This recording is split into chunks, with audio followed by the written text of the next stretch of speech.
to the show. This is kind of a last second show I threw together because Backwood sent me a message earlier today, and said he had to unexpectedly go out of town. He wasn't going to be home till later tonight, and I figured, hell, if somebody might as well just jump on this spot and do some talking. So I figured I'd jump on this spot and do some talking. As you can see, I've already been joined by Tasha over at Prep for It.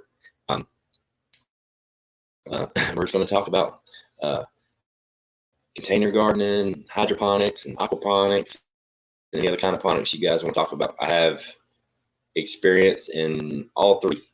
I actually just posted a video maybe half an hour ago on putting hydroponics into my container garden, and I'm going to see how that goes with another experiment. You guys know me and my experiments. I like to try kind of weird. Tasha went to go reset her internet. It was dropping in and out, so she'll be back in just a second. So I'll just get the hellos out of the way while we're waiting on her to come back. Let's see who all we got here. Milkmaid, hello. Joe Morgan, what's going on? Easy D, howdy. Lady Casca, hello. Mrs. Prepping Plumber, welcome to the show. Milkmaid, hello. Stanley Laddie, hello. How's it going, man? I do believe that Stanley is a guy's name. Hopefully I didn't misgender you. Stanley and Donna. Okay, yeah, I'm pretty sure I got that. Let's see. H556, welcome. Lady Hammer, hello. Tasha's back, everybody. Yeah. Cashiers Unhype. What's going on? I was just getting the hellos out of the way, waiting on some more people to pop in here before we get started, because I hate to have to repeat all the cool hydro aquaponic gardening stuff over and over. Hello, Emily L. Yeah, so I mean, this is just kind of, for shits and giggles, because Backwoods couldn't fill the slot, so I figured there would be some people waiting, so I go ahead and just jump in here and fill it for them real quick and just talk about gardening, since that's what I've been doing all day and yesterday and the day before, and try to get it going. My potatoes are kind of famous. Everybody loves my potato updates because I've never planted potatoes before. I mean, I did, but it was like back when I was a kid, and I didn't actually plant them. I just participated because I lived on the garden. Yeah. But this was my first deal doing it, and I planted them April the 1st is when they went in the dirt. And I mean, these are potatoes that I bought at Walmart back for Thanksgiving last year. They've just been sitting in the bag in the bottom of my pantry, and I was fixing to throw them out, and I'm like, shit, why would I got dirt. I got containers. I said, I got dirt. I can go get containers. I'll just plant them and see what happens. So I went to Walmart, found some containers, came home, threw them in the ground, and they exploded. I don't know. I didn't do anything special. Great. I mean, I'm curious about your potato count, like what your yield is at the end of it for me. Yeah. Well, to see which way to go. Yeah, I'd watched several potato videos, several of them from different channels that are amazing videos. And everybody has their own special, different critique. They say, do this, don't do that, do this. Don't. So I'm just going to do them both. I'm going to do them both ways and see what happens. Mm-hmm. And instead of cutting the potatoes and letting them skin over and then, planting little ones, I just do the whole potatoes in the bottom. I put 6 potatoes in the bottom of each bucket. And I'm thinking that's too many because I didn't break off the extra chits. Usually I see them, they'll take 1 potato and there's 3 chits they'll break off 2. And so it's only 1 and they'll put the potato down. I just put them down there there was a couple of them I put in there. They probably had 7 or 8 chits on each potato, so that's why they're so bushy, because they're just they all grew, You'll know for sure at the end of it. I mean, I'm excited to see. Yeah, I think I'll be able to kind of critique it. Obviously I'm enjoying the fact that the deep planted ones are doing as well as they're doing. Because I kind of thought it would be the other way, because everybody just is so hyped up on the keep burying them thing. Right. But there was one video I saw, I can't remember the gentleman that did it. He used a term that I'd never heard before, and he actually did a drawing of it, of when you plant the potatoes, and then he put I think 8 inches of soil above the potato, and it grew, and then once the leaves break through the ground, he calls that the green point. And what he said was that no potatoes will grow below that green point. And he covered it up with soil, another 4 inches, and then it popped through again, and then he let it grow, and then he mulched it. And then I followed through the whole series of videos, and when he flipped it over, and sure enough, like the dirt that he put above the leaves, there was like one potato that bulged up into it, but there wasn't any active growth above that first pop, that first green point. So I'm going, well, maybe I'll just extend the green point from 10 inches to 12 inches and plant them deep. And if it makes it, then all that will be potato area, because according to him, when you plant potatoes, if you keep planting it over and over, you're just wasting the time, because nothing's going to grow below that first pop, according to him. I don't know if that's true or not.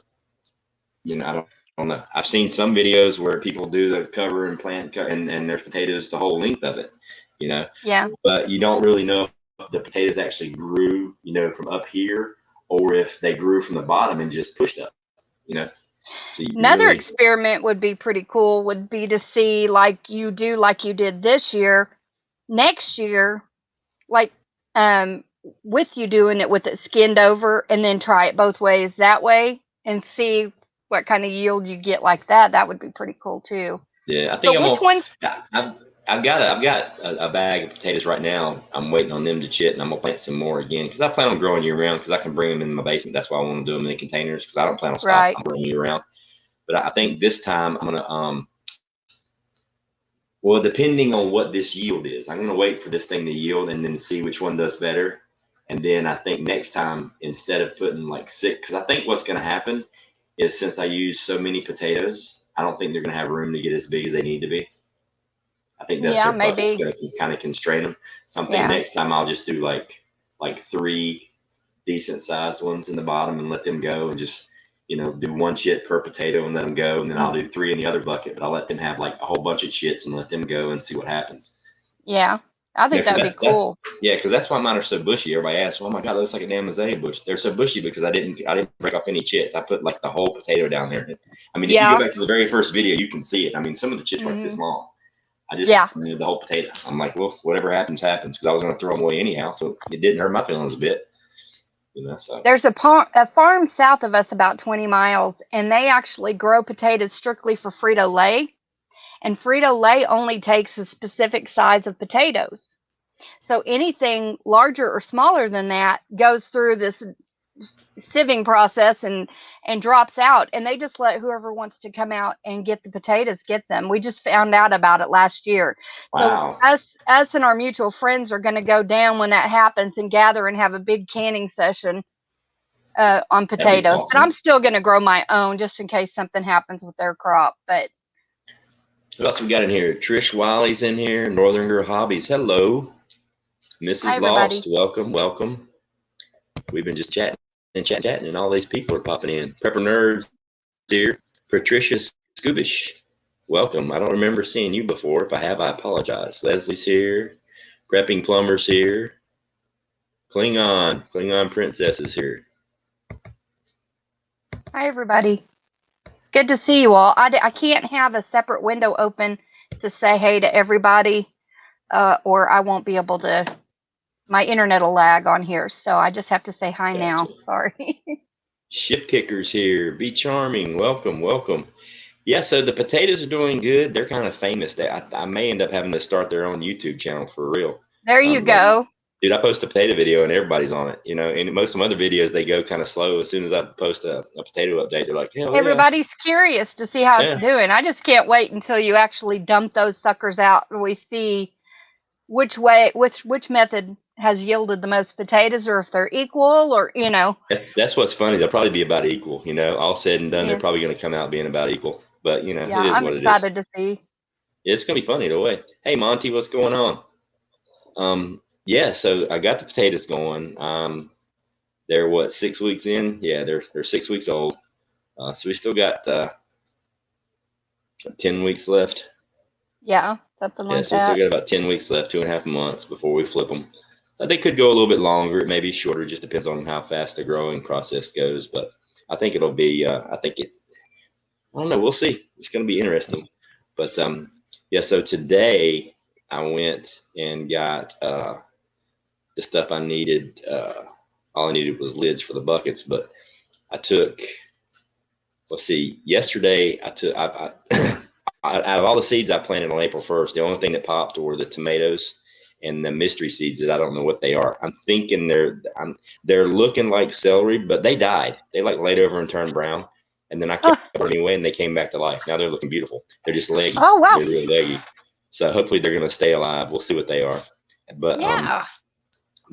So I had 6 tomato plants that looked pretty good. I had 2 Cherokee purples, 2 beefsteaks, and 2 big zacks. And I took one of each. I took one of each type, and I planted them in good garden soil, raised bed garden soil, with a lot of good growing stuff in there. And then I added like about a cup of rabbit manure in with it, mixed it up really, really good, and then planted the tomatoes, one in each bucket, right side by side.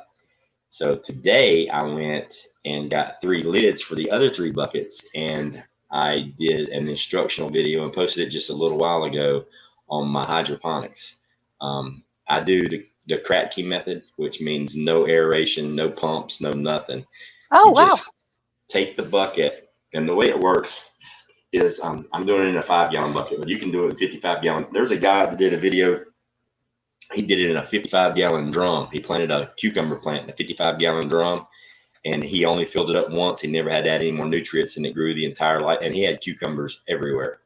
But the way it works, this guy B.A. Kratky, he came up with this method because everybody was using bubbler stones and aerators and pumps to circulate the water and all this and that and the other. And he experimented with it, and you can do it in 5-gallon buckets. You can do it in floating rafts. You can do it however you want to do it. I just chose to do the buckets real quick because it was too expensive. I'm not going to build a floating raft. And I got the buckets at Walmart. They were like $2 a piece. They were dirt cheap. Oh, wow. Yeah, it was crazy. So what you do is you fill it up with water. It's about, a couple inches from the top, maybe 3 inches from the top. And you don't want all the way full. You want to have at least 2 to 3 inches of gap for air. And then what you do is you mix up your solution. And I use the Master Blend tomato mix. You mix it up and you add it to the water. And then you take your tomato plant and you try to get as much dirt off the roots as you possibly can. You take it out of the whatever you're growing it in, and you clean it off. And then instead of using the net cups that cost a lot of money, I just cut a hole in the lid, and I use the pool noodles that you get for like $2. And you just cut like a 2-inch section off of it. And then you take and you cut a wedge out of that donut so that you can put the tomato plant in it. And then how would I explain that? Will it expand, like it'll open up because it's got that wedge out of it? I'm going to go grab one real quick. Okay. Hi, Metal for Breakfast. Hi, Forest Monster, Prepper Nerd, Emily L., The Ugly Prepper, Northern Girl Hobbies. Let me see who else. So good to see everybody. Hey, Joe Morgan. Cashew Gesundheit. Hey. Stanley Laddie. Let me see. Am I missing anybody? I think I already said Monty. Lady Hammer. Mrs. Prepping Plumber. Awesome. So good to see you all. Ghost gave me about an hour and a half warning this time, so I was able to look semi-decent for you. Virginia Roots. Klingon Princess. Hey, ladies. Be charming. Okay, so this is just a pool noodle. Uh-huh. You just cut it in little sections, and you cut a little wedge out of it, like this. Just cut the wedge out. And then what you do is you take the wedge and you turn it around and you stick it back inside the pool noodle like this. Okay. And then you just put your tomato plant inside there. Pick where any section where it is on either side, and then you just close it up and you wedge this into the hole in the top of the 5-gallon bucket. And it holds the tomato plant, plus it stretches when it grows, so it holds it secure in top of the bucket. Okay. Okay, yeah, because as it grows, it pushes that out. And once it gets bigger, you just reach in here and you pull this wedge out. And that's about the size of a full-grown tomato plant stem. Plus, it still stretches. I mean, it'll grow and push it out. Yeah, so it lasts forever. So you do one plant per bucket, then. That's what you're doing. You're doing a single plant. Yeah, I'm doing one per bucket, but you can do more than one per bucket. Oh, well, okay. Yeah, there's a MHP gardener. He does hydroponics, and he does it. He does 2 plants per bucket. He does a single stem method, but he has a flowing system. He has a pump that flows water. It's a constant drip. They're getting the nutrients. He does it in a I can't remember what the grow medium he is. It's perlite. I think it's all perlite. I think it's solid perlite in a paint strainer bag, and that's what he plants his tomatoes in. But they're suspended from above with the little tomato clips on a rope. But he grows them like commercially, and they're massive. But he also does the Kratky method, and that's the way I like to do it because it's quick, it's easy, it's simple. You don't have to buy a pump, you don't have to buy an aerator. You just once you put the plant in here and you put it in the bucket, you leave it alone. You don't do anything else to it. And what happens is below the bucket, because everybody's like, "Oh, your plant's going to drown." No, that's why you leave it about 2 inches below the lid of the bucket is where this sits, and then the water starts right here. So you want to make sure your roots can barely touch the water, just barely touch the water. And what will happen is the roots grow down into the water and they get all the nutrients. But the cool part is on the side of the main stem, it'll grow what's called air roots. And they get all the air they need from the side while the water level's going down. You have these air roots. So when the water level starts to get about halfway, a little bit, maybe 2/3 empty, you just dump it all out and you put more solution in there. Oh. It's so you just check that, and is there you just any check maintenance? it, once a month, make sure there's water in it and you're good to go. Yeah, it's pretty cool. I did it in Florida. I did it with the air pump and aeration, and I also did it with the Kratky method. And I got to tell you that the one with constant aeration, it did grow better, and the plants were bigger, but and it produced more. But there was, I mean, you had the extra cost of a pump, which costs on your electricity. It doesn't cost much. I mean, it's a couple bucks a month, but still, if you can in a grid down type scenario, say if the stuff hit the fan, you don't have access to that, and you don't have solar power to run the pumps and the aerators, knowing that you can do it without any of that and just put it in a bucket and let it grow and you can get fruit, why not? And you can do anything this way, except for, your root. You can't do like potatoes and carrots and things like that. Right. But I did tomatoes in it. I did peppers in it. I did everything. I mean, it's awesome. It's fun. Lettuce, oh my God, forget about it. Lettuce is just insane. It's so easy to grow lettuce this way. And what you do with lettuce, especially like the bib lettuce, the leaf lettuces, not the head lettuces, but like the leaf lettuces, you do this exact same thing. And I've got a smaller pool noodle. I've got one that's about 2/3 of this diameter. Right. And I use it on my mason jars, my ball canning jars. And you just fill that up, and you can just do the math in your head for how much the fertilizer you got to do. You just fill it up the same way, and you just stick this down inside the mason jar lid, and you just got that head of lettuce, that leaf lettuce, sitting on the counter in your kitchen, getting sunlight, and you're just eating lettuce. It works the same with celery, all that stuff. See, I'm basically doing that in a sense with I had some romaine lettuce and I chopped it and left, down at the root end, I left about that much and just washed it off good, and I just have it barely touching the water, and I change out my water every day. And it's regrowing from the center, Yeah. I just planted the celery and the onions that I made my chicken stock and chicken broth with. I just planted those today out in the yard in one of the containers. I forgot about them. They've been sitting on the counter for 3 days, so hopefully they'll still grow. We'll see. They might not. I don't know. But it was either throw them away or just put them in a little bit of wet dirt and see what happens. So why not? Yeah. I mean, because I know celery just doesn't die. Like the celery I had in my aquaponics, it just keeps producing. And like I didn't know that, so I planted 6. And I'm like 1 was more than enough for me, like forever. Yeah. Because like we use celery, but we use it in like chicken salad, our stews and stuff like that. But not a lot, celery and peanut butter every now and then, but we don't eat nowhere near enough celery to go through what you produce off of 6 celery plants growing in. Have you dehydrated any? You can dehydrate. I just got a dehydrator. I haven't even used it yet. It's still brand new, still in the box. Hadn't done Well, it yet. Mouse Toes, I think, has dehydrated celery. She's got a video on that. You can check it out. Oh yeah. Prepper Nerd has a question if you want to take it.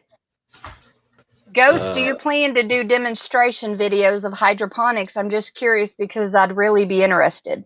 Yeah, I just posted one like a half an hour ago of me building the system. What I just talked about, I just uploaded it at like right before I went live. I think it went hot at like 7:30, 7. But yeah, it was an instructional video of how I just did the tomatoes. But yeah, I'm gonna do a lot of detailed instructional videos. I'm waiting on my tripod to get here, and I'm probably gonna end up getting a better camera and all that good stuff where my production value is a little bit better. But right now I'm just kind of shooting from the hip since I just started. You know what I mean? Right. But like, yeah, the like, you know, and now hydroponics is fun, but hydroponics uses a fertilizer solution that you have to mix up and put in there, and it costs money. It doesn't cost much. It doesn't really cost much at all. But by far my most favorite system is the aquaponics, because you're growing fish and you're growing plants. They're completely organic. It's all natural, and they grow like 3 times the size of normal plants, and they grow twice as fast as normal plants, and they are absolutely delicious. I mean, my system, I put in the baby tilapia, which when I say baby, I mean they were like half the length of, I mean, they were like maybe a quarter of an inch long. They were itty bitty, just only been a couple days old. I put them in the system, and 10 months later I was eating them. I was filleting them and eating them. I'd walk out in my backyard. I'm gonna show you guys the pictures in a second. I would walk out in my backyard, right out my back door. I'd go over to the tank. I'd grab my net. I'd net me a fish. I'd walk inside. I would fillet him and put him on the pan, put him in the oven, or steam him, however you want to do it. I like to bake him. I'd do a little bit of butter and lemon, and I just put it straight into the oven, like literally, I'm eating him 20 minutes after he was alive and in the water. It doesn't get any fresher than that. You can't get any fresher than that. You know, and unless right you're beside doing him, sushi. I've got lettuce growing, I've got collards growing, I've got tomatoes growing. So while I'm doing the fish, I'm grabbing a fresh salad, fresh lettuce right there. But I mean, we're talking like it was 15 feet from my back door, inside my lanai in my screened-in porch in Florida. It was massive. I mean, I had collard plants. I had to go get my reciprocating saw, my sawzall, out of my toolkit to cut the stems to get my collard plants out of my system, because they got so big they were breaking it. The stems on my collard plants were as big around as this pool noodle, like for real. They were this big around. They were massive. They were 9 feet long. Wow. Oh my goodness. And here's the thing. I grew them in June, July, and August in the heat of the summertime, when you're not supposed to be able to, in Florida, collard green, and they didn't die. I had to cut them to get them out of my system because they were taking over, and I'll show you pictures of it. It was massive. And they didn't get bitter? Like a lot of stuff, once it gets too hot, it gets really... Well, here's the thing. Nothing ever bolted in my aquaponics system in Florida in the summertime. One life. There's somebody here. Sorry. That's all right. No, nobody's here. Yeah, nothing ever bolted in the aquaponics system. I don't know if it's because my water stayed relatively cool. Like my water stayed, like, you know, in the you know, at night it would get, you know, 50s and 60s. During the daytime, it may get elevated up to, you know, in the mid to high 80s if it was lucky. But I had shade cloths up as well in the heat of the summer. But they didn't really get that growing in the dirt, you know, getting, you know, super heated. Yeah, so my celery never bolted. None of my lettuce has ever bolted. I mean, nothing. Oh, that's awesome. I mean, they were just, I was freaking out because, you know me, I'm just like, throw it in the ground, see what happens. If it don't live, it don't deserve to be in my garden. I want some tough, mean plants, you know what I mean? So I did it aquaponics, and I did it brutal, and I couldn't kill stuff. I literally could not kill stuff. It was crazy. That's awesome. And it's awesome about the tilapia because, I mean, really turning a protein source around that quickly with minimal care for them. You know what I mean? You're not having to spend much to care for them. Yeah. Where do you get the tilapia? Milkmaid, I ordered the tilapia from a company in Florida, but they're all over the country. You can just Google tilapia fry, and they're dirt cheap. I mean, it actually costs more to get them shipped to you than it does to actually buy the fish. Like, I bet. Yeah. And they always send extra in case they die. I only bought them once. I bought, I think I bought 25 fry, and I actually got like 36 in the bag. And I never bought them. I never had to buy any more after that because they started breeding 4 months later, and I had tilapia coming out of my ears. Like they were everywhere. They were in all the pipes. They were in my filters. I mean, they were just. I had at one time I had over 1,000 fish in the system, like for real. Oh my gosh! I was scooping them out by the buckets, by the net. The babies when they were born, I was just scooping them out hundreds at a time and put them in a bucket. And I'd run down the street to a pond that was there, and I just dump them in the pond and let them go. Wow! It was everywhere. It was crazy.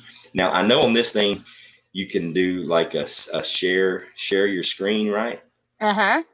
There's it says share, and it's got a plus sign down at the bottom. And then when I do that, I can just pull up a video a video that's on my computer.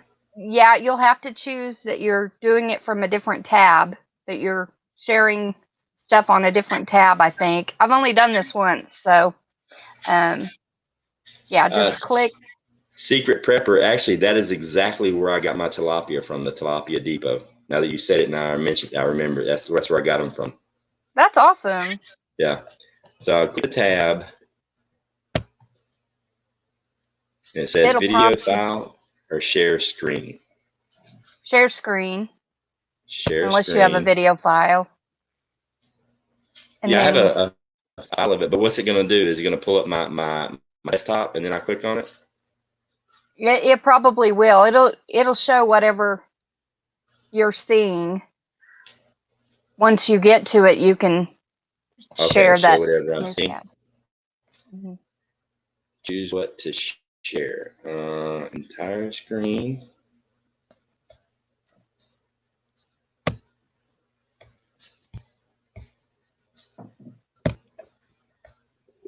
Can you hear me still?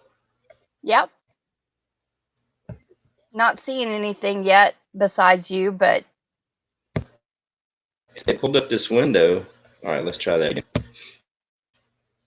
Well, I'm on a video file because I have a video on my on the computer. Oh yeah, it is Aquaponics.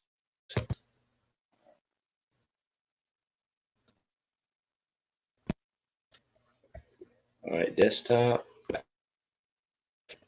I wanted to practice this, but you really can't practice it because you have to be on there to do you're online. You know what I mean? Yeah, you have to like be on here to do it. Okay, it's not it's all right. Thing. Hang on, I'll figure this out. It's all right. Hi, Phoenix. Yeah. Susanna. Yeah, you keep talking. I'll figure this out. Well, I'm interested. I mean, that's neat because whenever I was saying a symbiotic relationship, I was thinking hydroponics, or aquaponics, but you're talking hydroponics at first, so. Right. Yeah, so it will be under. I'm gonna figure this out. So next time it won't take this long. Bye, you guys Northern just keep Girl chatting. Hobbies. Have a good Y'all evening. keep chatting. I will figure this out. All right, back to desktop.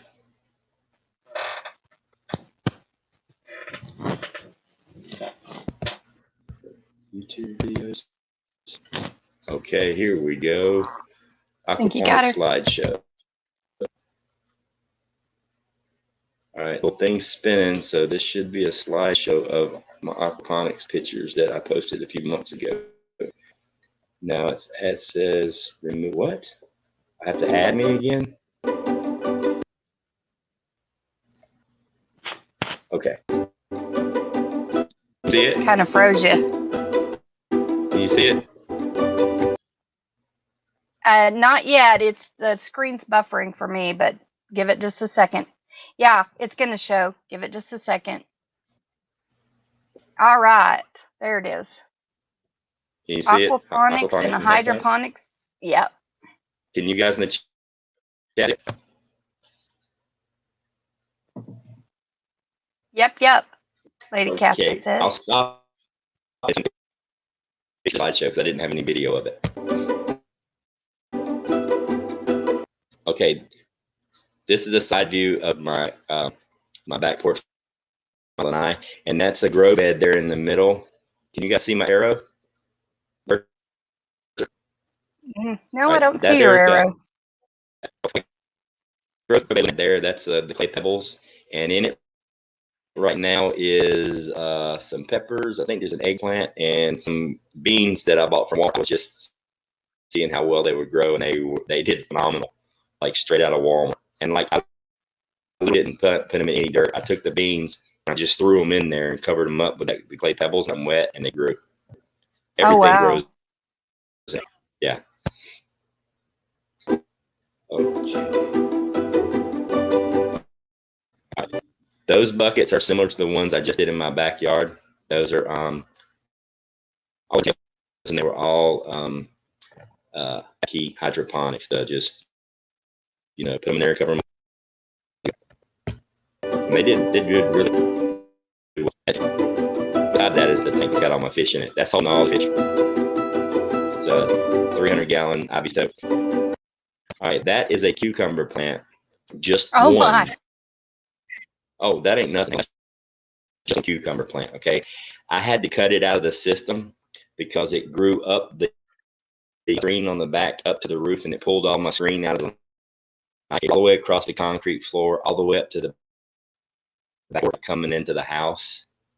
Well, it was crazy. Just one cucumber plant. All right, those are the hydroponic tomatoes. Oh, wow. That's a view of the back porch. Now that's the cucumber plant I just showed you. It's growing. Now I'm taking over the table and the chairs. Go to the left. It's growing up the back of the. Oh yeah, yeah, they were just massive. Wow. And then there's another view of it. Right now, I've taken the cucumbers out. Right now, I'm the grow. All the way on the far left is the fish tank. The tank in the middle, below those two tanks are sump pumps. That's where it holds water and it pumps to the fish tank. But I also had fish in there too, and they got out of control. But that first grow bed right there in the middle just planted the celery and collard greens. That's all that was in there. And over to the right is a tomato plant that was in that system. I finally lost it. A stupid mistake, and I ended up a pipe busted, and it didn't get any water for like 3 days. I thought it was running, but it wasn't. Oh. It was running straight to the sun. It's 14 months old, that tomato plant. It lived for 14 months. Oh my gosh. It produced tomatoes year round. Those are the collards and the celery. Probably, I think they've been in there maybe 3 or 4 weeks at the time. All right, there they are. What you can see now is the collard greens, the celery, and everything else green behind. Yeah. It grew all the way over onto the fish tank. You can see it there.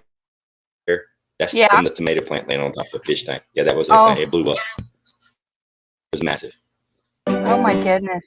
There's the front of it. Like all that green that isn't collard, just tomato. See all that? That's one tomato plant up in the roof on the bush there. Oh my gosh. Yeah. And then you see those collards starting to take off in the celery. They were only about 3 months old. There's some of the tomatoes and hydroponics flower. And look at those collards. Oh, wow. But they're still babies in that picture. There's this celery. There's the collards and tomato plants. Oh my gosh. Now look at the picture there. Those collards, the two there in the front, they're actually back, and they grew up and then they laid over, and then they grew up and they laid over, and then they're going up again. The stalk from the tip to where it hits the styrofoam going in the almost 9 feet long when I got them out of there. But like right there from left to right, just the two. I mean, that's like that's not wide tomorrow. You're probably, I mean, because that's a 300-gallon IBC tote that they're going in. And just to give reference, that's another 300-gallon tote. That's how big they are. And this is in like August. That's crazy. And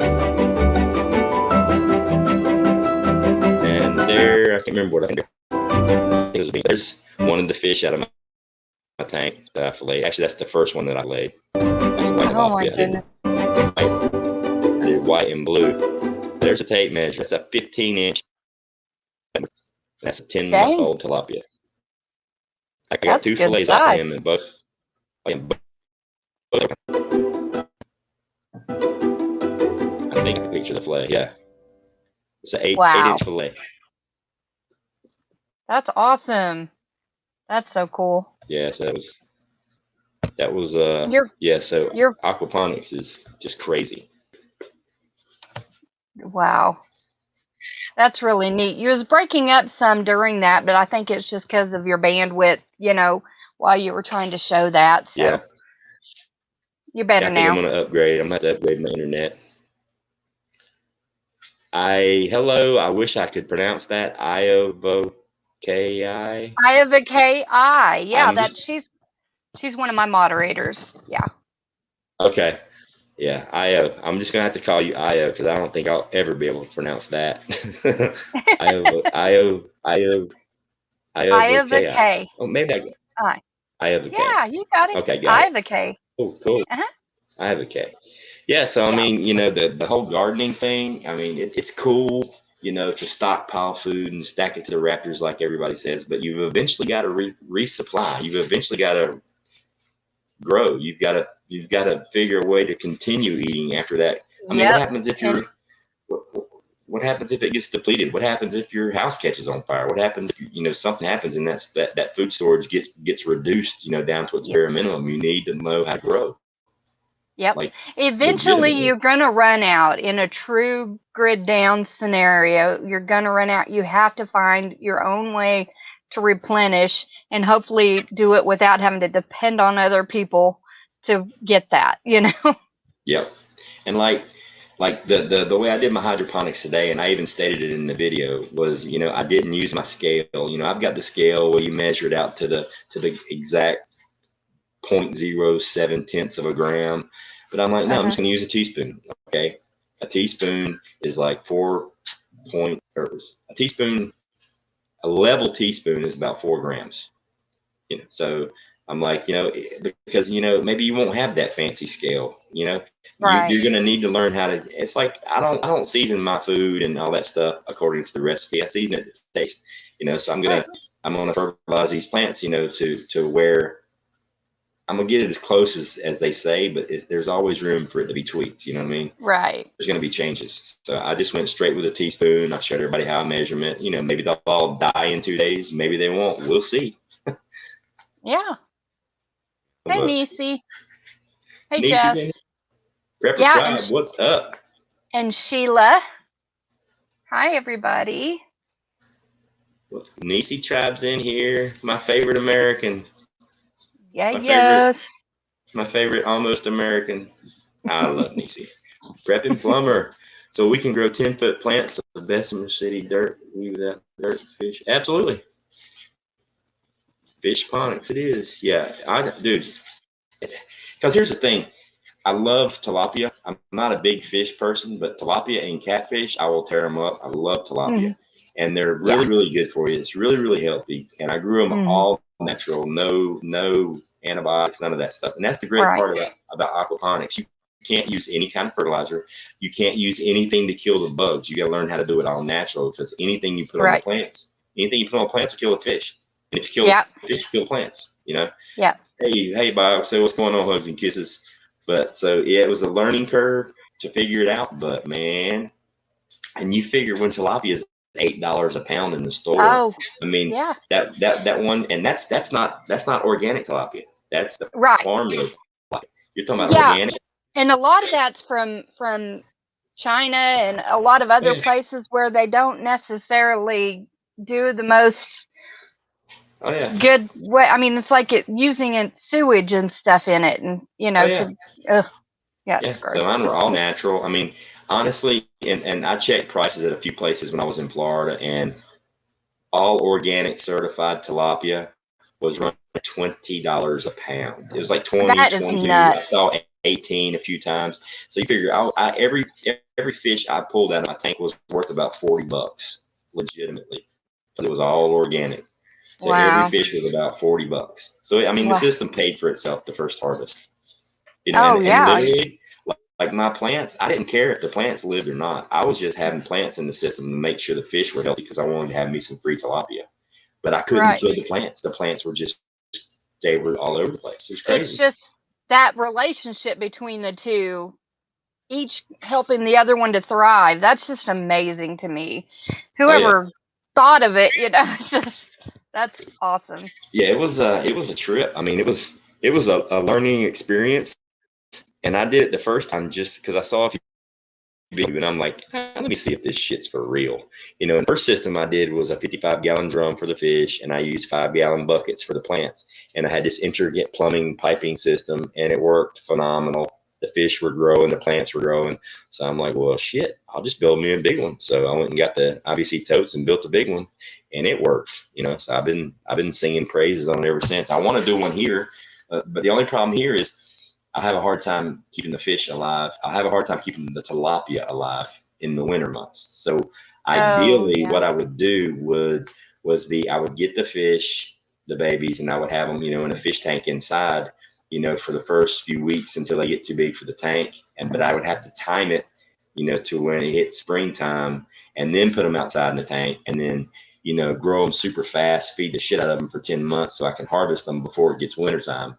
Yeah. But or you got to figure out a way to heat the water, and there are Yeah. ways to do that. There are ways to do that. I could run PVC piping all up on my roof and paint it black and let the sun heat it through the wintertime Yeah. and run that through the tank.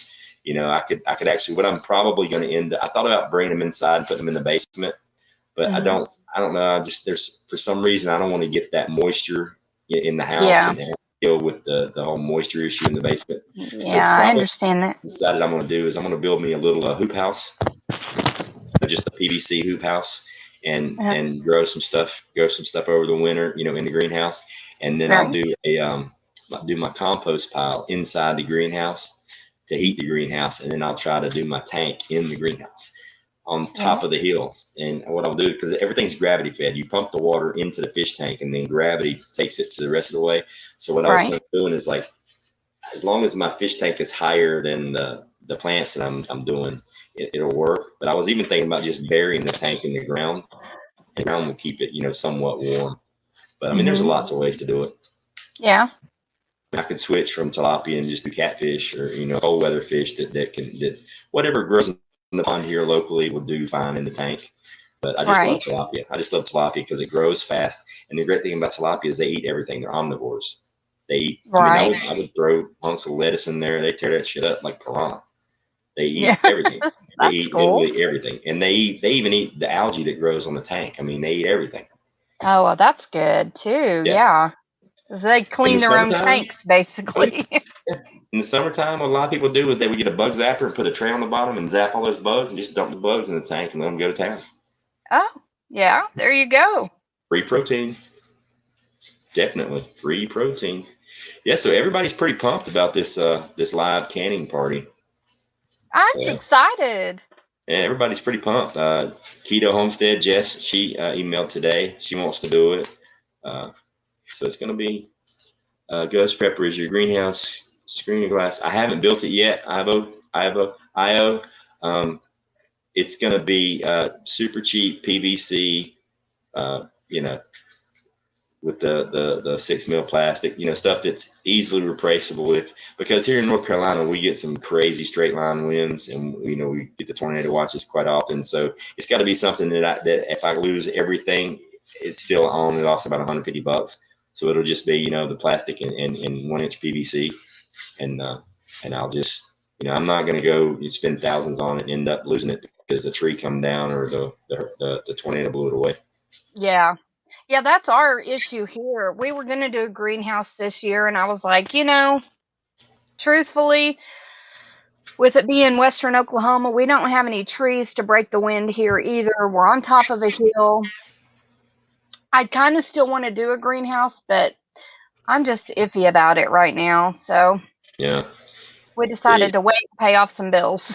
So. Jess is in the chat. Hello, Jess. She says, "Yep, can't wait for the canning live. What will you be canning?" Jess, we were just talking about that.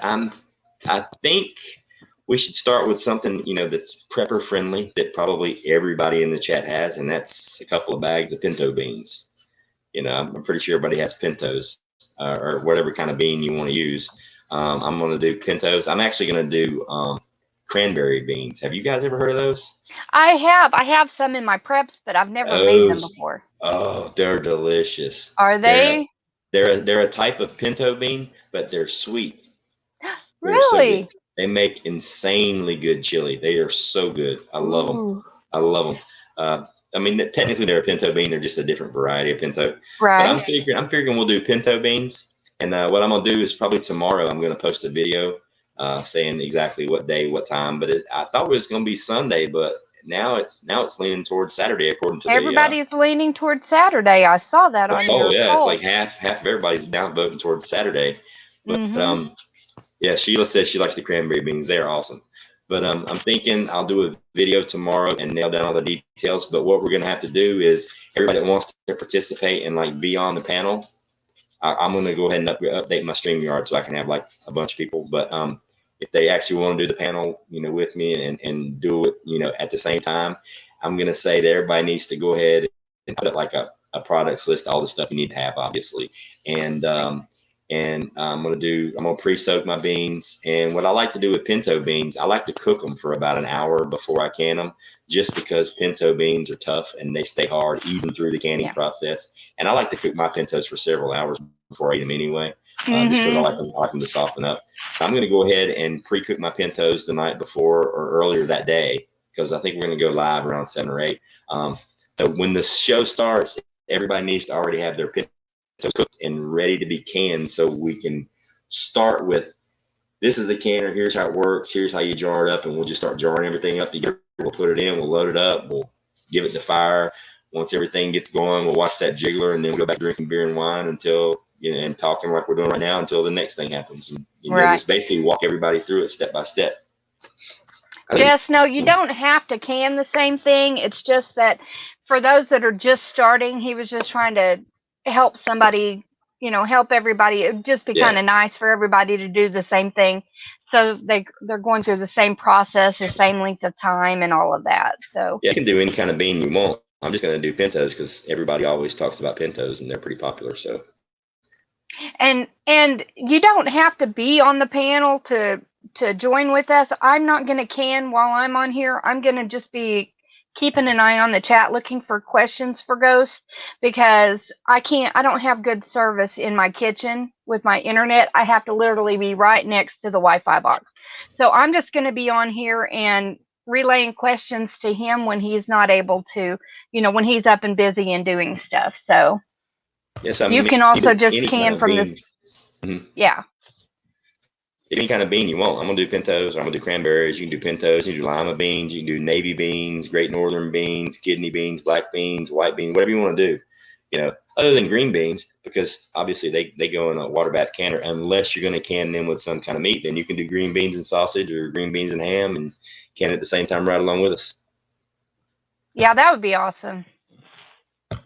And what I'm going to do is I'll can later, but I'll just go through the process and I'll put on his video and I'll can later. And that way I'm just focused on the canning and not on the chat and stuff too. Milkmaid said she's trying to find cranberry. Have you never had them, or you just can't find them out there? If you can't find them, let me know. I'll get a box. I'll mail you a whole bunch. Walmart. I pick some up at either Walmart or Dollar General. I mean. Yeah, I see them at Walmart all the time. But some areas may be more popular and they may be out more, but Food Line in South Carolina, yeah. So we were canning the same thing. I'm canning pintos. I'll talk specifically about canning the pintos or cranberry beans the entire time. That's what I'm canning. But the instructions are pretty much the same for any bean that you want to can. Right. make sure that they're already soaked. Make sure they're ready to be canned at the time we start the show. If you can before, if you've not canned before, if you're going to can pintos, soak them overnight. Let them cook for an hour, hour and a half before the show starts, because we're going to start with canning, because pintos are kind of tough. So I like to cook them a little bit before I can them. And that's where we'll If you're start. going to can them with meat, when you pre-cook them, do you put your meat in there, or you just put some of the meat in there whenever you're about to can them? Whenever I'm about to can them. Okay. Yeah. Because I've done beans, but I haven't done it with meat. So. Hey, Kicking at Homestead. Hey, Susanna. Phoenix. Nisi Tribes in the house. Moonlight Gypsy. Yeah. Yeah, I forgot. I can't believe the video that I did. Hoodolph told me the video I did the other night on the chicken. The only thing I forgot out of the whole video was to debubble the jars. I didn't say not single one word about that in the video, was to get the air out. I forgot that whole part. Before you put the cap on, the lid on, you want to go ahead and take something non-metal and wood. like a wooden handle on a spoon or something, and just kind of poke it around in there and make sure you get all the bubbles out. Yep, and then you'll refill it again, because if there is bubbles, your fluid level will drop. So you want to bring it back up to the correct headspace. Y'all. Sheila says, I have the beans, the pressure canner, and the booze. Well, you're good to go, Sheila. We will see you apparently Saturday. Well, Virginia Roots said that she likes to can with wine. Sometimes she'll even use it in the cooking process. Okay. In other words, she drinks it. No, actually, Milkmaid, you do not have to pressure cook or pressure can green beans. You can water bath green beans. I think that's the only bean you can water bath. Am I correct? If you add any kind of meat protein to the green beans, then you have to pressure can them. But green beans are, you can actually water bath canned green beans. It's the acidity rate is what that amounts to. Yeah, I don't know. I haven't done green beans yet. Yeah, like you can water bath can them. I just don't. I always pressure can my green beans because I always season them with bacon or ham or sausage or something like that. So I always just go the full time. But from what I've been told, and I know growing up, my parents and grandparents, they water bath canned green beans. And even the ball canning book tells you to water bath canned green beans, as long as you don't have any meat in there or any kind of meat product. Don't. Oh, you haven't, Lady Hammer? You can't find any at Walmart or sometimes even the dollar store, like our Dollar General had the tool to grasp to pick up today when I was there. So you might check there. If not, I know Amazon has them. Yeah, you can get them. You can order from Amazon, and they'll definitely be here by next week. Mm-hmm. See, my did pressure can green beans. My mom water bath them. Yeah, you can water bath the green beans, but I always pressure can them simply because green beans have to have some kind of bacon bits, sausage, ham, something in there with them. It's just like butter and cornbread. They go together. Oh, yum. Like now I'm hungry for cornbread.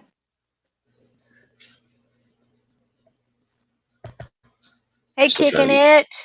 Good to see you. Hope that snoring is still at bay with that essential oil that I recommended.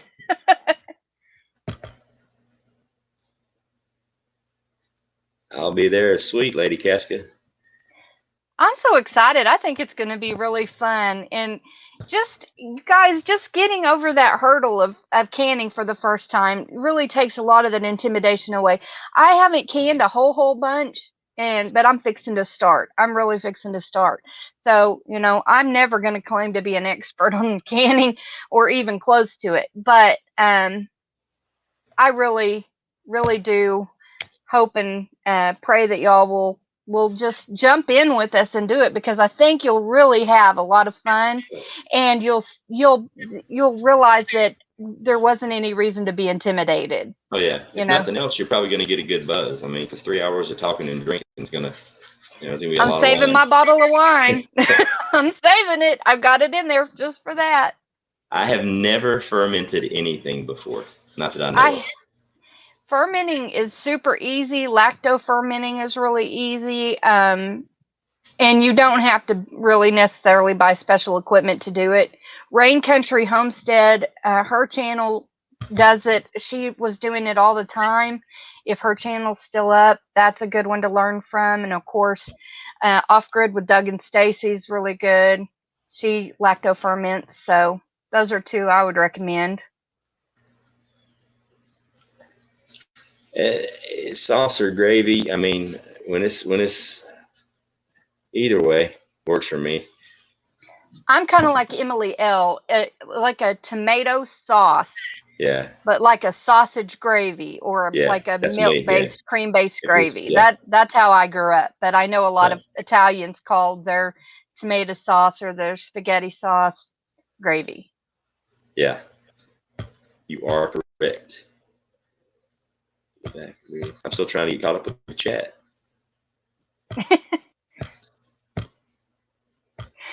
Stanley Laddie wants to know, question goes, did you paint the buckets black or did you I painted them. Or you painted them?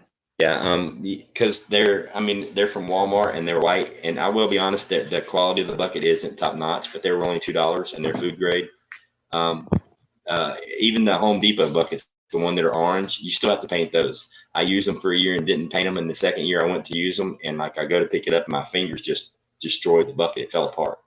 The sun, the UV rays from the sun completely degrade that plastic, like literally in a matter of minutes. So if you want to be able to reuse your buckets, you either need to paint them or cover them in something. I painted them black because black completely blocks the light. Right. But it does draw the heat in, which is good in the spring or in the fall if you want to keep, your water warm or even your dirt warm. But, in the obviously in the heat of the summer, that black could do some damage to your roots and it would superheat the water. Right. So what I'll do is what I will eventually do, because I still got to paint the lids because the lids are still white. I just got them. But what I'm going to do is wrap it in aluminum foil with the reflective side out. So it'll reflect the heat that's away. what I was thinking. I saw Rip Curl Readiness do that. Rip Curl did that with his buckets, that he plants in. He took that insulation stuff that has the foil on both sides and it's like the bubble wrap, honeycomb stuff in the center, and he tapes it, wraps it around his buckets and tapes it, and that's great. Or what about painting it reflective color? Can't you do like a reflective silver, or would that not be as good as? Like it kind of reflects the light, but it doesn't reflect the heat. You need something to get the heat out. I mean, it reflects the heat, but it doesn't reflect the light. Oh, okay. And if you got like a scratch in it, then the sunlight gets in, then you get an algae. That's one thing too with your hydroponics. You don't want to let the algae, because algae will explode in a hydroponic system because of all those nutrients in there. I mean, algae grows in water crazy fast anyway, but if you put algae in water with all that crazy nutrients for the plants, they'll explode. The algae will grow all over I learned the hard way. The algae will turn the roots green and it grows all over the roots and it completely destroys your plant. So the key to it is having a super, super dark color bucket. But then you have to figure a way to keep the heat from getting that bucket. So if you paint it, you could literally probably paint it 2 or 3 layers of black and then paint it white again if you wanted. Yeah, probably. I haven't done that yet. And then paint it white again. But so I mean, honestly, in a perfect world, what I would do is dig a hole and sit them down in the hole and then pull them out if I had to. But I'm not gonna go all there, or like basically make it a container garden. Build the walls up around it. But they'll be planted in buckets. And the whole reason why I'd rather do buckets than containers is because it's less dirt, less stuff to worry about. It's more mobile. I can just pick each bucket up with a full-grown tomato in it and carry it inside if I need to. Yeah. Because of straight line winds and tornadoes and stuff like that, I ain't trying to lose my garden. I mean, if it happened now, it's not that big of a deal. But say it happened 6 months after an SHTF and you're counting on that garden to produce for you, and straight lines winds comes through and they destroy your garden. That's like a devastating thing that would happen. Oh yeah, I mean, so you put all that you invest all that time and energy into it and money. I mean, it does take money to get a garden going and to keep it up. So that's why I want mine to be as mobile as possible. I'm gonna call it a combat garden or mobile garden or whatever you want. I'm gonna drop the chat or drop the link in the chat if anybody else wants to come up on here. I know Virginia, you said something you wanted to talk about. You wanted to show your containers and stuff. You got the link, hop on up in here. So tell me, in order to have your aquaponics, that's the full system with the fish and everything, correct? Okay. Mm-hmm. So what all elements do you have to have for that? You have to have a container that has your fish in it, water and fish. Yep. And a pumping system. And what? It pumps that water that has the fish, basically fertilizer in it from the fish. Yeah, and the way it nutrients works, from right? the So you'll have like the fish tank is the highest point in your system. And Mm-hmm. then the lowest point in your system is the sump tank where you're pumping the water to the fish tank. You don't ever want to have your pump in the fish tank because if something happens and a pipe breaks, then you'll pump all the water out of your fish tank and your fish will die. But if the pipe breaks and I'm pumping the water out of my sump tank, the water in the fish tank will never drain out because it's gravity fed. And the way it works is you pump water from the sump tank into the fish tank, and there's a thing called the stand pipe. It's a PVC pipe that goes in the tank, and it's got holes drilled in the bottom, so it just lets the water in, not a whole lot of fish poop.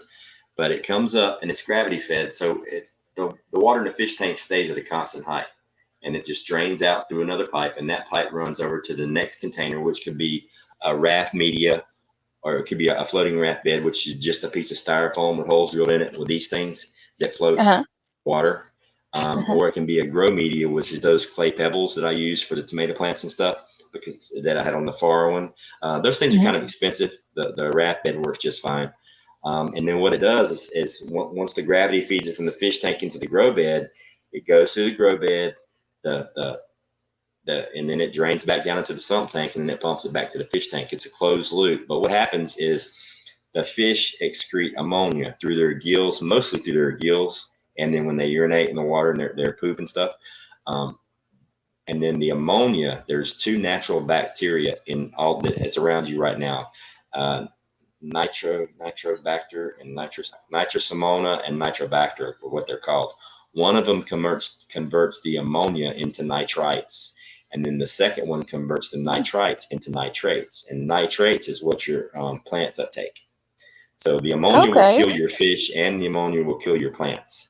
The nitrites will kill your fish and will kill your plants. So you have to cycle it. You go slowly, and then what happens is that the plants, the bacteria has to colonize your system, which only takes a few days to a couple of weeks. Once they colonize, you have a water test kit. You go out there and you test it every couple of days to make sure. Once the color turns purple and you know you got nitrates, now it's time to grow some stuff. And then you just feed the same amount every day. The nitrates stay level. I mean, it just blows up. It's awesome. Oh, we got a couple people coming in with us. This Lady Hammer's coming in. Yay! Hey, can you hear me? Yeah. Yes. How you doing? Great. I'm here with all the chicks. I'm here with all the women. I got no dudes. It's okay that it's not.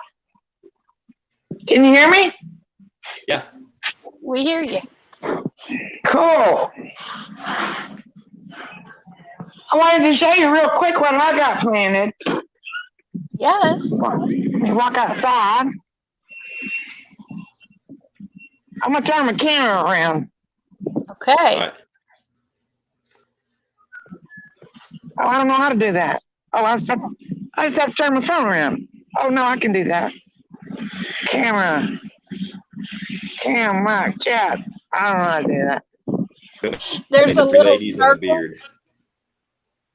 Circle. There's what? There's a little circle on the bottom of your camera, like where you're seeing your picture now. There's like a little arrow circle. If you click on that, it'll turn your camera around.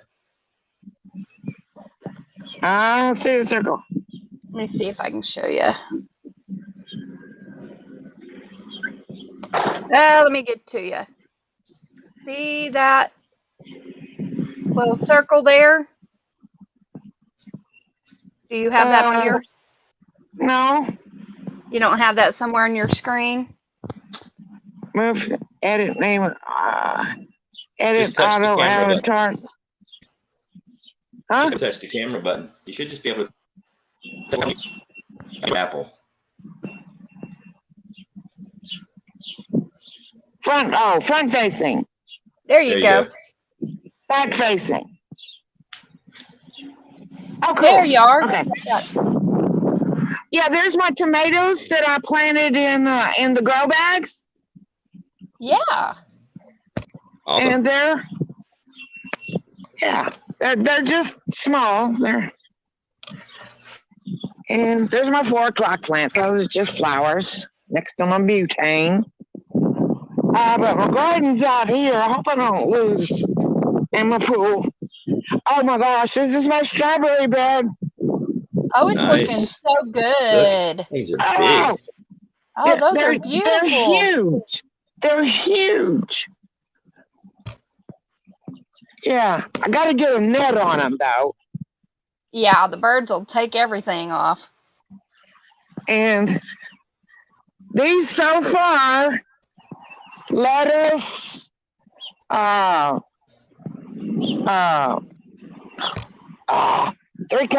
kinds of lettuce, spinach. These are going to be my bush, you know, those flat beans, or what do you call it?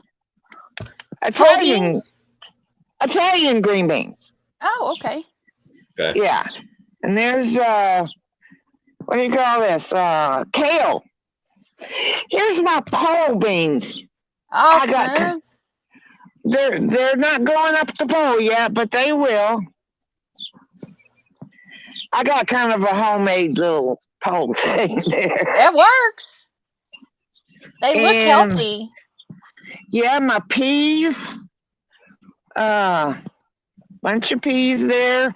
Some more bush beans. They're not up yet. Just planted them today. Brussels sprouts. I know it ain't time to plant them, but they'll be there. Oh, wow. Squash. Oh, look, little baby squash. Oh, my gosh. And some peppers. See, baby squash. Nice. Cute. Oh, they look great. I'm envious. And, yeah, I know, peppers. I'm kind of new, but we'll see. Well, you're doing great for being kind of new. I know these are way too thick. Yeah, this is my, what do you call it? Swiss chard. I know those are like way thick, but I'll have to, yeah. And there's some more Swiss chard. Oh, here's some more tomatoes over here. And these are the determinate kind. Those other ones are the beefsteak. These are like Roma, Celebrity, and I lost that. Oh, no, here it is. What does it say? Celebrity again, yeah. Everybody, I just dropped Prep For It link in the chat. Oh, thank you. You guys want to get up to her? We'll go ahead and stay up. Yeah, I worked on my dirt pile out there yet today in the rain. My, what do you call it, compost pile. I was out there in the rain turning it. The dedication. Yeah, I know. I love how And I got you decorated around and planted around your butane tank, because I have one that's shaped like a soccer ball, and then there's one that's the shape of yours right back behind it. That's a large one, and yeah, it looks like an eyesore out there. I really need to do something with it and make it look nice like that. yeah. I painted it blue, and then I've got these 4 o'clock plants right here. I probably should have planted.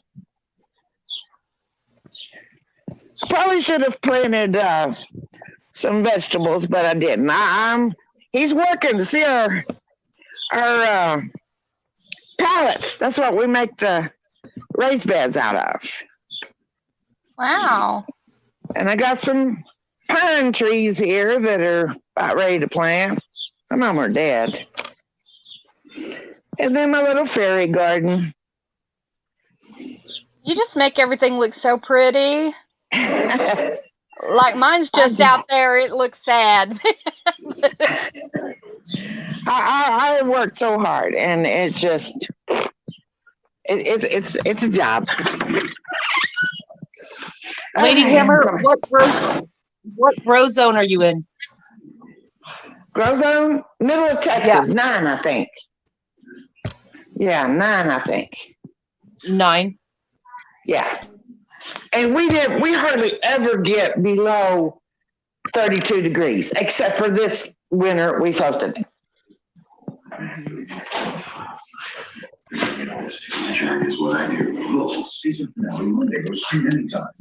Okay.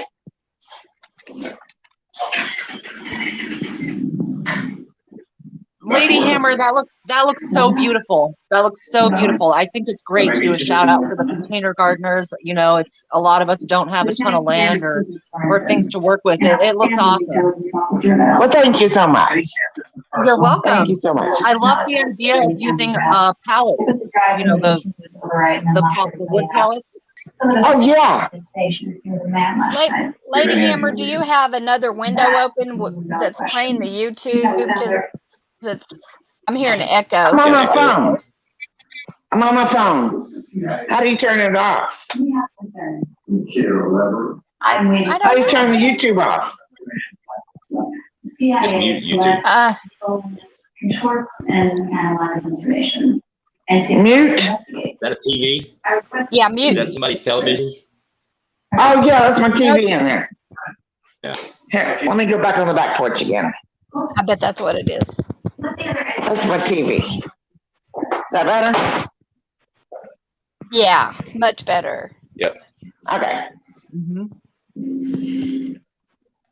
So anyway, that's what I got going so far. But I'm working on it. And then we're trying to get our pool together and all that.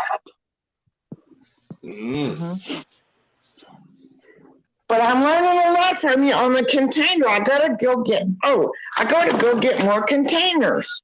I'm running out of containers. Lady Hammer, I like to find them for free on Craigslist, or yesterday, actually, or 2 days ago, there was somebody in my area that had about 30 pots sitting in their front yard with a free sign. I mean, there's a lot of ways that, yeah. Oh. Farmers, they have feed tubs that they have feed or salt licks or things like that in.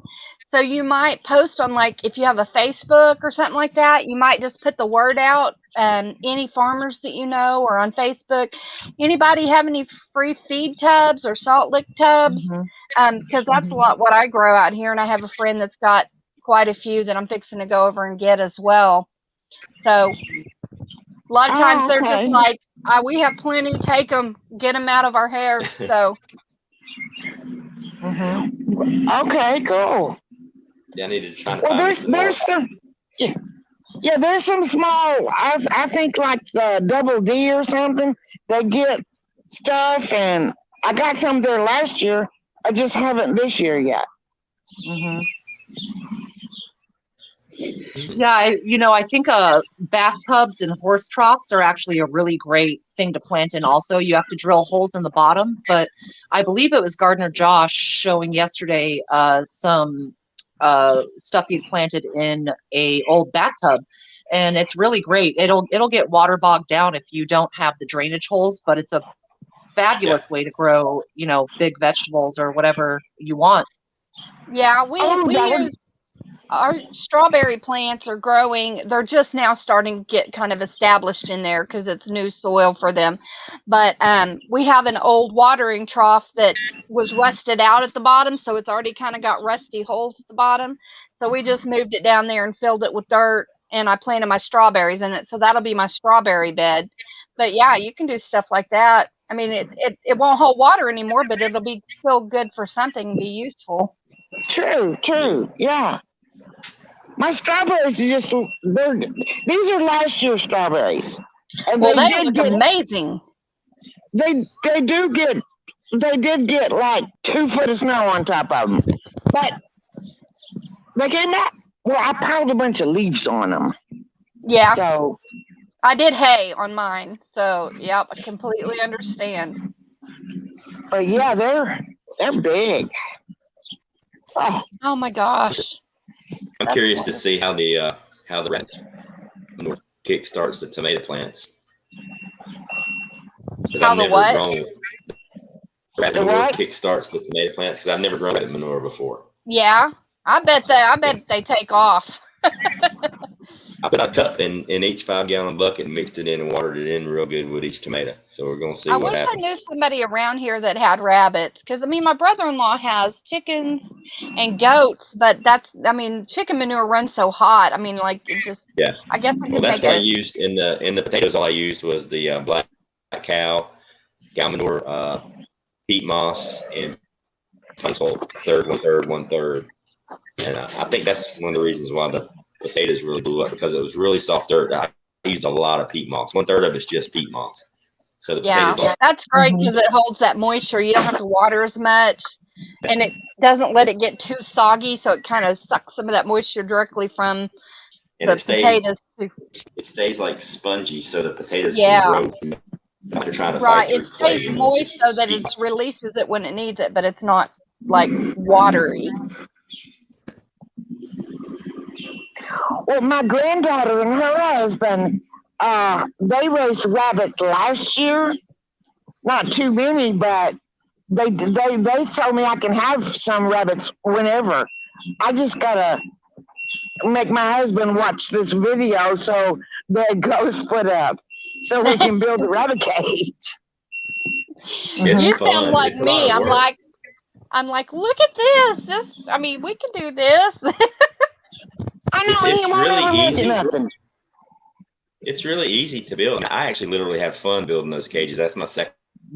And it took me like 4 days, but it wasn't in a rush. I just go in the basement and hang out for 3 or 4 hours, video it, do it in segments, and I did off wheel every single cut, which was several thousand cuts. I did with a pair of wire snips. I did it old school, complete grid down, just snipping by hand, with one of those J clamps. You got to squeeze by hand, so your hands.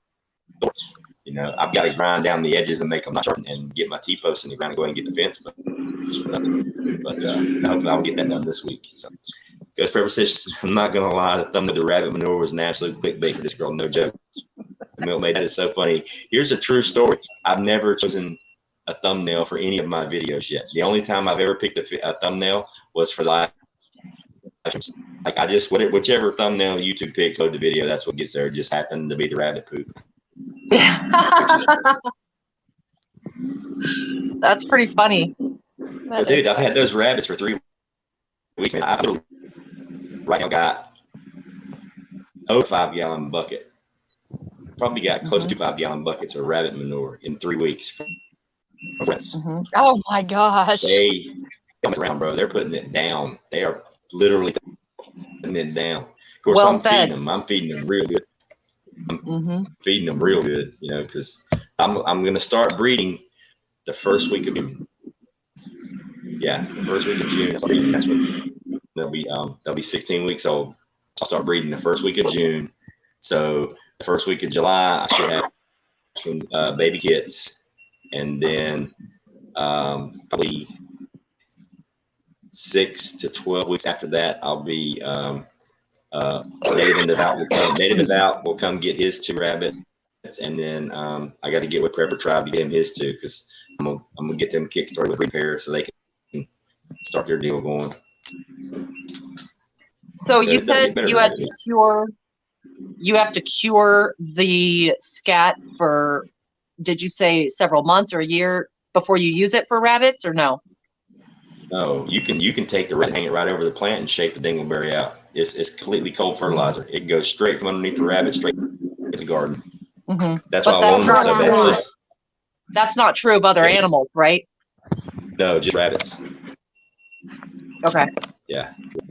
So you got to cook it. Now, chicken manure cooks pretty quick, and you can actually use it in small amounts. Because a lot of people use chickens to turn their compost pile and to turn their, that they just let, a lot of people just throw shit into the chicken pen and let them, they just turn it for them, and then they shovel it out, and then they'll put it into the compost pile, and it burns off pretty quick. I just like the rabbits. I went with rabbits. And I was thinking about chickens, but I went with rabbits for 2 reasons. Number one female rabbit can produce as much meat as a meat cow in a year. Like, so literally with my That's just 2 cages, amazing. yeah, with my 2 cages set up for $2, and each cage section has 6 cages in it. 1 cage is $1, and then I'm going to have a grow out cage for a backup buck or a backup doe, and then the other. So I'll have 8 does breeding. So I'm looking at probably 1,400 pounds of meat once it's in full swing. Minimum. Just from that one mother? All 8 of them running together constantly. I'm probably, honestly, I'm saying low end. That's if I don't do an aggressive. But I'm going to do a whole lot of canning. I'm already at the farmer's market. You know, I'll give rabbits away to bell preppers and stuff that want to start on rabbitry. Because here's the thing about rabbits, I do a lot of research, and a lot of people say that it's in the summertime because of the heat. Well, probably people I talk to that actually do breed rabbits, they say no, you need to breed them all along, even if it's rough on them, because if you stop breeding, they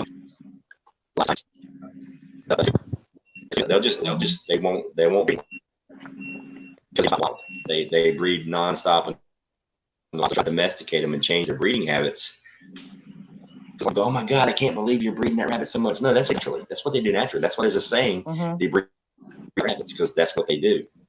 You know, but if you try to change the breeding habits, like in summertime, they say the males will sometimes go sterile in the heat. And as long as you can keep the temperature regulated and get, you know, some good flow and stuff, I think it'll be fine. Plus, you see where I put the cage. I'm putting it in the middle of the woods in the shades. It's nice, cool year. I don't think I'm going to have an issue. How many litters can that one mother do? And you know, the mother's life cycle of birth, how many can she do? They say, from all the research and people with bigger rabbitries, they usually breed them 18 months to 2 years max, and they retire them. So I'm going to go 18 months, 2 years max, and then I'm going to turn them loose on the back end of the property, something about their life, or I'll give them away as a pet, you know, something like that, because they're real tame. Because I handle them every single day. My hands in there and pet them. And it's funny, they're scared as shit of my camera. Like every time I try to video play, they can run. But if I put my camera down, my phone down, I can pull them out and pet them. This is calm. It's something about the phone. I don't know what it is. Maybe it's that something with a G. I don't know. It just freaks them out. But yeah, it's weird. But yeah, and plus rabbit meat on the planet. It has 0 cholesterol. It's nothing but protein. So I mean, you get bang for the buck, and you can literally feed them for free if you got grass. Like I'm doing a mixture of pellets, grass, and straw. But like literally, if you have like pasture land or grass, you just build rabbit tractors and you move it every day, and they don't cost you anything. Like legitimately, it's free. It's the closest thing to free meat you're ever going to get. I mean, it's like legit free. It'll take them longer to grow out on just grass. But, you know. Yeah, you can look up what plants are in your area that rabbits like, and then you know what you can just pluck from the land, you know, that's not been sprayed with any chemicals, and just pluck it up and give it to them, you know. Well, my property here is all trees. I have very little grass. Like I have patches, like where my potato, where I'm putting my container garden. That's like the only area that gets nonstop sunlight. So that's where grass grows. But the rest of my property, it's nothing but trees and, you know, a lot of sand. Kind of. So I don't have a lot of grass. But what I'm going to do is I'm going to build a fodder system, because you can go fodder, you know, within 7 days, and I can just give for pennies on the dollar. So yeah, that's what I'm looking at. See, I want to fill up this whole back area with just because we got black clay dirt, so we have to have containers, but like all the way back to, and I don't want to go all the way back down to the tank back there. That's ridiculous. So I'm going to ask this question here, which is a good question. He asked Ghost, how are you building the nest boxes? A bunch of research with it, and if everybody's seen my videos, I'm trying to stay as far away from any wood in the cages as possible, because I don't want the collection of the urine smell. Plus, if there's any kind of disease or bacteria buildup, that wood will hang on to it for a while and transmit it, you know, because the rabbits like to chew on that stuff. So I'm going like everything my rabbits touch is going to be metal, like for real metal. The nest boxes, some people nest boxes in the cage with straw and having to remember when to put it in and when to take it out. And I think a very, very, very good video of this rabbitry in, I think it was Virginia. It was pretty big. I had hundreds of rabbits, like hundreds of breeding rabbits. It was like a commercial system, but he used the drop down nest boxes where he made it out of the actual wire that he made the cage. So inside the cage, there's a nest box, but it just drops down like a rabbit just jumps into a hole like he would naturally. And that's where your babies, and the nest box stays in there year round. You just clean it out. And then as long as you're shoving straw, they can make their nest whenever they want. You know, so I'm like the first thing I was going to do the inside the cage nest boxes. And then the second set that I just finished building, I've already cut the holes and I've already built the nest boxes to drop down. So what I think I'm going to do is go ahead and build nest boxes for the first set of cages and they'll slide inside. I'm going to do it both ways and just see which way works best. You know, because in the summertime, I would think the drop down nest boxes would be better made out of wire because they're going to get a lot of airflow. You know, it'd be really, really nice.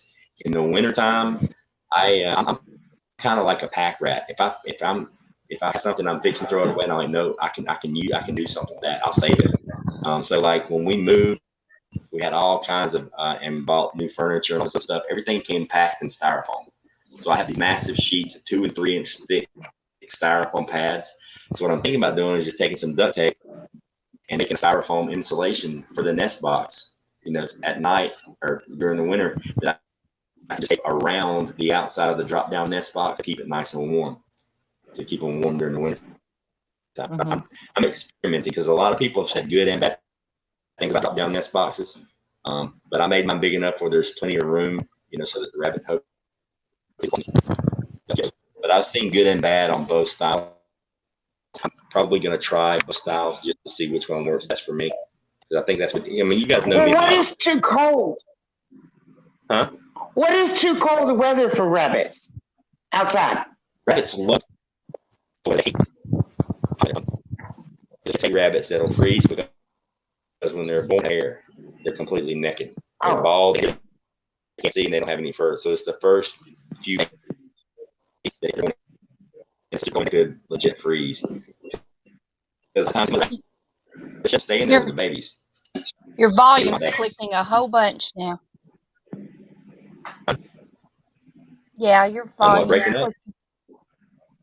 Mm-hmm. Can you hear me now? Yeah, that's better. Yeah. Yeah, in the wintertime or all year long, the mama rabbit, she'll have babies and then she pulls her fur out and she lines the nest to make it nice and warm, and then she leaves all day. Like she's only in the nest in the mornings and usually late at night. Because like in the wild, that would draw predators to her baby. So the mama kind of stays. So that's why they'll kind of freeze. She'll have them and then she'll get the hell out of Dodge. And if one isn't in the fur or isn't wrapped up tight, they die. But our winters here in Texas, we rarely get below 32 degrees. Rarely. Yeah, like your problem is going to be the heat in Texas. It's like my problem here in the summertime would be the heat. That's why I'm putting my cages in the woods. I mean, my cages are literally in the woods behind my house. You know, so they're not. Yeah, because it's like 100, 110. Yeah, what I do is I freeze water bottles, like used water bottles like these. I'll fill them up with water and I freeze them. And I've got two for each cage. And then each morning when I go out in the summertime, like here now when it's hot, I'll take out the water bottle and I'll put it in the cage and then I'll swap them out twice a day during the summertime. And what happens is it's a solid block of ice and you'll see them, they'll stretch out and they'll just lay right beside the water bottle and stay cool. That's going to be my problem, keeping them cool. Yeah. Well, in my area, it's very, very cold, and we actually have an infestation of rabbits. It's we don't get above 85 or 90, but maybe 2 days of the year. And there are rabbits everywhere. So I can attest to the infestation of when it's like a little bit colder. And Ghost, there's a question in the chat about Milkmaid said that she had done some rabbits once, but had losses from the wild rabbits spreading coccidiosis. Have you encountered problems with disease from other animals getting in there? Do you know what to look for? Well, or not seen just it yet? started it. I've only had rabbits for 3 weeks, but my plan is, Yeah. I've already got the hardware cloth. Like, my rabbits are going to be at the closest they're going to be to the ground is probably 4 feet, 3 or 4 feet. They're up off the ground. It's all metal. Nothing can climb to it. Nothing can get to it. And then I'm going to fence my entire rabbitry in. I've got 100 feet of hardware cloth. I'm going to fence it all in. I've got, it's 5 foot tall. I'm going to fence it all in to keep, like, the only thing that's going to go in that perimeter is going to be me and probably my dog. To get the rabbits. But, so that way, like, say if I'm breeding or something and I drop one, it can't run off. Like, it'll be fenced in. Like, they'll live like in prison. They have their cages, and then there's going to be the ground, but there won't be any wildlife in there to them. I have seen a few wild rabbits running around here in the yard, but man, they look healthy as shit. They look really big, actually, which is a shocker. But they look super, super healthy. You're right. So I haven't had any issues with it. Hopefully, I don't think I will. Plus, that's one of the main reasons why I'm doing all metal and all steel. I'm not like a super, super clean freak. My room's a mess. My house is pretty much trash most of the time. But when it comes to my food in the kitchen is, I'm very, like, even, I don't even use a dishwasher, because even if I did use a dishwasher, I end up rewashing the shit anyway before I eat all of it, just because I don't trust the machine. I'd rather just wash it. I wash it and then I put it in there to sterilize it. Yeah, it's like I just hand washing dishes, and that's just the way I do it. But like with my rabbit cages, what I plan on doing is when it's time to breed a rabbit, I'll take the mama rabbit out of her cage and I'll take her over to male to breed. I'll wash it, like probably bleach water. I'll dilute it like probably 25% bleach, the rest water. Close down her cage, spray it down with a spray bottle, and maybe hit it with a power washer, every single time, keep that cage clean. And that's one of the reasons why I like the drop down cage, because as soon as the babies are done, I can and I can sterilize that cage while they're still in the cage, because it's below them. Mm-hmm. But I want to, I'll do the power wash, and then see with wood, that really isn't an option, because it's going to soak up all that crap. And I think that's a lot of people getting the problems with rabbits is the rabbitries, because a lot of people build out of wood and plywood and things like that. And fuck, man, once that stuff gets in the wood, it's not going anywhere.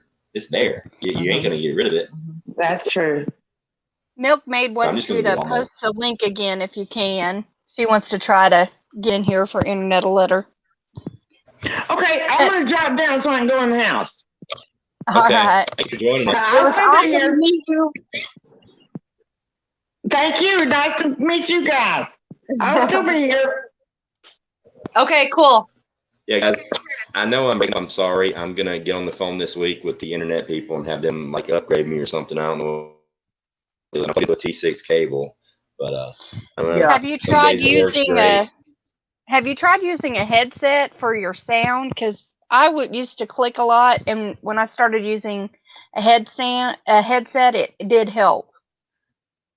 No, I haven't. I'll get me some headphones and try that out. I don't have a headset available. I've just got the earplugs that let me hear sound, but they don't have a microphone. Yeah.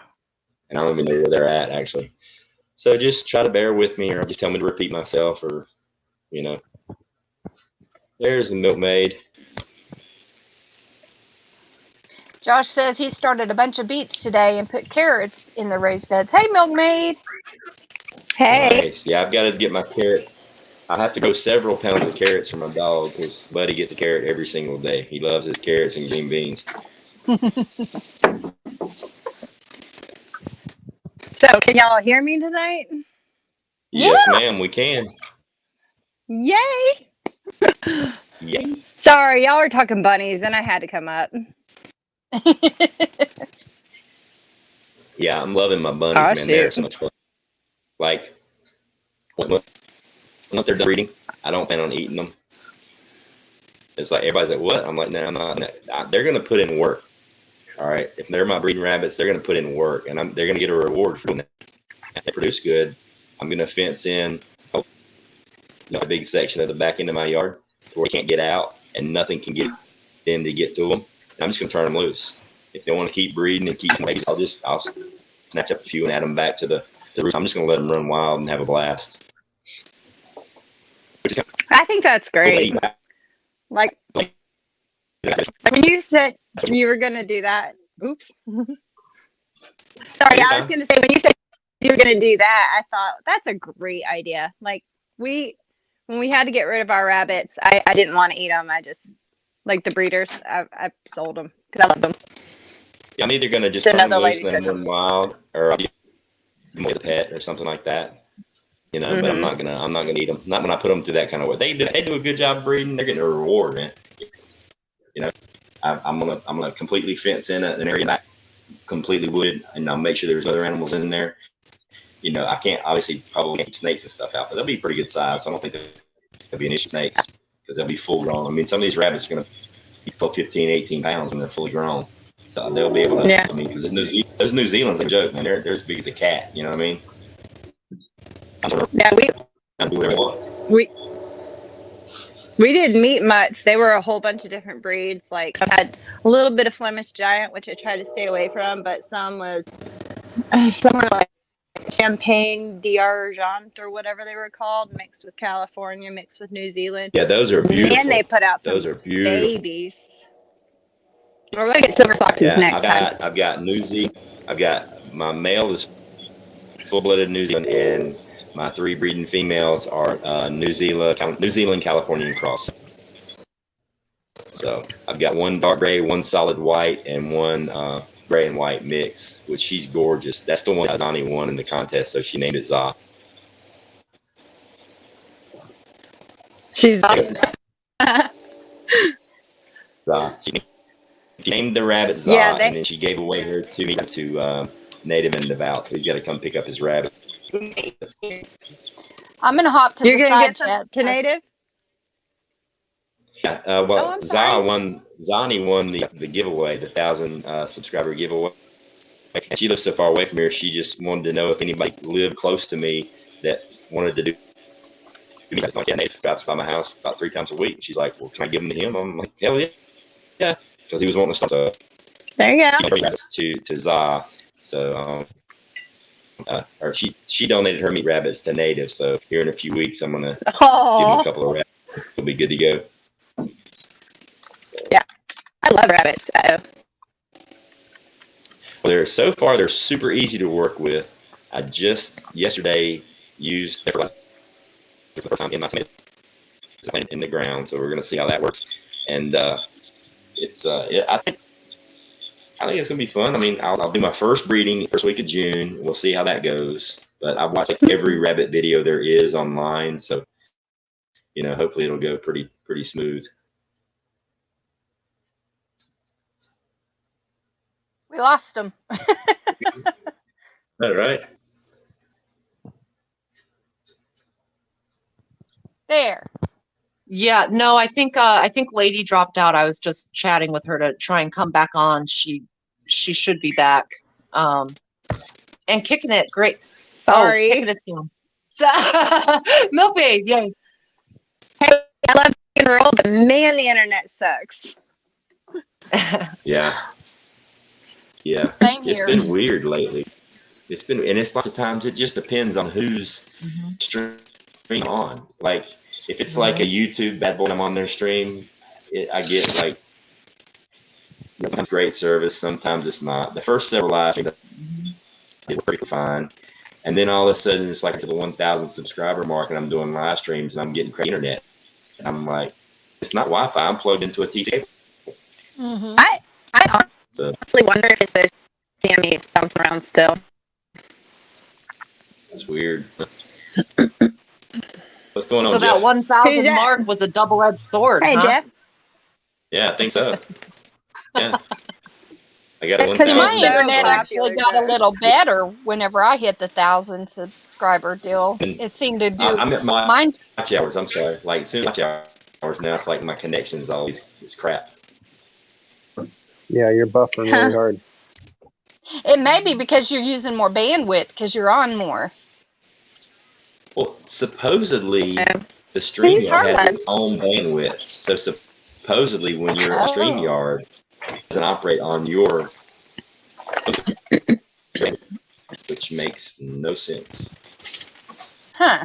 Yeah, it just depends. I have a lot of activity above me and I get dropped out all the time. I'll lose every single one of my comms, whether it's phone or internet or computer or whatever. So it just depends on your area, I think. Yeah.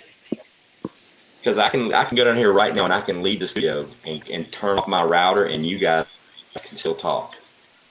So it's not my internet. The stream is run through StreamYard. It's my connection to StreamYard is the issue. Mm-hmm. So, I don't know. I work on that this week. Mm-hmm. What's going How on, are Jeff? you, Jeff? You don't. I'm excellent. My turmeric and Hi, everything. Jeff. Nice to see you. Nice to see you.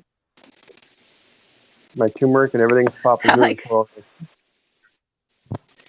It's great I to can meet you, barely hear Jeff. you. Mrs. Monty. let me kill my Bluetooth. Oh, okay. You just had to break it up. There were so many women in here. Yep. Too much estrogen going Poor on in ghost this out place. there. Yeah, way too much estrogen. I don't know. I was feeling Can you fine. hear me better now? Oh yeah. Yeah. Ghost can handle the ladies. Jeff's gonna be his bro, right? I didn't even notice. It was perfectly fine. Yeah, but I'm gonna do I'm gonna do the live stream next weekend, and then Emily convinced me to do like basically like an online video cookbook series of me, because I eat my preps pretty much every day. Mm-hmm. Like Oh. my preps, I've already conditioned I eat my preps right now, like legitimately, but I rotate through. I'm on about a 4-year rotation right now. But she's convinced me to do like videos of me preparing the food that I prepped. You know, Preparing your preps. Yeah, like my Cooking pulled your pork and the pulled pork, how I do it, the chicken, how I do it, the mashed potatoes, all that stuff. I'm gonna do like a little prepping cook blog or vlog, whatever you want to call it, because I'm sure I'm That'd going be to sit down awesome. and type it all down.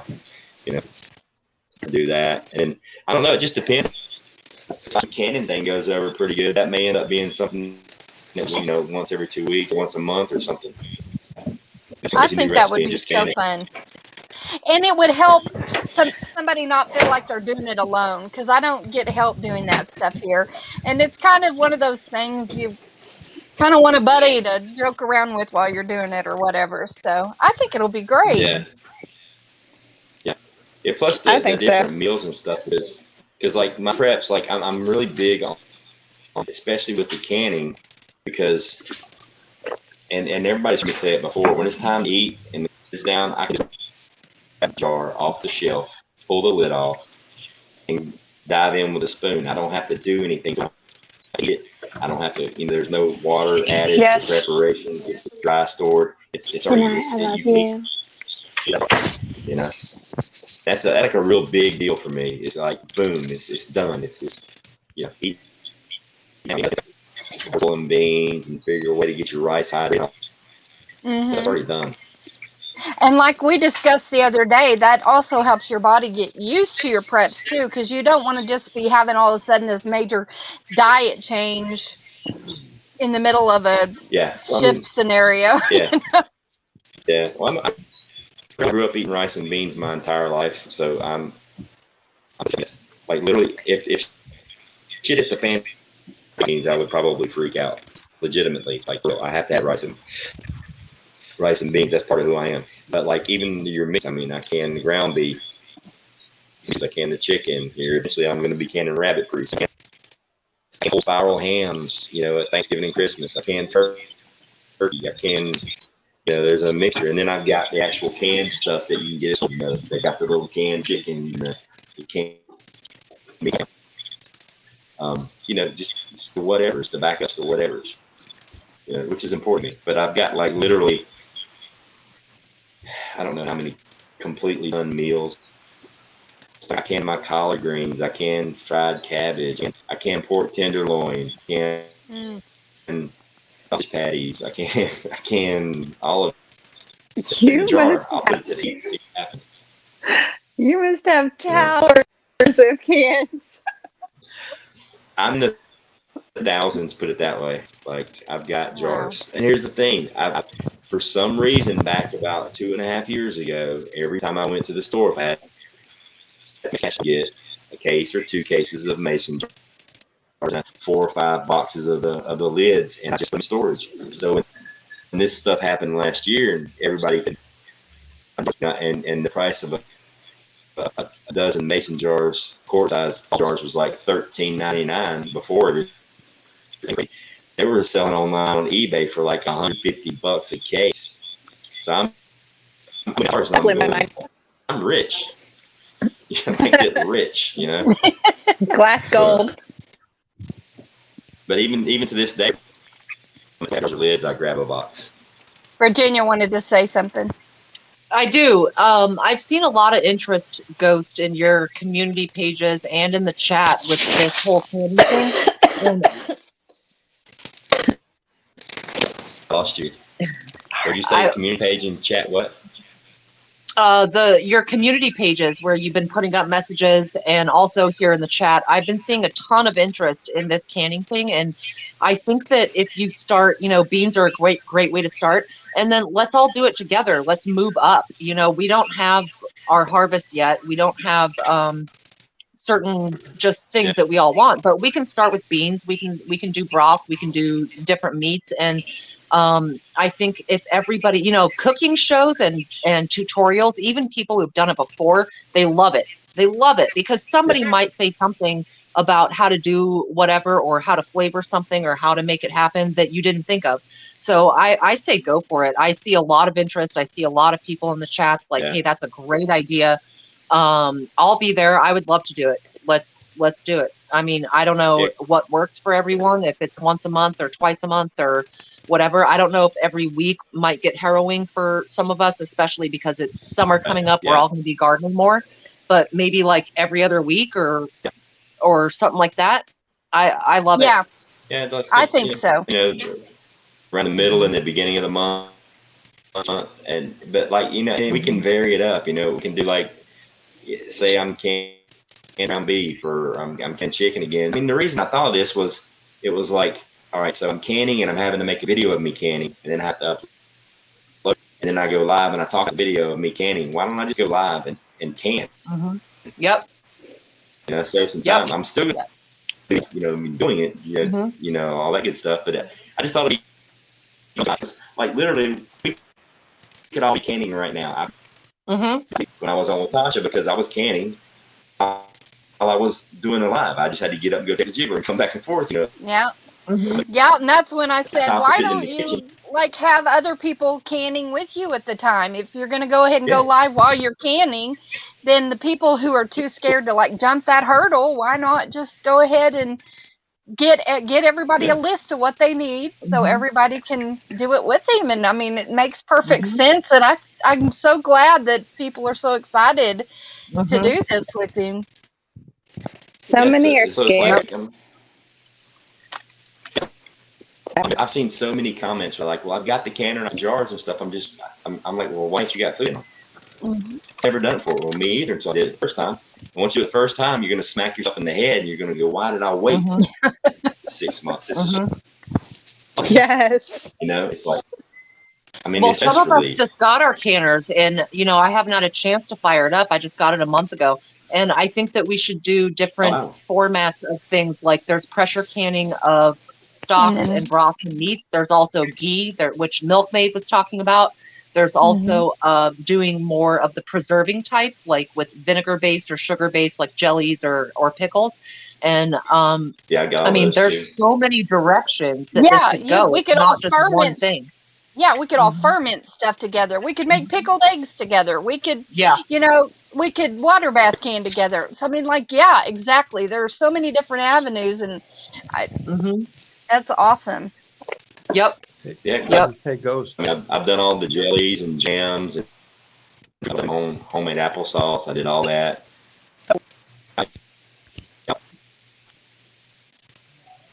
Ghost, Yeah. have you Jeff. tried pickled eggs?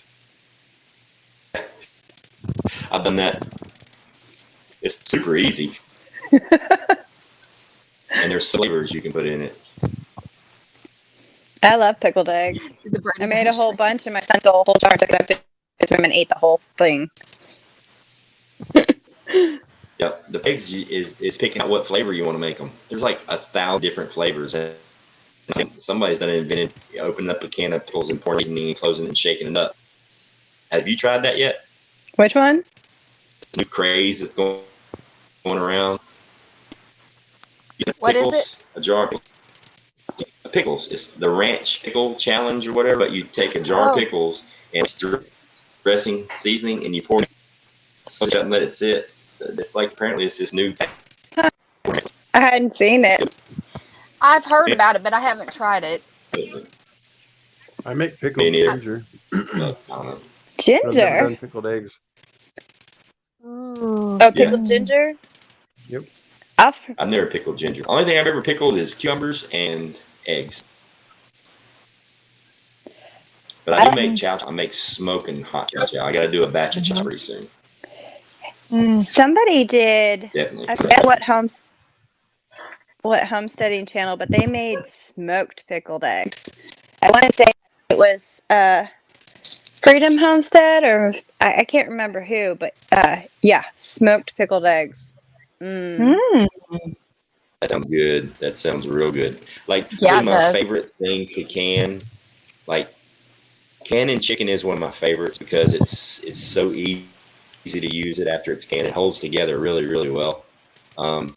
Canning, but there's a lot of work involved in canning chicken, especially if you're going to do the bone broth as well. But I would never can chicken without doing the bone broth because I just made my money back doing that. Right. But,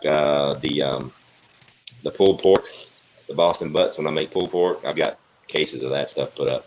That's a lot of fun. It's a lot of work, but it's a lot of fun because it's so like it comes out of the jar tasting exactly like it's supposed to taste. You know, chicken does the same thing. But like your ground beef, it kind of loses its texture and the flavor changes a little bit. But it's still ground beef. It's still healthy. It's still good for you. There's still nutrition there. But I mean, I started canning a lot of stuff and eating it just to see how the flavor changes and how you should season it. And that's why I stopped seasoning everything except a little bit of salt. Because the first time I put Italian seasoning in something and I canned it, it kicked my butt when I tried to eat it. It was so overpowering. It was nuts. And that was before I heard that, you don't want to can with, you don't ever want to can with things like basil. That the pressure canning process like intensifies the flavor by like a factor of 100. There was one seasoning, I think it's sage, that Gilbert Farm said you should not put in your candy. Yeah. She said it got funky. If Gilbert Farm said I'll do it. Everything I've learned how to can, most of it I've got. I love her show. I started following them like four, maybe 5 years ago, back when they were at their old place. Yeah, she's brilliant. I love her. Oh yeah.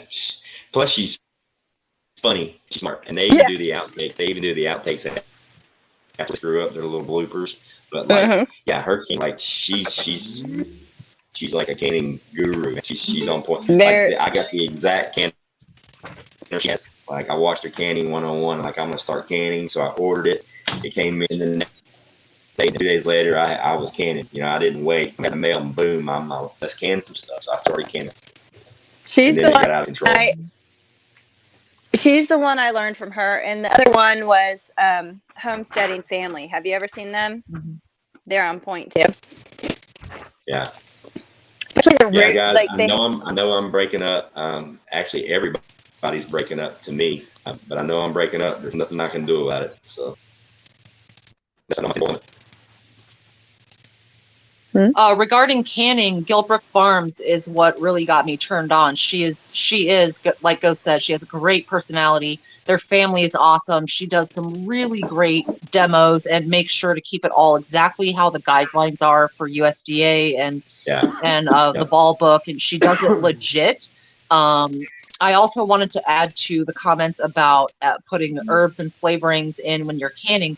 Anytime you cook, you should not add salt until the end, because salt it ends up dissolving, and then you end up adding way too much trying to get the flavor if you're making a broth or a stew or a soup or whatever, and that can really spike your sodium content, which is something you might not want if you're relying on your canned foods to eat. There was another comment as well from Nikki about making tinctures, which I know that the Milkmaid does, and we discussed the other day. If you make some of your herbs into like rosemary or thyme or oregano, and you make those into essential oils that you add to your food later, that is also a prep. You know, can up and do it with either doing sort of distillates into an oil or doing tinctures using an alcohol base. And you can add those sparingly to your foods as you go, adding flavor and also adding some medicinal value, because all herbs have some medicinal value. But I was just going to make that comment about salt, because sometimes some people need to watch their salt, or, you know, if it was a shift situation, you don't want to over sodium yourself and suck out all the water that you're working with to stay alive. Yeah. I mean, me, myself, I haven't had like a I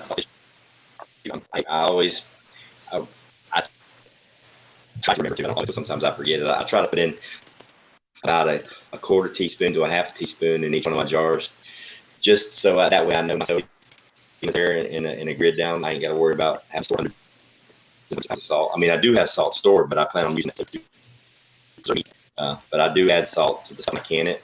And I mean, the crazy part is though, I'm not a huge seasoning person. Like, it's like if you don't have to overpower with seasoning. I like to taste the food. You know what I mean? Just use a lot of salt and pepper. That's pretty much it. You know, basil, garlic, oregano. If I have plenty of seasonings, that I always add it. But the only thing the only seasoning I actually still put in my stuff when I put it up is salt. I don't do it to my meats though. Just like veggies. I don't season my meats with anything. It's just veggies. So I have a thought on salt. If it's all right. I have a thought on salt. Yeah. So I'm a salt addict. I love salt. But here's the thing, like the way that most people eat salt is like either iodized salt, you know, the table salt, which you can't use for canning or fermenting or pretty much any food preservation, because I almost said a bad word. It really messes with your food preservation. But like when you have just straight salt, just a table salt, a lot of times it has additives in it, but it also is pretty much only sodium chloride, which is great. We need sodium chloride, but if you have a mined salt, like either a sea salt, which depending on where you get it from, it can actually kind of be like have toxic stuff. Like I won't get sea salt for the Pacific Ocean after the whole meltdown that happened in Japan, but like say real salt is out of Utah, or you know, everybody talks about Himalayan pink salt, but the real salt's the same dang thing. But that has a whole bunch of your other trace minerals, and when you take in that salt, and it also has those other minerals in it, there's a balancing effect. And a lot of people who have issues with, say, high blood pressure or issues with sodium chloride, when they would switch to that, it has a slightly different flavor, almost slightly sweeter, but it balances those levels of minerals and actually has helped improve people with their high blood pressure. Instead of just completely cutting salt out of your body, it will actually improve those conditions. That's just my thought. It might add to that conversation, because I'd die without salt just because I love it. I love salt. Yeah, me too. I warn everyone when they eat at my house. I'm like, don't add salt, because when you work like at a gourmet restaurant, they don't have salt and pepper on the table, because that's an offensive if you season it. So I love salt. I was definitely just pointing out for people with the blood pressure. Oh, But yeah. you're right, and you need salt to absorb a lot of things into your body. Salt is a necessary element all day. yeah. With canning and stuff, just be careful. Or when you're making any kind of food like a gravy or a sauce or whatever, just add it at the end because it will start to dissipate, and then you'll oversalt yourself and not realize it. Oh yeah. Good tip. Yeah, I love So- salt. Oof, gotta have salt. I put salt on everything. Mm-hmm. I'm salty. I'm just a So salty there was a person. question. Oh, Leslie wants You're to know not how as much salty salt as do you you need wish to you store were. for. Leslie wants to If know how you- much salt you need to store for preserving meat. Well, it depends. I mean, if you have a lot of meat stored already, and you have a way to replenish that, i.e., rabbits or chickens, things like that, that you're gonna can, or you're just gonna eat fresh, then really not that much. The reason I have a bunch of salt stored is in for bartering issues, because people are going to need that if they're going to start salting their meat again. Plus, I mean, there's a reason salt has the word salt. I mean, it's where the word salt came from. The Roman soldiers were partially paid in salt as part of their wages. You have to. Yeah. Mm-hmm. Salt's like water. Salt's like air. Salt's like you have to have it or you'll die. So Yep. store as much as you have room for. It's not going to go Well, and see, bad. You're always for going to like find use us, for it. sorry, I didn't mean to interrupt. For like us, we have cattle. So, I mean, if we butcher one, it's not just a little chicken or, it's not a day's worth of food or a couple of days worth of food. So, we have to consider that, and smoking the meat or salting the meat, things like that. That's going to be essential.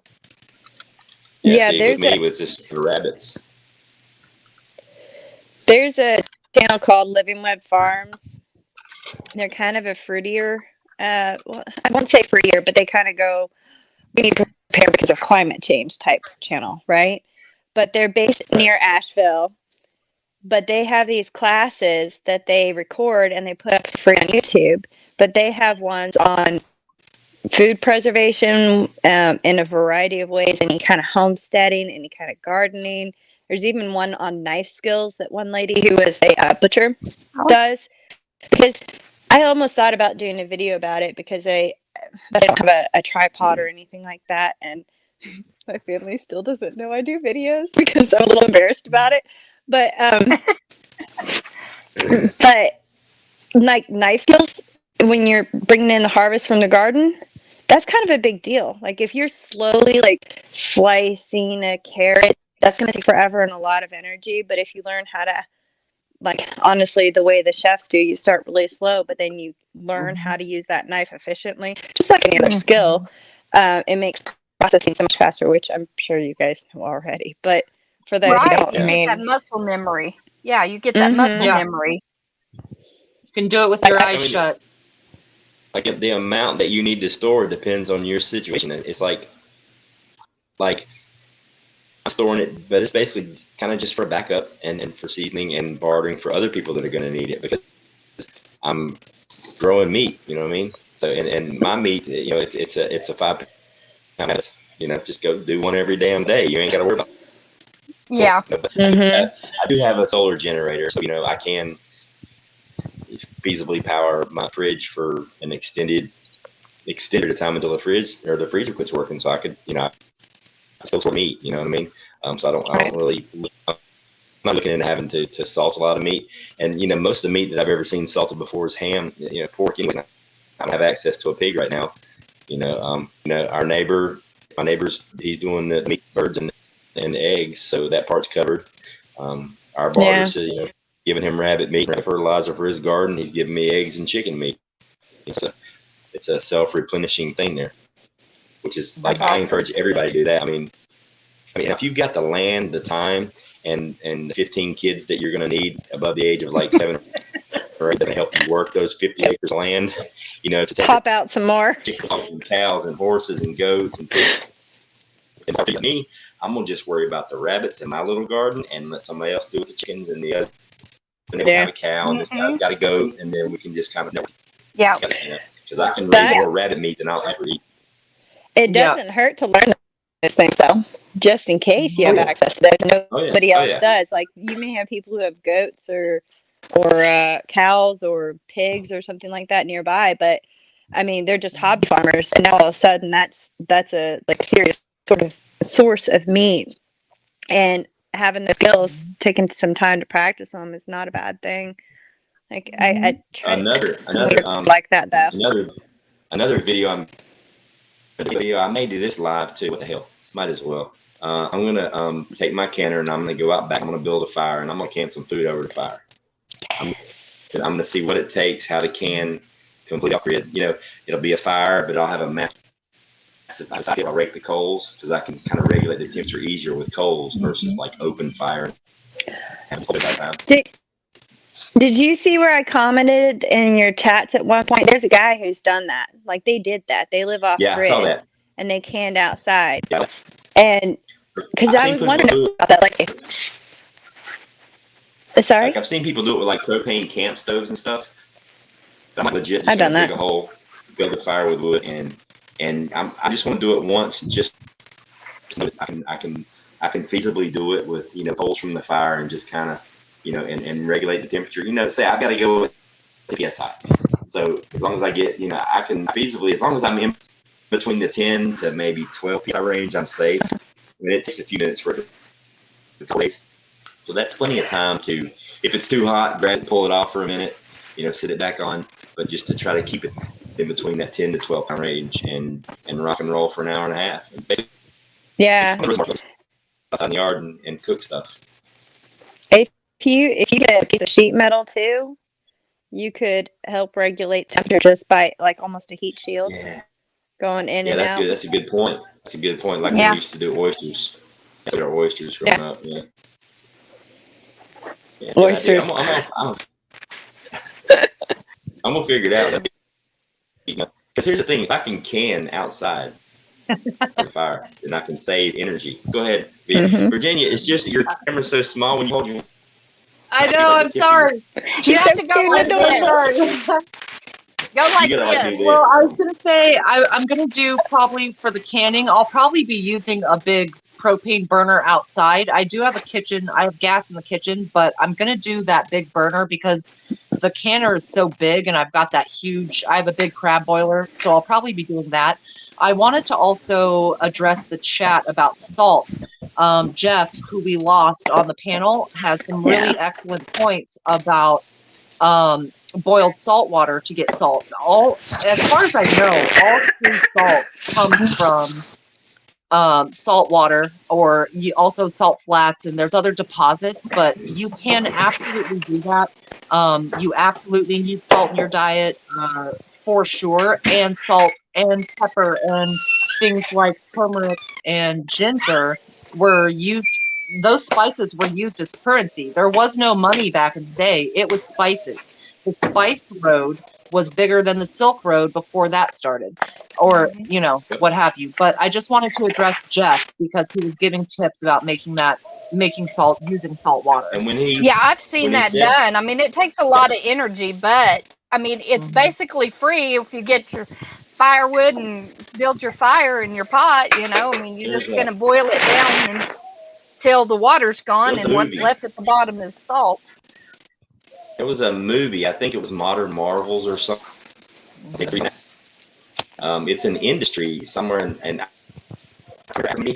but it's this community. They live close to the coast and make these massive flat, almost like desert into the land. And what they do is they'll open the gate and they'll flood these super massive. It's like 100-acre salt. And they'll flood it with like 3 or 4.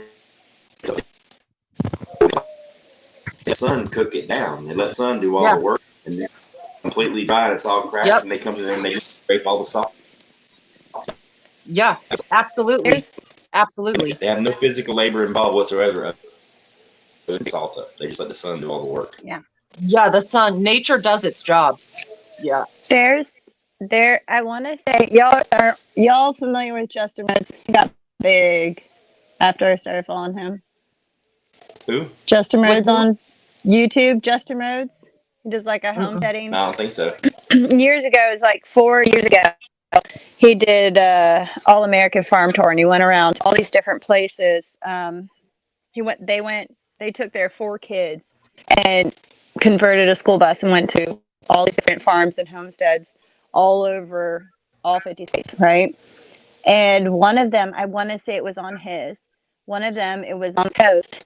So anybody on the coast could probably do this, but they had they mined salt. So they would take the salt water and they'd put them in like black plastic concrete mixing, flat concrete mixing tubs. I'm not near the coast, so I can't take advantage of this, but they pour them in and then just let the sun evaporate it all off. Mm-hmm. And they had like a clear roof over top of this platform that they put them on, like a little wooden bench with a roof over it, but the sun would evaporate it all off. That way the rainwater wouldn't come and rehydrate it. But I mean, I thought it was cool. That's how, they used to, at least small people did. I mean, hopefully, things don't get too crazy before I finish getting everything done the way I want it to get done. But like I want to get, I'm like this. I'm going to test this winter for my container garden, and you see the way I am with my plants. I'm not delicate. I'm brutal. I murder plants. I want like tough, mean, badass plants. Like my tomato plants, I murder them all year long. I'll just about freeze them to death. As long as there's fruit on there, then I will freeze them to death. If I got fruit, I'll pull the fruit off, and then I save those seeds. And then over the years, they'll get conditioned to that climate. You know what I mean? I murder plants. I want the tough ones. It's like the ones I don't even know what they are. You realize they came back to life ago? The mystery seeds that I planted that were really, really leggy and I had to replant them, and then they all just kind of died. 2 of them were laying over the edge of the cup, just brown. I had water when I was watering my tomatoes, had extra water in the cup. So I just did with them. Boom. They're nice and lush green. They came back to life. I think they're celery. I'm pretty sure it's celery. But they came back. You need to have a running bet for those, because I am willing to bet those are Brussels sprouts. I think they might be in the cabbage family too because of the shoots that came out. They could be like cabbage, kale, Brussels sprouts, broccoli, something like that. I'm going to go get them right now. Yeah, bring them. The first seedlings look to me like that family. You know what I mean? Yeah, like the little heart-shaped leaves. Cabbage family. Yeah, for sure. I was going to address Jeff in the chat again. He was talking about growing turmeric and ginger. Those are miracle foods all day. I actually did try to pot some ginger, and something with opposable thumbs came and stole it out of the pot.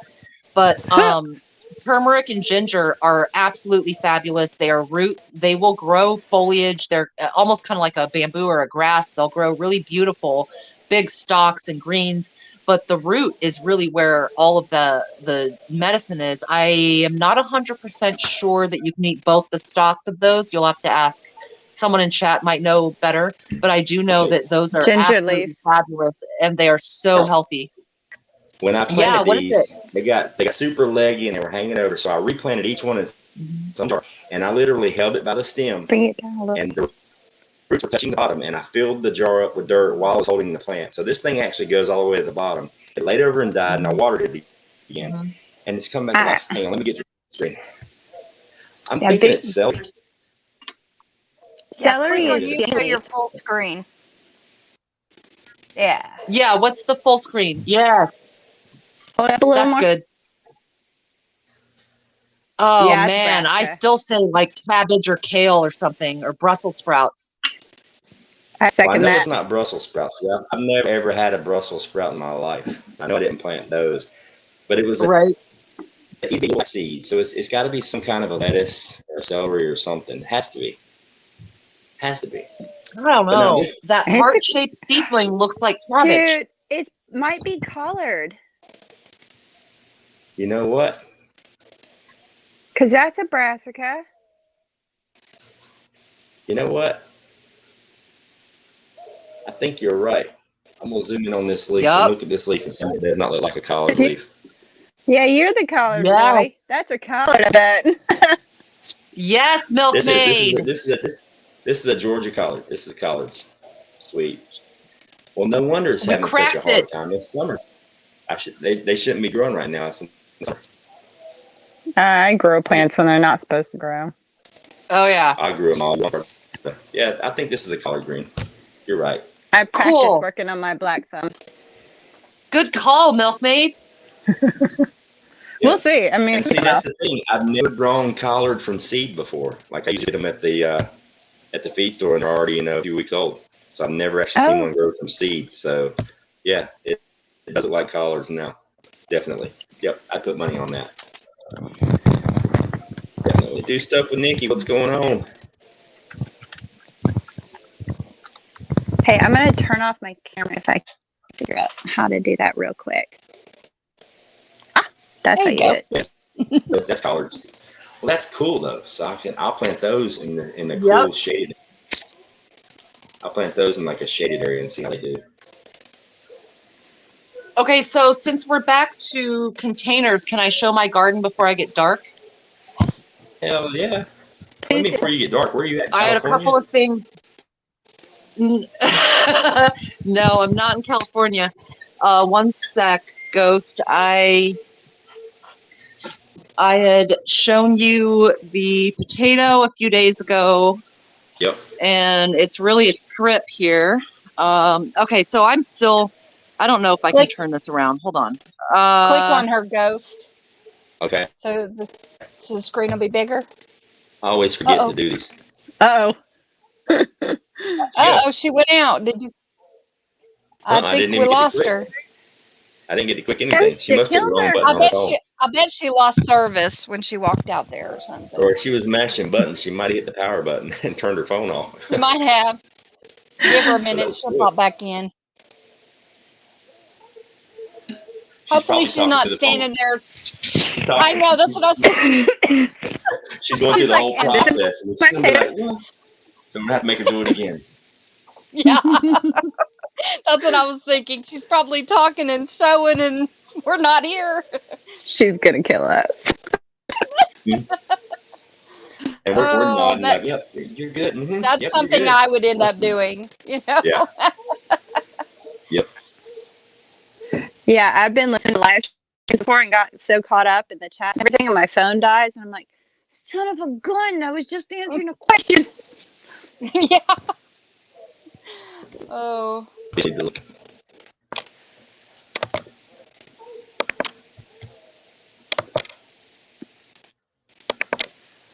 might post the link again.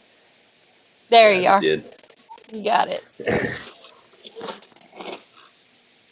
Well, I just got an overwhelming scent of skunk, so I'm sure my two outside dogs, my two dogs that are outside, have probably chased one down. So they're going to get to sleep outside for a few days. Oh, yeah. Oh, my gosh. It stinks. Well, thank you, Sheila. There he is. There she go. Yeah, we lost you, Virginia. I know. I tried to do the turnaround on the camera, and I completely messed it up. I don't know how to do this. So screw it at this point. So, all right. So the potatoes I had shown the other day, there was a second potato coming up on that. And so here we've got, this is 2 potatoes coming up, and it's 2 plants, even though it has all of these stalks. It's only 2 separate plants. And I started these about 6 weeks ago. So moving on, I actually have things in different stages because I did a bunch of potatoes at the same time, but they actually there was something with opposable thumbs coming into my yard and eating all of the potatoes out of the buckets. Like they were just taking them out and eating them.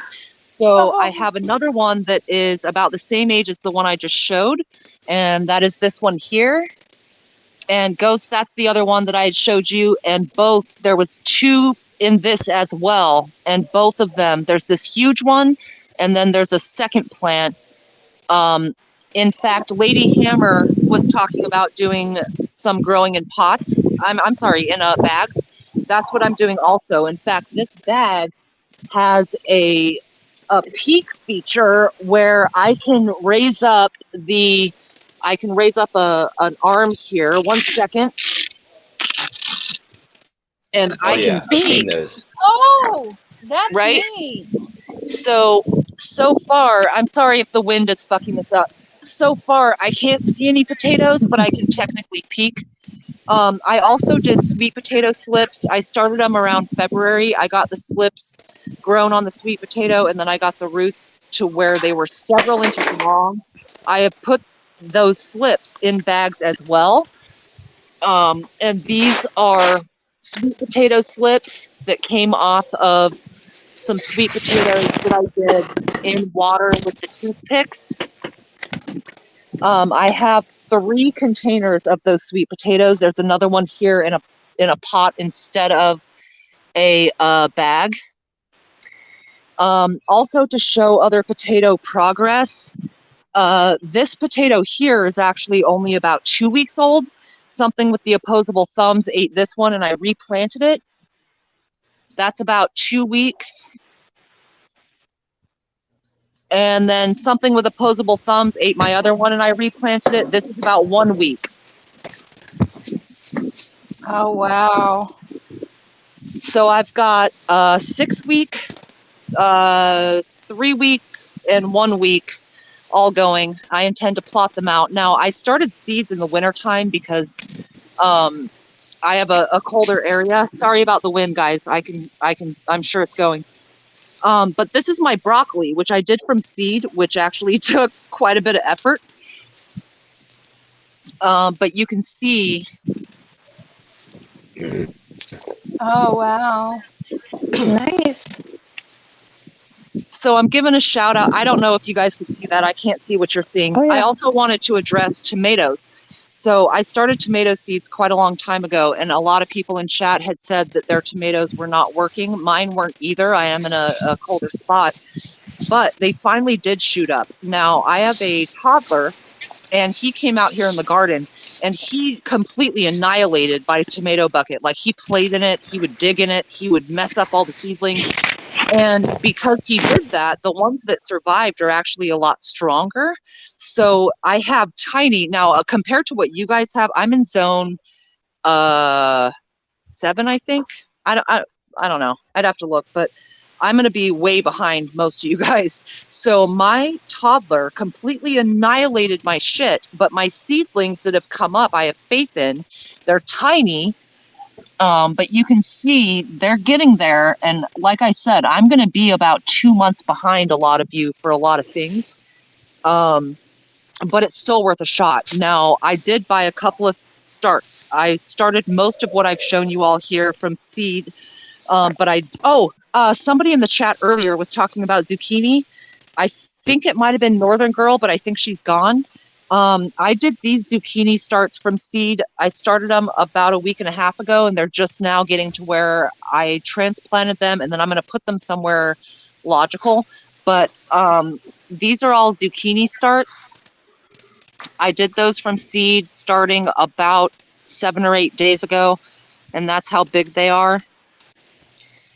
So you can do a lot in containers. I know that, I don't have a lot of land or a homestead to work on, but there is a lot you can do. And I wanted to show Ghost one last thing before I get out of my yard. So about the self-watering containers with the crap. I think you were showing seedlings or someone else was showing something.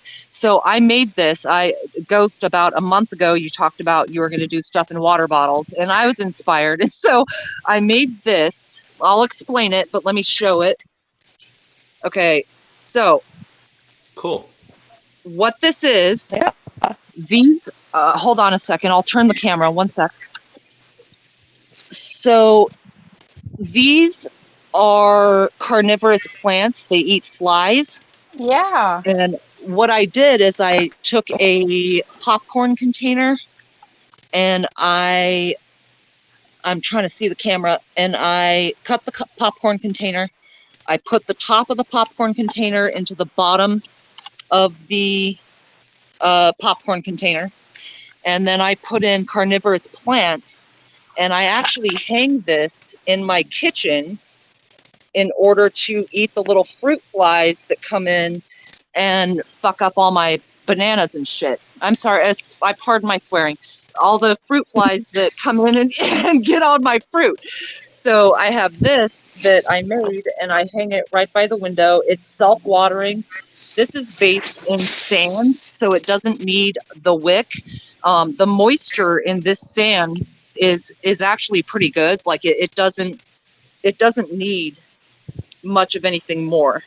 I drilled the holes, and I actually used a hot glue gun to make holes in this bucket to put the holder in. And I put the loops right through the bottom base, because if you put it through the top, it's just going to get pulled through. It's not, it's not going to hold it. And I hang that in the kitchen with my shit. And it's That's what do clever. you call those eaters that are like Venus flytraps? They're Venus flytraps, and also like some other carnivorous plant. So I'm just saying, like, look, I mean, these potatoes are respectable, and this broccoli is respectable, and I've got cabbage over in another thing, and it's all in one. I'm sorry. Sorry about the noise. But it's all in like troughs and different kind of stuff that, I'm not going to be able to feed my family for a full year. I know that, but it's still something to work on. And I'm also getting to know, I'm experimenting what's going to work here in my area. So sorry about the noise or anything, guys. I'm so totally going to make about 50 of those and just Isn't that awesome? Heck all through yeah. my garden. Yeah, Super I thought clever. I thought I was a fucking genius. I was like, oh man, I'm gonna put carnivorous plants in the kitchen, and I'm gonna make it out of the thing that Ghost showed. That I don't even know if you started seedlings in that. You were talking about a water bottle upside down. In fact, do stuff with Nikki. Nikki is awesome, and she did a demo of doing seeds and plants where you just cut the water bottle in half. And you turn it around, and for me, I did look at Jeff. For me, I did the carnivorous, but yes, that's awesome. You can use pitcher plants, you can use Venus flytraps, you can use the one thing is the arms die once they eat a fly. Once one of those arms of the long plant eats a fly, it'll start to die off. But the Venus flytraps will grab little fruit flies, and they'll just like clamp them down. And oh my God, it keeps them off your fruit and your shit in your kitchen, and I love it. That's genius, and I love your decorative deals that you put your little crystal looking things. So pretty. Thrift store, baby, all the way. Yes. All right, I'm gonna set the camera back up, but I just wanted to show you guys that. Good Bye, night, Stephanie. Good night, Stephanie. I forgot to say hi to her earlier. I felt so bad. That's really cool. Jeff, what were those plants? Because I couldn't see. It was so tiny on my One was screen. a Venus. Whose plants? Jeff's or hers? Jeff. Yeah, that's I don't know. Oh, we go. I Left think again. I don't know. Oh my. They almost look like ginger. Yeah, it did. You can eat ginger leaves too. They taste just like ginger, just not as strong. You can eat ginger leaves? I wasn't sure. I know certain leaves you can. Yeah. I wanted to grow horseradish this year so bad, and I picked some up, and I forgot to plant it. I get overzealous. Some Venus flytraps and those pitcher plants. That's like a really good idea. Yeah, like 4 or 5 of them, like on stands in your garden. Well, I have I'll get some fly. mint tomorrow and put them around my plants. There you go. Yeah, like the pitcher plants, they grow in a lot of water and sand, like that demo I showed with the water bottle. I don't have any soil in there. That's like a sandy vermiculite mixture. And I did not add a wick because that particular thing is more like a succulent. It's not going to want a ton of water. So I just pour some water through the top, and it'll make its way down, and the plant still thrives. In fact, it's gotten 5 times bigger since I got it. and it's caught, little flies and little BS in the kitchen. So I totally recommend it. I mean, I loved it. I thought, I was like, man, this is a great idea. Fucking fly traps in the kitchen. So. Hey, Jess, there's the link, Jess. She wants to do the canning next weekend, too. Heck yes. Get up in here. Ghost beard is too much for just 3 ladies. I'm just saying. Ghost, you got all, you're slaying all the bitches. He's a salt and pepper princess. Yeah, he is. Next, we're going to have Ghost canning live with mud wrestling. Oh, crazy. Hey, Jess. Hey, Jess. Hey, how's it going? Hello. Good. I got pretty burnt today working in the garden. Yeah, you do the little red. Yeah. Yeah, and I just recently got your email, Ghost. I'm sorry. Well, that's all right. No big deal. I forgot that you moved your time up to 8 o'clock. So I was like in the middle of cooking dinner when you went live. I'm like, man. Well, I was technically supposed to be backwoods, but he had to go out of town. He said he couldn't go on. I'll go on. Said, but yeah, I sent the email because Emily told me that you wanted to come on a canning show, but I'd already sent you the link before she sent me the text saying she was talking about the live. Oh. Yeah, I'm definitely excited about the canning live. Are y'all doing that next weekend? Yeah, it's either going to be Friday or Saturday. It looks like Saturday's winning out. I put a poll up on YouTube. Wow, what's best for you? Oh. Damn. I guess she didn't like the answer of Saturday. Everybody's internet. She's out. Saturday, she was like, wrong, I'm out of here. How dare you say Saturday? I mean, I think people that can make it will make it. It looked like Saturday, Sunday was neck and neck. Yeah. Bug dude, I can't do super chats. I haven't monetized yet, man. I'm still new to this. I'm still figuring the buttons out, man. I've only been here 3 months. But I did actually apply for monetization. I did fill out the thing for the AdSense. There you go. Has it only been 3 months? That'll be a thing. You're cutting out again. Hold on. Everything's buffering. Oh, yeah. So I can see all of you perfectly, and you're saying, yeah, it's just Jeff we're losing. Okay. Oh, I cut out. Yeah, sometimes I'm hearing Ghost cut out.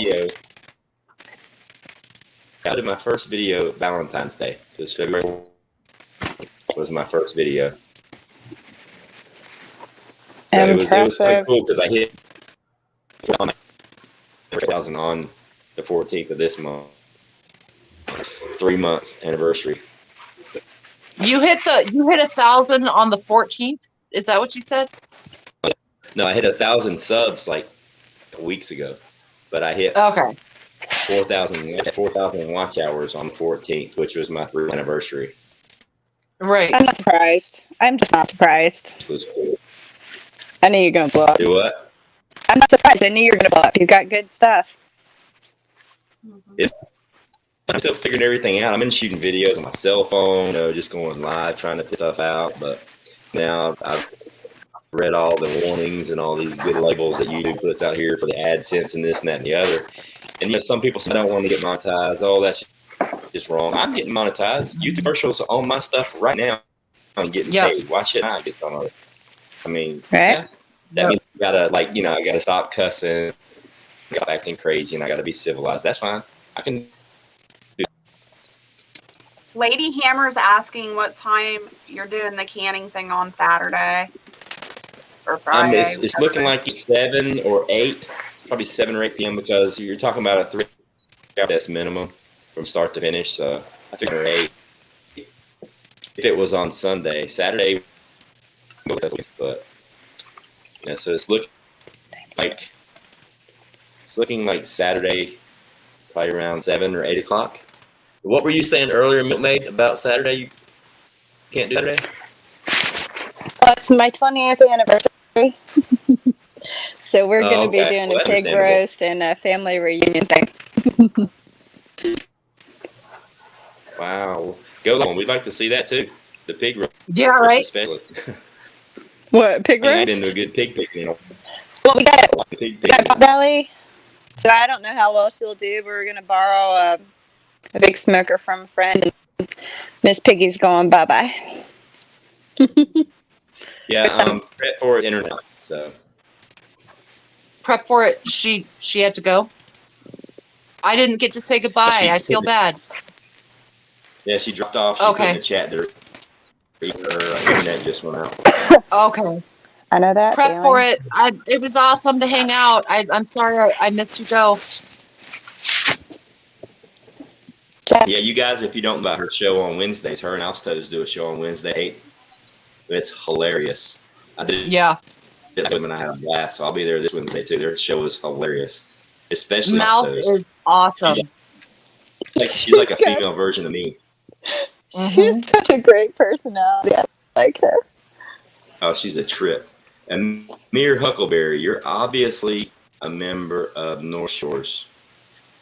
Because I never even heard the word quaff until North Shore said that about my beard. Quaff. Quaff. Yeah.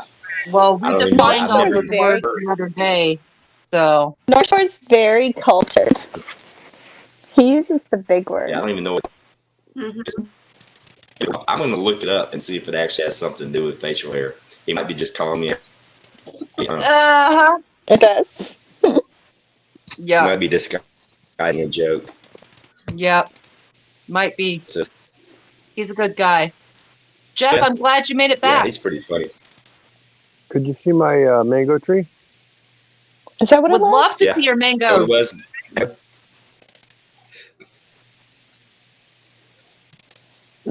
Yeah, Barbados cherries, avocados, bananas,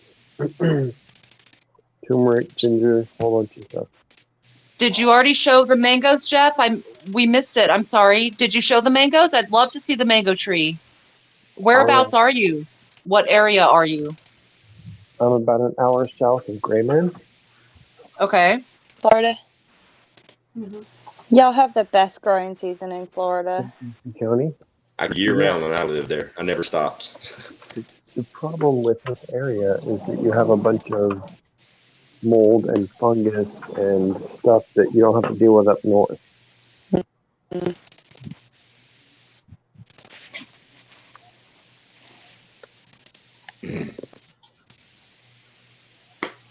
And where are you at, Ian? Did you say Milkmaid? Yeah, where are you located at again? Central Virginia. That's right. Yeah. My daughter's going to be down there at Bragg this. Oh, yeah. Oh, that's beautiful. Nice. Which one is that, please? It locked up. Good thing you got the camera on right when it locked up so we could see it. Can you guys see the mangoes? Yeah, right. That was the mangoes? Yeah. Beautiful. That's so cool. I wish I could grow those.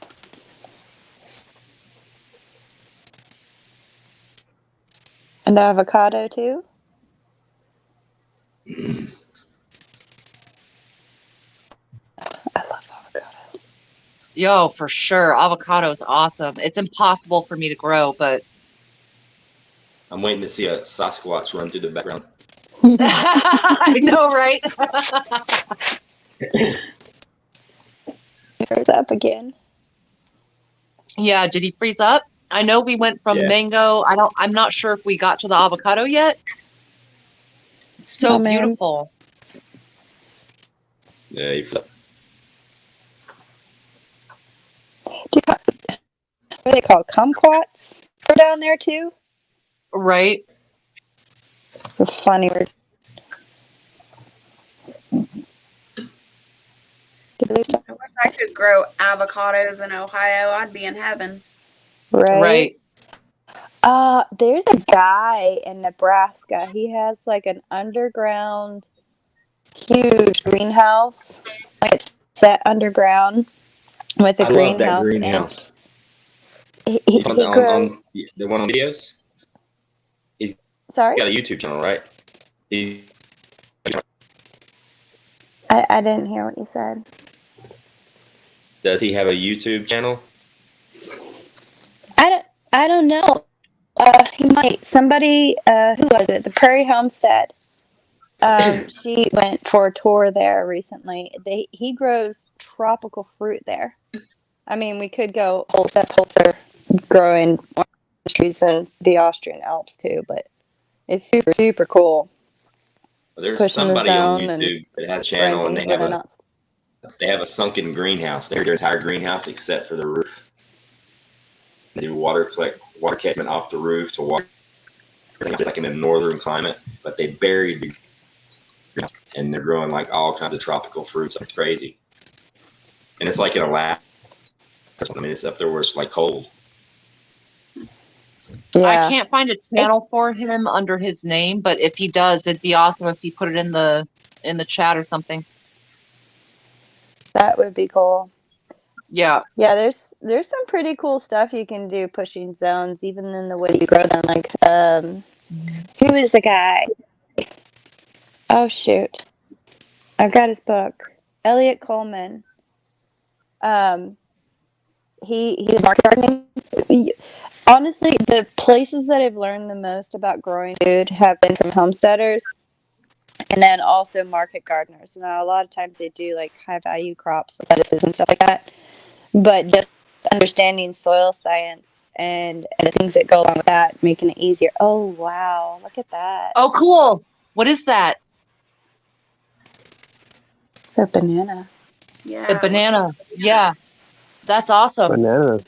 That's so cool. I just here it cuts my signal off and I lose you guys, so Sorry. I can't show you much. The plants inside, were they ginger and turmeric? Oh, there we go. Is it there?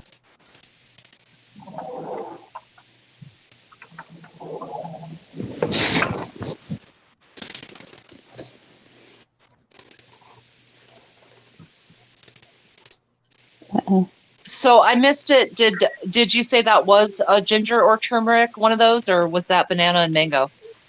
Inside. All of the above. I grow turmeric and ginger. I have mango, and I have ginger. Mm-hmm. But That is unfortunately, very cool. My internet cuts out when I'm out there, so I can't talk to you while I'm out there. It Yeah. just keeps dropping. So I'm right there with you, Jeff. My internet sucks too. I grew ginger last year. I had to put the root in a pot inside starting like December.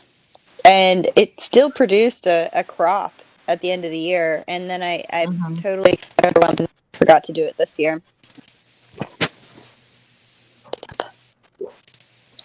Oh, nice, kicking it.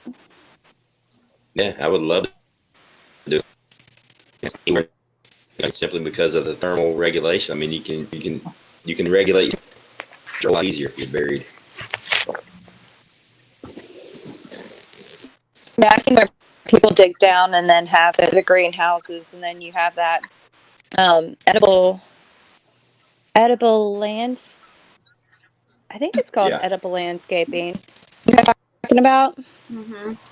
Kind of hippie dude up in New York. Yeah.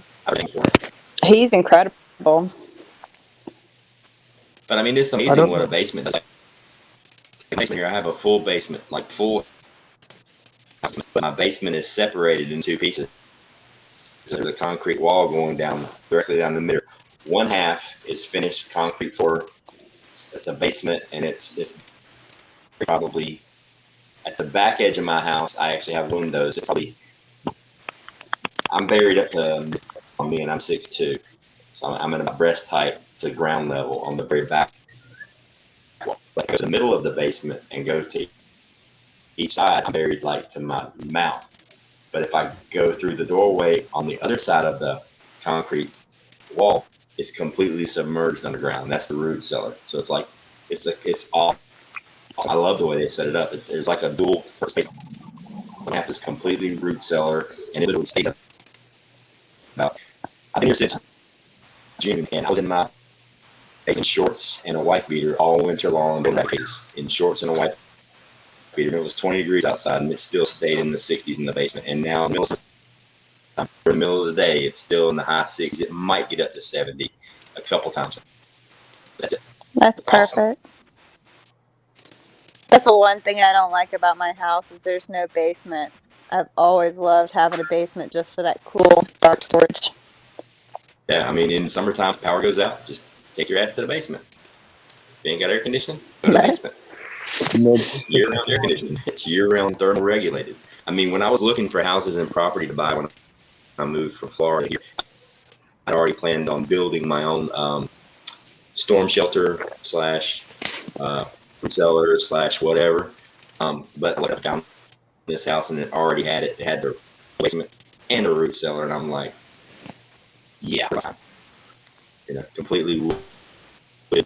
I mean, the only bad part is I don't have like a wide open space for a garden, but I actually I'm shaded during the summertime. It's nice, cool. Like my yard versus my neighbor's yard, there's like a degree difference. Can you guys hear me? Mm-hmm. Yeah, when you first showed your basement and that root cellar, I was so jealous. That you've got an awesome setup there, Ghost.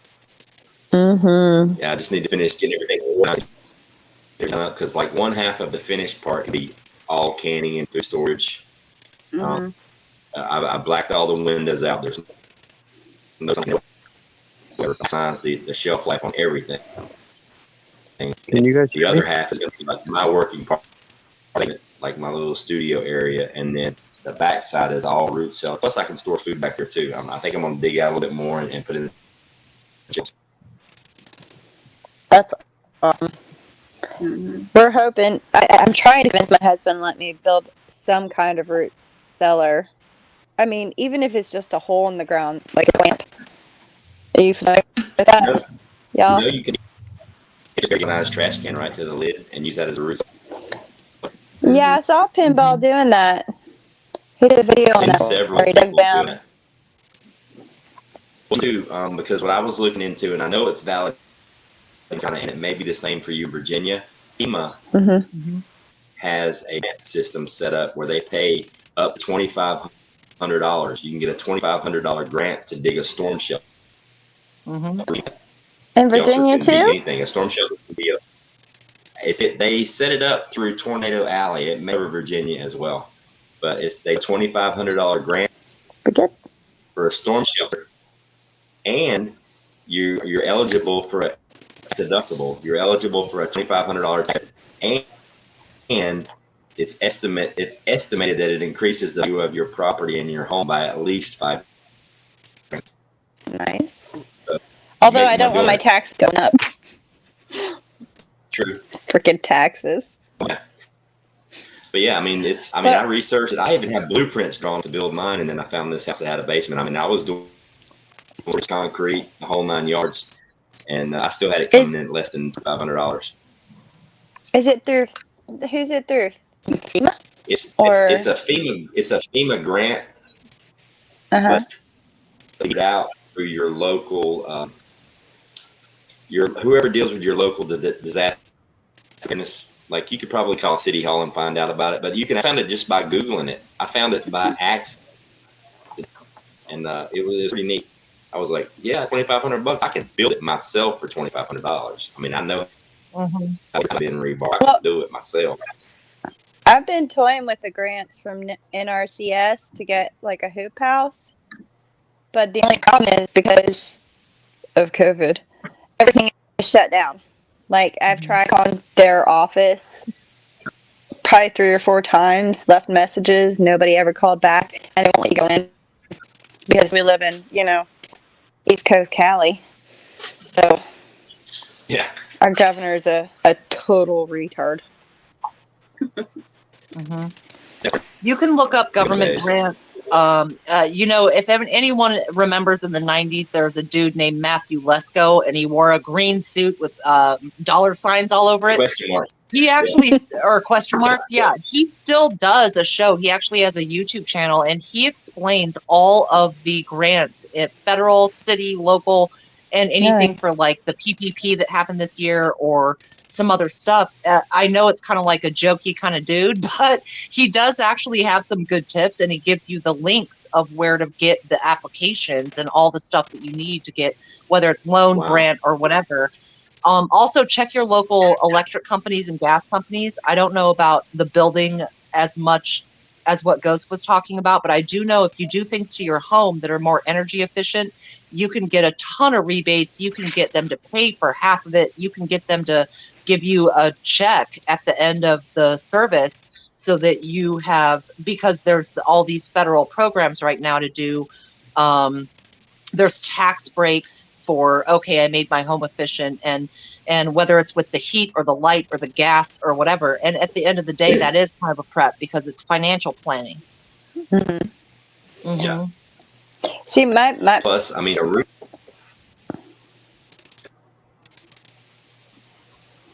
Huh? Okay.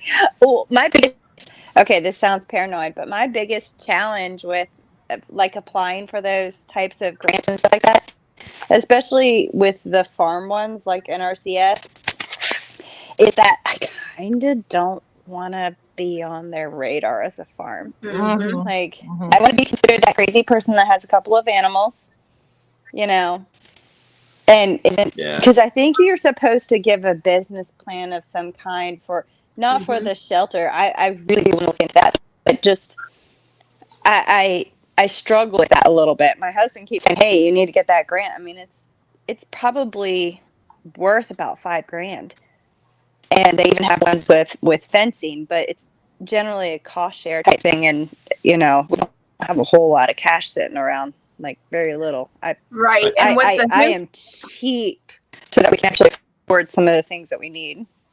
Right, and the hoop house, you have to put up the money up front before they will give you anything. Mm-hmm. And we've got to replace our roof because it's got holes in it. We literally do the bucket thing. My insurance company threatened to drop me. Check this coming out that Prepper 101 puts up. Oh, well, I don't quite As a senior, you also get utility discounts. All right, so how would you find out about that, like, say, from my parents? From his mother-in-law. Huh? From his mother-in-law. He got that tip from his mother-in-law. Probably right. He hasn't did a mother-in-law joke at all tonight. Not that I saw. It's the first time. Yeah. I can't see chat, so if he does one, you have to put it up. Also, if you're disabled or 65 and older, you can qualify for a homesteading act to lower your taxes on your property. Well, I'm disabled. Well, you need to go down to your local tax building and ask them if they have a homesteading act. Huh. Mm-hmm. I'll have to do that. Please tell me. There's also with property taxes, if you're disabled or above 62, I know, Ghost, you are nowhere near 62, but if you are on disability or what have you, if you look at the back of your tax statement, it has some instructions for people to check, and you can get that all wavered. Also, there is such a thing called an alloidal title, ALLOIDAL, alloidal title. They are, as far as I know, it's Nevada and Texas only that have those. And what that means is that you actually do own the land, because right now, if you buy a home and you buy property, if you don't pay your property taxes, they will take your land and your property.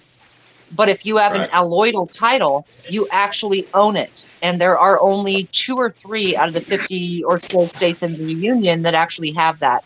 Like I said, I believe it's Nevada and Texas, but that is kind of a loop that people miss, is that there is ways to get that completely eliminated tax-wise if you do the right paperwork.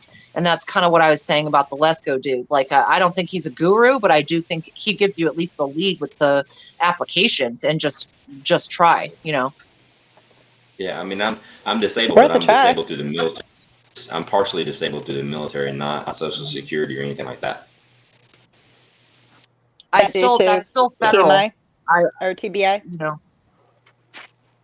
Yeah, kind of Have that one of those. full rotten dog. But he never.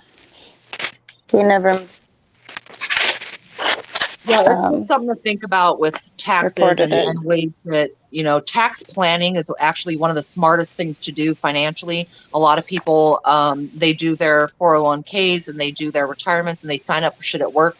But when I studied finance, one of the most important parts of people who do finance is tax planning. And it's not so much to screw the government over, it's to simply take advantage of the loopholes they have provided. And that's one of them. I'll have to look into that. I mean, for sure. They tax everything. Like the actual tax rate and what they advertise the tax rate is different because they just hide it in everything. Building permits, all that BS. Yep, for sure. It is follow the money. But there's great things you can do to make your home more efficient and make your garden more efficient and get your energy down. And it all has to do with not only just turning off lights and playing it smart, but reach out for those programs where if you make your own home more efficient, they will cut you a check that will make up for it over time. You know, it is a little bit of a startup investment with some of the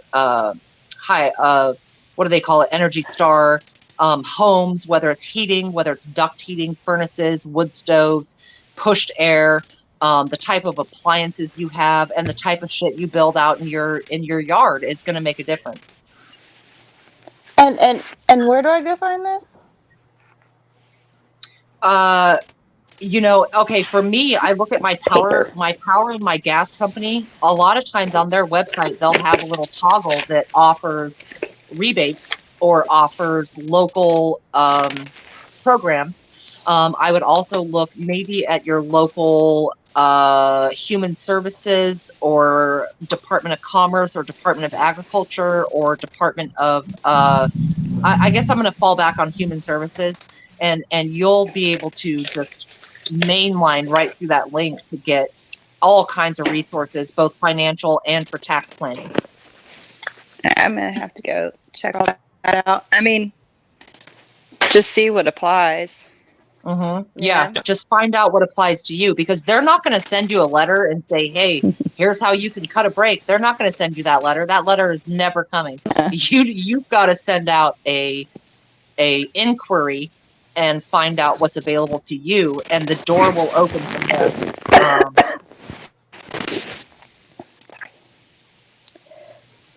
Please tell me you guys can't hear me coughing. Oh, we can hear you. That's the only. I've been trying to like mute it. I'm so sorry. That's the only time you clear. Okay. Yeah, Prepper 101 has a really great point too, that you look for your rebates, a lot of rebates through your companies, and they will give you some information. Lady Hammer, look through local grants through your human services department for your state. Look for anything for people who are over 62 or 64, depending on your state's retirement level.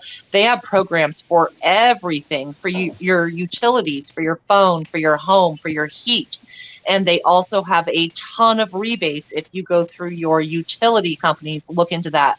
But Lady Hammer, start with your state humanservices.gov, and you'll find every click that you need from there. Just get the ball rolling. Just call the 800 number and they'll get your name on the resource thing. And once you have established that contact, they will let you know everything they have to offer, but they're not going to reach out to you. Nah, they won't offer it. That's you want to do never mind. The politics. Yep. I mean, I'm just like so lucky I'm in this house in the neighborhood that I live in. It's crazy because like there's like within 1 mile of my house, there are probably 10 massive gardens. Backyard. Nice. You know what I mean?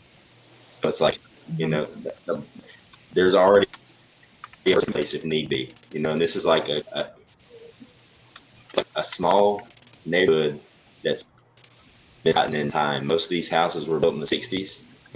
There's like 2 streets.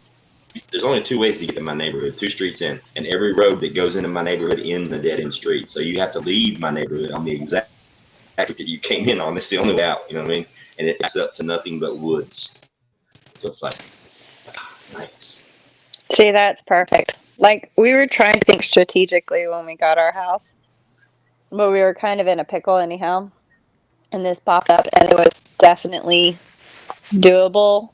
I like the fact that it's far away from any highway or any large city, but the neighbors, you know, you saw my email.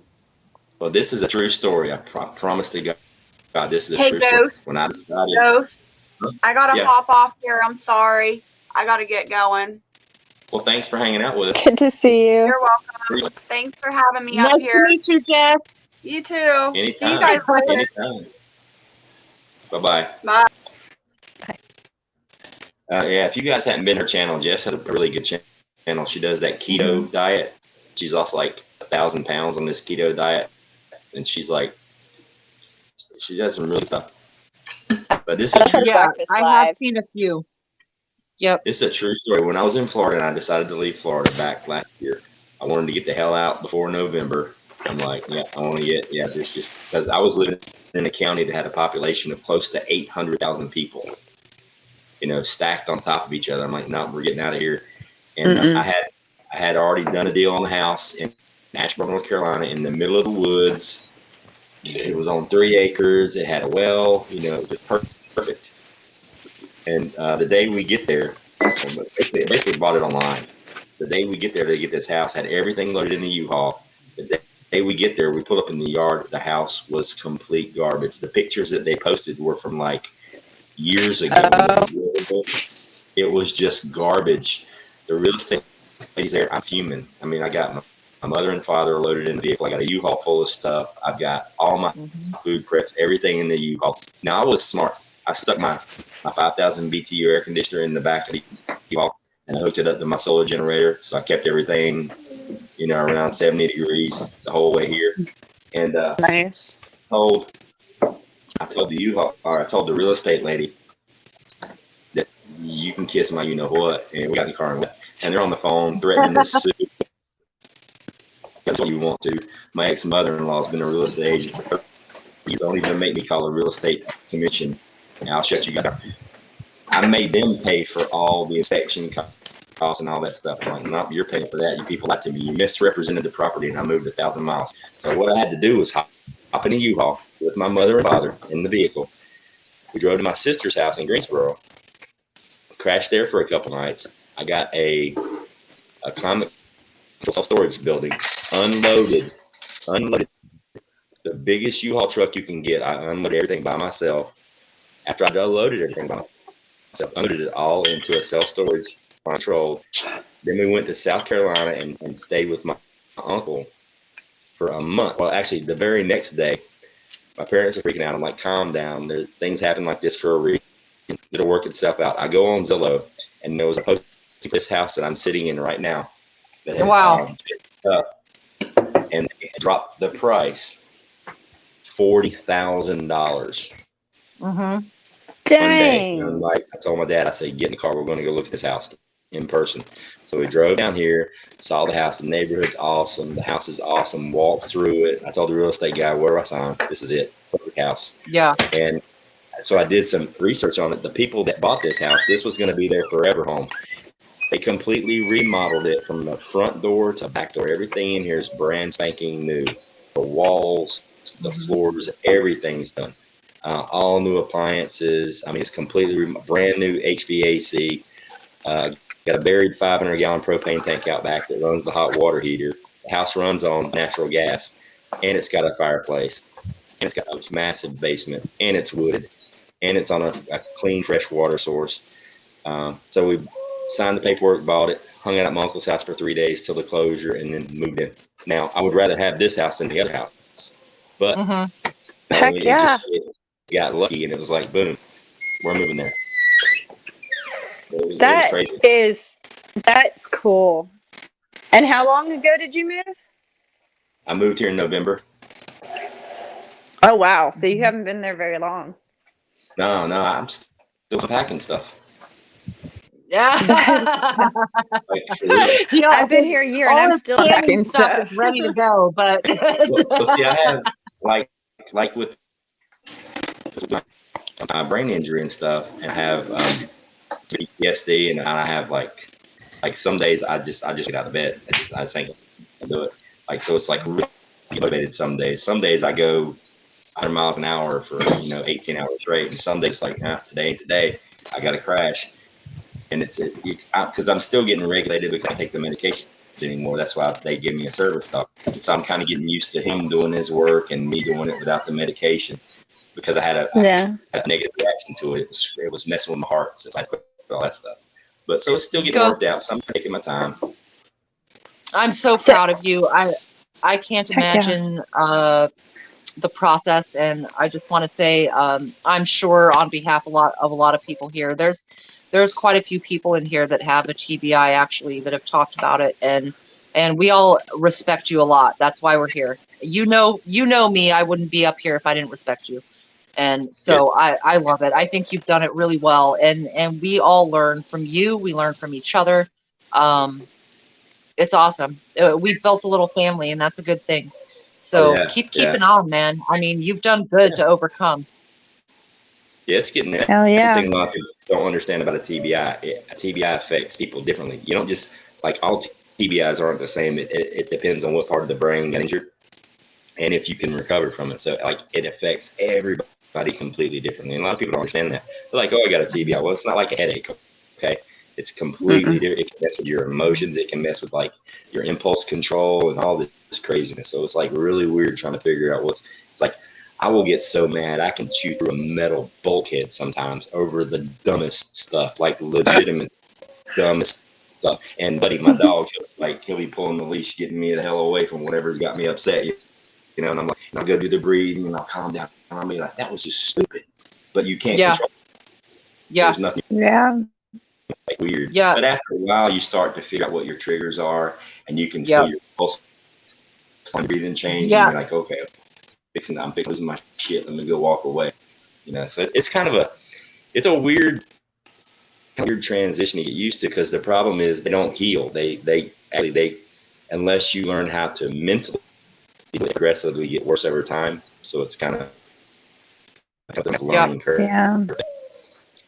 There is a learning curve. There's a few people here that I've seen that are vets or that have had other accidents or something that understand exactly what you're talking about. For me, I have a medical issue where my brain, like you said, it can misfire. I can go for a long time and not be working normal, whatever that means.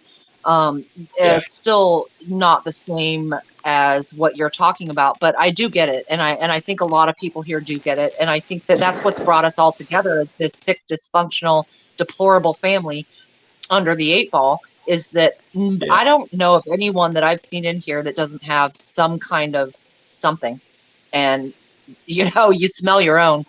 So I think it's a good thing, and I'm proud of you. I'm proud of you. You're one of my favorite people. I'm so proud of you. Appreciate it. Like, the coolest thing, and everybody's like, like, especially when I was dealing with the shit at the VA, there were because I have issues with crowds of people, like big crowds of people, like that a lot. That's where I have like a lot of issues. It's funny because I'm a school teacher. Like, I'm legit a middle school teacher. Being around the kids, what did you teach? I don't have an issue. Science. That's what I plan on. Heck yeah. I would have, when it shut down all the schools, and all I had left was one, which was just internship. but I've been legit teaching for like 3 years now at schools because you have to do that through college. But right now I'm actually in negotiations trying to figure out how to do the degree thing to start teaching here this next year when they open the schools back. But you know, I've been in the schools for hundreds of hours with my dog. He does awesome. He was specifically trained to interact with kids at school. Like when we go to Walmart and he sees a kid around the age, you know, middle school age, he has to go let him go pet him because he has to go see the kids. But so he does that in school, and he's 5. He'll be 5 in June, and then they will retire him because he's a professionally trained service dog. He'll be retired when he turns 10 years old, and he becomes my pet. But what I'm going to do is, and then they'll bring me a new dog. For life. And then, but what I'll do is I'll take him to school with me, but I'll transition him into an emotional support dog for the kids in school that have like test anxiety and things like that, which he does that now anyway. But with test anxiety, and what I'll do is I'll just pass him off to the guidance counselor. So he'll still be home by himself, because if I even go to the front door to leave, I can't. He follows me to the bathroom. He's like up my ass. I'm just annoying at sometimes. I'm like, please go play with grandma for a while. Let me get some peace. But so I'm still gonna like a wife. I'm still gonna take him to school with me every day. He's awesome at it. So the support dogs that's a really interesting thing to me. I've got a child who's mildly autistic, and so is what you're saying is that they train the dogs to start with maybe TBI folks like yourself or adults, and then when the dog gets to a certain age, they move it to a child, or is it specialized? No, like I got him from the #1 ranked school in the world. It's called Southeastern Guide Dog there in Florida, and they actually have a YouTube channel. It's an awesome channel. You guys should check it out. It's some of the coolest videos you'll ever see. What was the channel again? It's called Southeastern Guide Dogs. Okay. Southeastern Guide Dogs. But it's a multi-million. They have a $9 million a year budget, and it's all on donations. Everything they do is donations. The guy that invented the school, or started the school a couple of days ago, he did it because he had a blind family member, and he started training dogs to be CNI dogs. And it just blew up from there. So their primary deal is they do seeing eye dogs. Okay. Dogs that don't make it as seeing eye dogs, then they train those for service dogs, and they give them away for free to veterans that qualify. I had to go there. That's awesome. Go there. They paid my way there, and I had to go there, and I had to live on campus at the school. And it's a campus like a college. It's awesome. They have one building that's full. They got an Olympic size swimming pool just for the dogs to play in. They have 2 vets on staff 24/7 on campus. I mean, it's awesome. They have 4-star chefs cooking for you. But I stayed there free of charge for 2 weeks because they had to train me to be able to function with him. And police dogs, or they do dogs for Gold Star families, for service people's their spouses or children. They'll do a Gold Star dog for the family, and they'll give them because Buddy was actually a CNI dog first, but he's so big. He's like on the massive end. He's a huge lab, and he was so big. Guide dogs actually pull the blind people. A lot of people don't know that. They pull them. The person that's hanging on isn't guiding anything. The dog's doing all the work, and he's so big. His pull was so strong. The lady that they paired him with was so small. She had a hard time hanging on. She was scared of him. He was so big. So she actually brought him back. They gave her a smaller dog, and they retasked him as a service dog. He went through training again. So he knows all the commands. He knows his left from his right. He can turn lights on and off, open and close doors. He can work the elevator. I mean, he knows sign language. Yeah, he knows sign language, all that stuff. So he was dual tasked, CNI dog. And the only time he barks is if somebody's coming up to my front door. He barks once, just to alert me, let me know somebody's coming. Like, it's crazy. But it's like their way they train their dogs is like only like 1 in 3 dogs that goes to their program actually makes it and graduates. And they raise all their own dogs. They have a genetic research lab there on campus. Like, he's been through a battery. Like, I got all of his vet records from the day he was born. They do the tests on his hips and you know, His bill of health was like in the top one. There's a pups that are out there now serving. They went twice before they fixed him and then put him in the training. It's kind of cool, but they raise, breed all the dogs right there on site. They have a nursery. They have birthing rooms for the mama dogs. Have their own special room where the mama gets all but privacy with her pups. It's crazy. It's like for real. If you watch the videos, you're gonna be like, "Holy cow!" And you wonder how they function on all donations. And they got a budget of $9 million a year. People, Wow. money like nobody's business. It's crazy. It's awesome. I was so lucky to I applied for the dog. It was nuts. It was awesome. That the way they train them is like all they do there is dogs and service dogs. But there are other places to train dogs for like diabetes and strokes and epilepsy. Yeah. But the funny thing is my father's diabetic and my mother's pre-diabetic, and he alerts on my father when his sugar drops. Like he knows. It's incredible.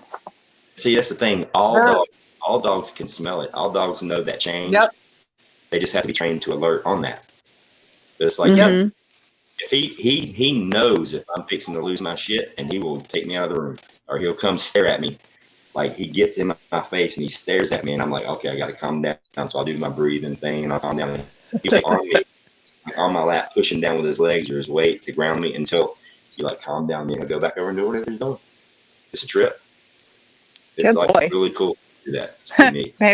Maybe we need one of those here. Seriously, there are times I'm like, woosah, babe, woosah. Yeah, that's what he did. Like at Man, you sit on him. at school last year, like the first day I was there, I had to teach a class, and I was like anxiety through the roof, and I was really, really nervous. You know, so I had him on his bed over in the corner. You know, he'd already met all the kids. He met the teacher. He knows everybody in the school, the principals, everybody loves him. But it was my first day, and I'd been several times, but it was my first day teaching the entire class. So as I'm walking around the room doing my thing, like obviously I was getting a little bit close to, you know, before I even knew it, he knew it. And he got up off his bed and he came over and he got in front of me when I was walking, and he like literally stopped and sat down and he stared at me. I'm like, shh. So I did my whole time. The school teacher sheet after, and I didn't say anything to him. I just did my whole thing, and I patted him on the head, and he went back over and laid back down when I kind of got everything under control. And then after I was done with the lesson, the teacher pulled me to the side. She's like, now, did he just do like what he's supposed to do? I'm like, yeah. She said, that was the coolest thing I've ever seen in my life. She goes, he didn't make a sound. He looked around, he was like, oh shit. He went over, he did his job. I got my stuff. I got back into my lane, and then he went back over there and laid down. And it's a trip. It's crazy. That's how they do incredible. That. Oh yeah, he's amazing. He's on the bed, head on the pillow, under the covers.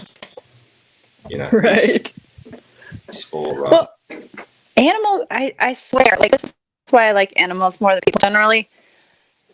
Not in a like hippie kind of way, because I eat them too. But honestly, like that's why I like a cow. That's my woosah moment. Unless she's wiggly. But she can tell if I am stressed out, pissed off, anything else like that. And I actually have to force myself to calm down, because if I don't, it's not going to be good. She can pick up on any kind of mood. Mm-hmm. Yeah. Yeah, animals have that psychic I love his power, joke. and yeah, I think the animals that are trained to take care of others and lead and guide. Somebody in the chat was talking about how much it's a shame that we don't have so many more options for our vets, and I agree. You know, there's things not just for vets, but for the PTSD and stuff. Sorry, I have the hiccups. It's kind of funny. But, you know, like a year ago, we could have emotional support animals on airplanes, and we could take them all over the store and whatever. And now we're the animals. We're the ones, we can't even walk in there without having a mask on. And there's no, we have to, you know, scare our children with all of it. So I don't want to go deep into that topic, but I do agree that, the animal care is really, really important. And for those of us with kids who have disabilities, or that are vets, or who have had traumatic brain injury or who have a born disposition to certain disabilities, they are invaluable. And I see a lot of respect here in the chat. Like the emotional support thing, I'm kind of 50-50 on, because people are taking advantage of that, and it makes my life really, really hard. When I go into a store and there's a dog that says it's a service dog, it's not, and they're pushing it in a cart, or they've got it in a little stroller, and the dog's acting like a maniac. He doesn't know he's a dog, okay? He doesn't know he's a dog. He thinks he's a person. And when his vest is on, he's working. So if another dog's going crazy, it freaks him out. And that pisses me off, because his job is to make me not freak out. So if you're freaking him out, he can't do his job. You know? Yeah. Absolutely. The day at the store, a lady was like, "Oh God, that's a beautiful dog." I said, "Thank you very much." And she was sweet. She goes, I almost brought mine up here. I was going to put him up in the car. And I'm like, I said, "Ma'am," I said, "please don't do that." She goes, "What do you mean?" I said, "Well, number one, it's illegal." I said, "Number one, it's illegal. You get arrested and you can face a fine. It's illegal to fake having a service dog. It's against a federal law. Number one. So number two, it makes my job really hard with him. It makes his job hard." And I said, number three, know anybody. You will never see a service dog in a grocery cart or in a stroller or being carried, okay? Because if it's an actual real service dog that was professionally trained, they know they can't do that. He will not get on the couch. He will not get on the bed. He will not get on furniture unless I tell him to. Every single time, except my bed. He's comfortable with it. He hops up there, but like couches, chairs, things like that, he doesn't jump up on you, you know. But people will just go on Amazon and buy this vest and put it on their dog. That's a service dog. It's not. You know, thank God they made it illegal. You know, I'm actually going through a lawsuit right now with some people in Florida about denying service to me and him, and he's probably one of the best trained dogs I've ever seen in my life. But people that fake service dogs and fake now the emotional support thing, I'm all for them banning that on airports and going in public, because every support dog that don't even need emotional and you completely out of whack, all you have to do is have your psychiatrist write a letter, and then you can apply for a real service dog, and insurance companies pay for that. That's what I pulled this thing up for Sheila. You know, the lazy way out is just to buy the vest and say that it is when it ain't, and then you can go to jail. Sheila says it's, the info for soldiers and her dad's a vet. Sheila, if your father's a veteran, a disabled veteran, and you only got to be 10% disabled, father's a disabled veteran, and he goes to see a psychiatrist or a doctor at the VA, all they have to do is write a letter stating that he is disabled. And they don't have to go into detail. All they have to do is confirm that there is a disability there and they would be better off with a service animal. They write that letter. You call Southeastern Guide Dogs. You apply online. You send them that letter and that information. They will put you in the queue. They approve you, and you get a dog for free. I mean, it's that simple. I mean, it really is simple. Yeah. But you have to legitimately be disabled. I mean, you can't just pretend, you know. So you get a letter from I wonder about my brother, but he already got his own dog and trained her. I mean, she doesn't do, you know, what your buddy does, but yeah, the vets. Yeah, I know a lot of guys. You know some of our history. It's like the tax breaks they were talking about earlier. If you don't know about these benefits and you don't know that you can do these things, then obviously you wouldn't get done. But yeah, all you do is ask. Sorry. It was my strength that brought it up to me, or I never would have done it, because I had a bad reaction to the PTSD medication. I couldn't take it. She's like, "Well, we need to get you a service dog." I'm like, "Okay." I mean, it legit that fast. The great service dogs, you know, they actually have on their harnesses, they have a thing that says, "This is a service dog. Do not approach me. I'm being trained to not, you know, be afraid of certain people." And so you have to pay attention, like in airports or out getting around, you look at them, they'll have little markers on them that say, "Hey, I'm a specially trained $30,000 dog. Don't approach me. Don't put your hand on me. You got to wait for the commands." And not all of them, but those are probably the dogs in training that are new, but it's something to pay attention to. And a lot of people here are supporting that whole idea, Ghost, of how smart they are and how integral to helping people along. Yeah, I mean, Buddy's vest, it says in huge 3-inch letters, it says service dog. Do not pet. Yeah. You know, Do not pet. pet him, but I just If you don't see want a to walk up and pet him because he's working. If you ask me and I give him his release command, and he knows if I tell him to take a break and say hello, his tail starts wagging, and he goes over and he'll lick their hands for about 30 seconds, and then he stops and he sits down. I mean, he did his, hey, how you doing, and he goes back to work. But if you just run up and start petting him, it freaks him out because when I put his vest on, his tail does not wag the entire time unless I tell him to take a break, and he's all business when his vest goes on. As soon as I take his vest off, he's gone. He's running around the house. He's running around the yard playing. He's a normal dog when his vest comes off. But when he puts his work clothes on, it's all business. Right. No, that makes perfect sense, and that's a testament to the training. I think that's a beautiful thing, and they do take a lot of time and what have you, but I think it's totally worth it, and I have a lot of respect for the people that not only train them, but the people that choose to use them, because that takes courage too, to say, hey, I'm going to have this animal there to do whatever. I think. Yeah. No, Rip's got a good one here. Rip's got a good one. Yeah. Says, Ghost, the dog I train every week, and Cass is professionally trained emotional support dog for my daughter-in-law, and they just got turned away at Allegiance Air even after jumping through all the hoops. Completely shutting down the emotional support animals because of all the idiots and a-holes that are faking. They put a vest on, they say it's an emotional support peacock or an emotional support duck. Peacock. And they ruined it. They ruined it for legitimate people that needed the assistance of an emotional support dog. So now they've messed it up so bad that, you know, in her case, Rip, her only out is through her doctor to apply and get an actual service dog, or you can actually, Rip, I mean, the way you are with dogs and the way you train them, you can train your own service dog. You know, you just have to be, if you take the leap to train your own service dog and you get a vest and a tag that says it's a service dog, then it better act like a service dog or you lose all the rights and benefits. Like, you can put a service dog vest on your own personal pet as long as when you take it in public, it does not bark, it does not act like a dog, it obeys all your commands nonstop. It doesn't. Now, there are going to be accidents where it'll be in poop in public. It happened to me once with Buddy, but never again. And that was my fault, not his.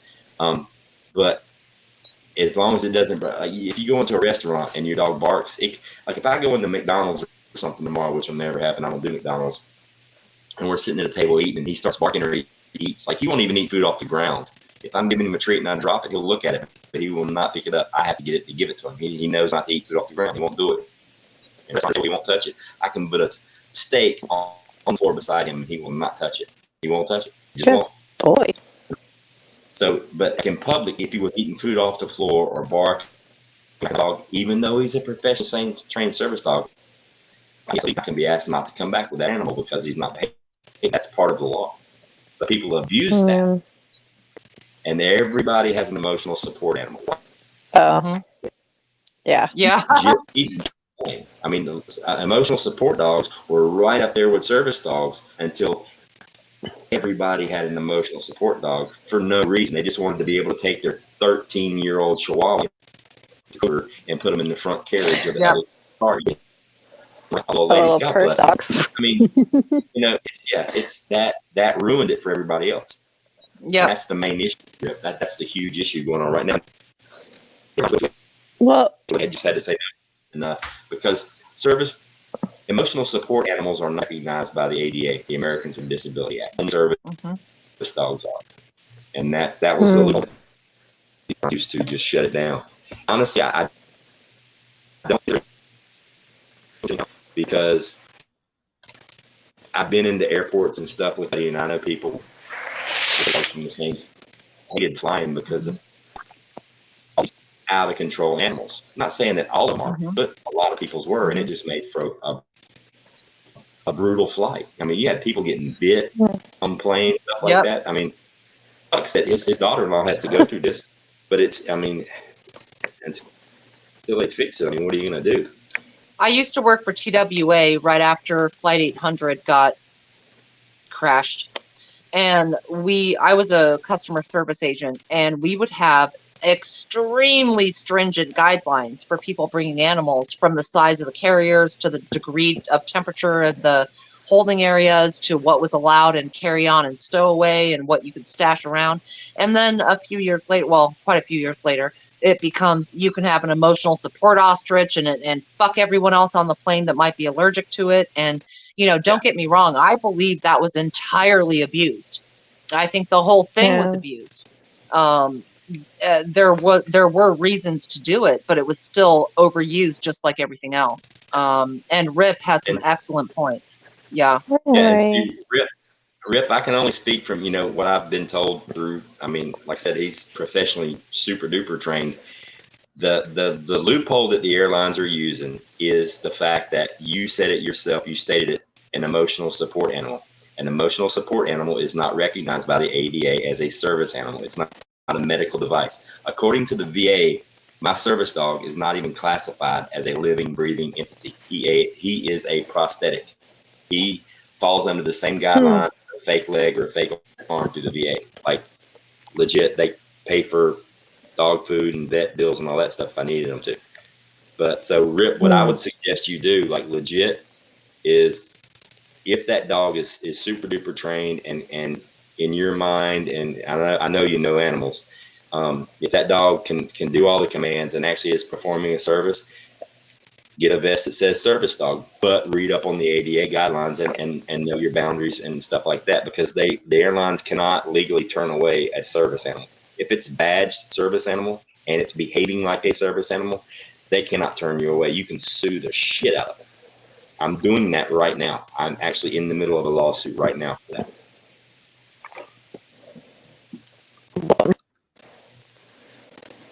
Yeah, just change it from emotional support to service.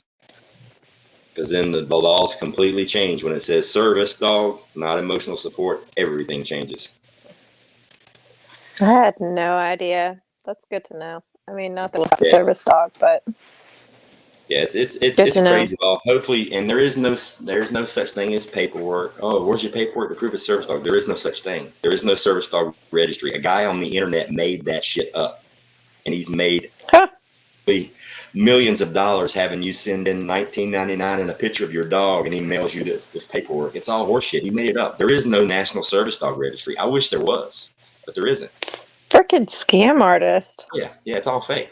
There was a newspaper that did a writing on it, on how much of a scam. He took a picture of a stuffed animal, sent it in, and this company sent him an ID with the picture of his stuffed animal named Scruffy as his registration ID. Oh yeah, paperwork for Scruffy, and it was a stuffed animal that he bought at the store.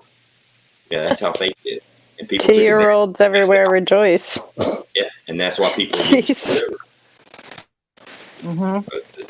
a you know, and everybody's like, oh, I want to get a certain, you know, I love having Buddy. He helps me out so much, but there are just as many times where he gets on my nerves.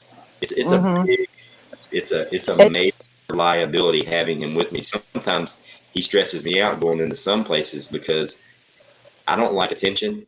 I'm a quiet, laid back, just kind of, I'll go along kind of guy.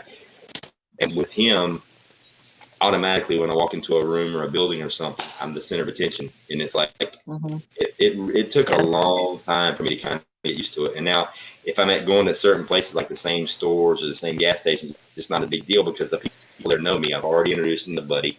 He's like a mascot at the around the house. So it's not a big deal. I'm comfortable there. But if it's a place that I've never been or something, yeah, it's man, it sucks. It's really, really rough. Like he has to work overtime that day. Yeah. It is hard because dogs they're also very loyal and they need a lot of attention anyway. So when they're trained to really watch you all the time, I can only imagine that it's an extra, almost like a child sometimes. A commitment. Also, I wanted to do a shout out to Ark Wildman. If I had to choose teams for a prepper community where I had to rely on some people, Ark is 100% in my top 3. Ghost, you're working there. You're like number 4. You might make it. But What's Arc up, Wild y'all, Man. man? Arc Wild Man is right up there. It's great to see you, Arc. So I'm at a 4. I'm at a 4, but my beard's at like a 2.5. Huh? Oh, your beard is solid. Your beard has all refrain. So my beard's in the club. Okay. Look at me laughing, I'll start coughing again. Hey, if I hold this like this, if I hold that, can you not hear me cough? I tried to mute this stupid mic. When I cough, I'm trying to sorry. Girl. Yes. You can't follow up that sentence with "if I hold my ears and you cough." That doesn't work. It's confusing. No. I meant like this. Shut up. Yeah, you're fine. You're good. You're 5 by 5, girl. You are good. Yeah. Golden. Now, the beard definitely brings a lot of points there. Just saying. So the beard's brain. in the club. Love your brain. So technically I'm like the +1. It's the beard, and I'm the +1. You're the +1 because Milkmaid and I are the show. That's all. I just love the way ghost brains work. Ghosts. God, I'm getting tired. Ghosts' brain works. I'm still trying to come up with a new scenario for you, by the way. I've scrapped a bunch on there 2 weeks. I'm ready. What I may end up doing is I may start having to do. I may have to do something different with the scenarios, simply because of the monetization thing. Because they can be dangerous, and there's a whole lot of cussing and this and that and the other, and I got to try to stop doing that. But Mouse Toes and a few other people are showing me these different programs where you can actually go back in and you can bleep out things. Or you can still use video. But you can't do it live. Yeah, so I want to try. You can do it live and just not, and then just delete it as soon as you're done. Just go buck wild and delete it. But that's even not becoming an option because they nailed Dangerous last week. Did they? They pushed a button and shut him down while he was live, and sent him a message that they shut him while he was live. Yeah, so they're moderating in real time. And it sucks, but you know what? It's somebody else's yard. Okay, this is yard. It's somebody else's house. You got to go by their rules. So they're going to make money off my videos, and I'm putting videos up. They're going to make their money anyway. So if I can make money doing it, why not? Yeah. Because with me being a teacher, or trying to get in there and teach now with all these regulations they're doing with the, I'm not going that route. So that might limit my options. You know what I mean? So if I can make a little bit extra doing videos on YouTube and help people out, hell yeah, I'm going to do it. Why not? Only an idiot would. Yep. Yeah. If you're going to sit here and say you're going to spend 30 to 40 to 50 hours a week legitimately doing 3 or 4 live streams and posting original content videos, but you don't want, but I won't take that money. You're an idiot. Why would you not? That's stupid. Well, I'd probably be that idiot just because I didn't want to be big. No, I'm saying if you're putting in 60 hours a week making videos and doing live streams and moving things around in your life, and every single one of those videos Jeff Bezos is making money on, and all you got to do is fill out a form, and now you get a piece of that. Why would you not? Yeah. Basically, you're letting him just take all your money when all you got to do is ask for it. And he's like, oh, yeah, here's your half. You know what I mean? Right. Yeah. It's the same thing as the grants I was saying earlier. If you ask for it, they'll give it to you. If you don't ask for it, they're not going to give it to you. You have to fill out the right form. It's all about the TPS report. Yeah. Yeah. And it's not like it's getting all nerdy on us. I am a nerd. It's okay, good company. What? There's a club. Yes, I'm kind of like debating on whether to just keep this channel going full bore like I am right now and just start a new channel and gear it more towards. I mean, honestly, I kind of want to gear everything towards the canning, the food preservation, the gardening, the rabbits, the hydroponics, the aquaponics, answering questions that help people out. And I mean, I can still do the scenario stuff, you know what I mean? But it would have to be like, you know, my moderators are going to have to be on point. They got to start shutting down some of the words that are being said in the chat, you know, things like that. But I mean, you know, and then to people that come up on the panel, hey, just watch your language. We got to dial it back because you know, I don't want to. It's not about the money, but it's not about the money. If I'm going to go through this, if I'm going to invest my money in new computers and upgrading the internet, and cameras and all this other stuff and these programs to edit and make the stuff look good, then why would I not want them to pay for it? You know what I mean? And I'm not saying that super chats. I want my subs to send me money. I'm talking about ad revenues from just posting videos. You know what I mean? No, I definitely think it's smart. I wouldn't start over. You just got to 1,000. I mean, what an amazing thing to accomplish to make you smile, sir.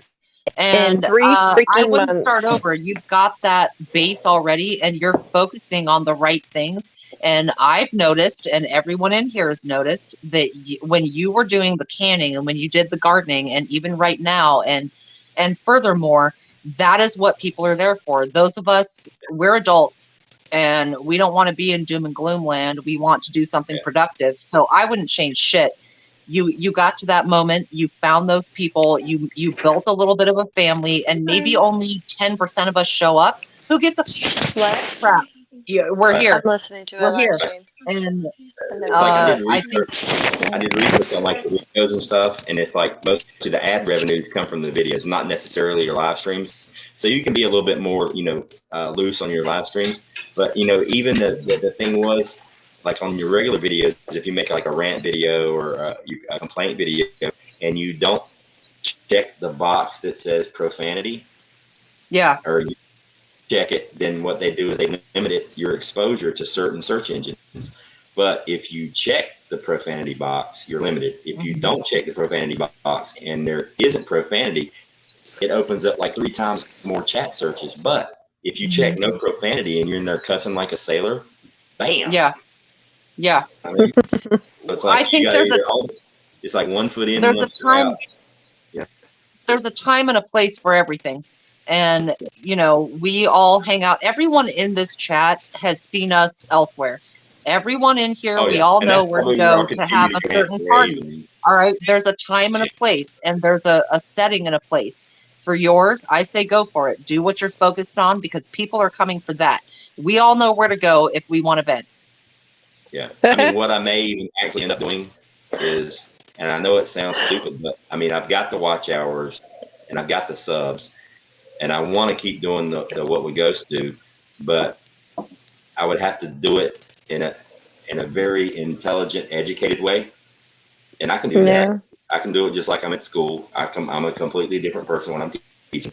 I can present it that way, but it's like, some of the questions that rise up in the chat when I'm doing these scenarios, it's like the one last week. That was a rough one. You know, I don't even know if I could have, with the crazy woman stealing the food, with the woman stealing the food, and when I said that tree, you know, I couldn't say that. You know what I mean? But I would have to like really dive back. You know what I mean? I really that's why I brought her up, was I really thought that is actually a very likely, maybe not a doctor. That's probably one of the most valid scenarios I've ever seen. I mean, that's like a legit, valid in everybody's circle scenario that could probably will happen in one shape or form. Even if you wanted to go down a road of like, just within your group, somebody just they can't handle it. Like, I've been through some really freaking stressful things in my life, and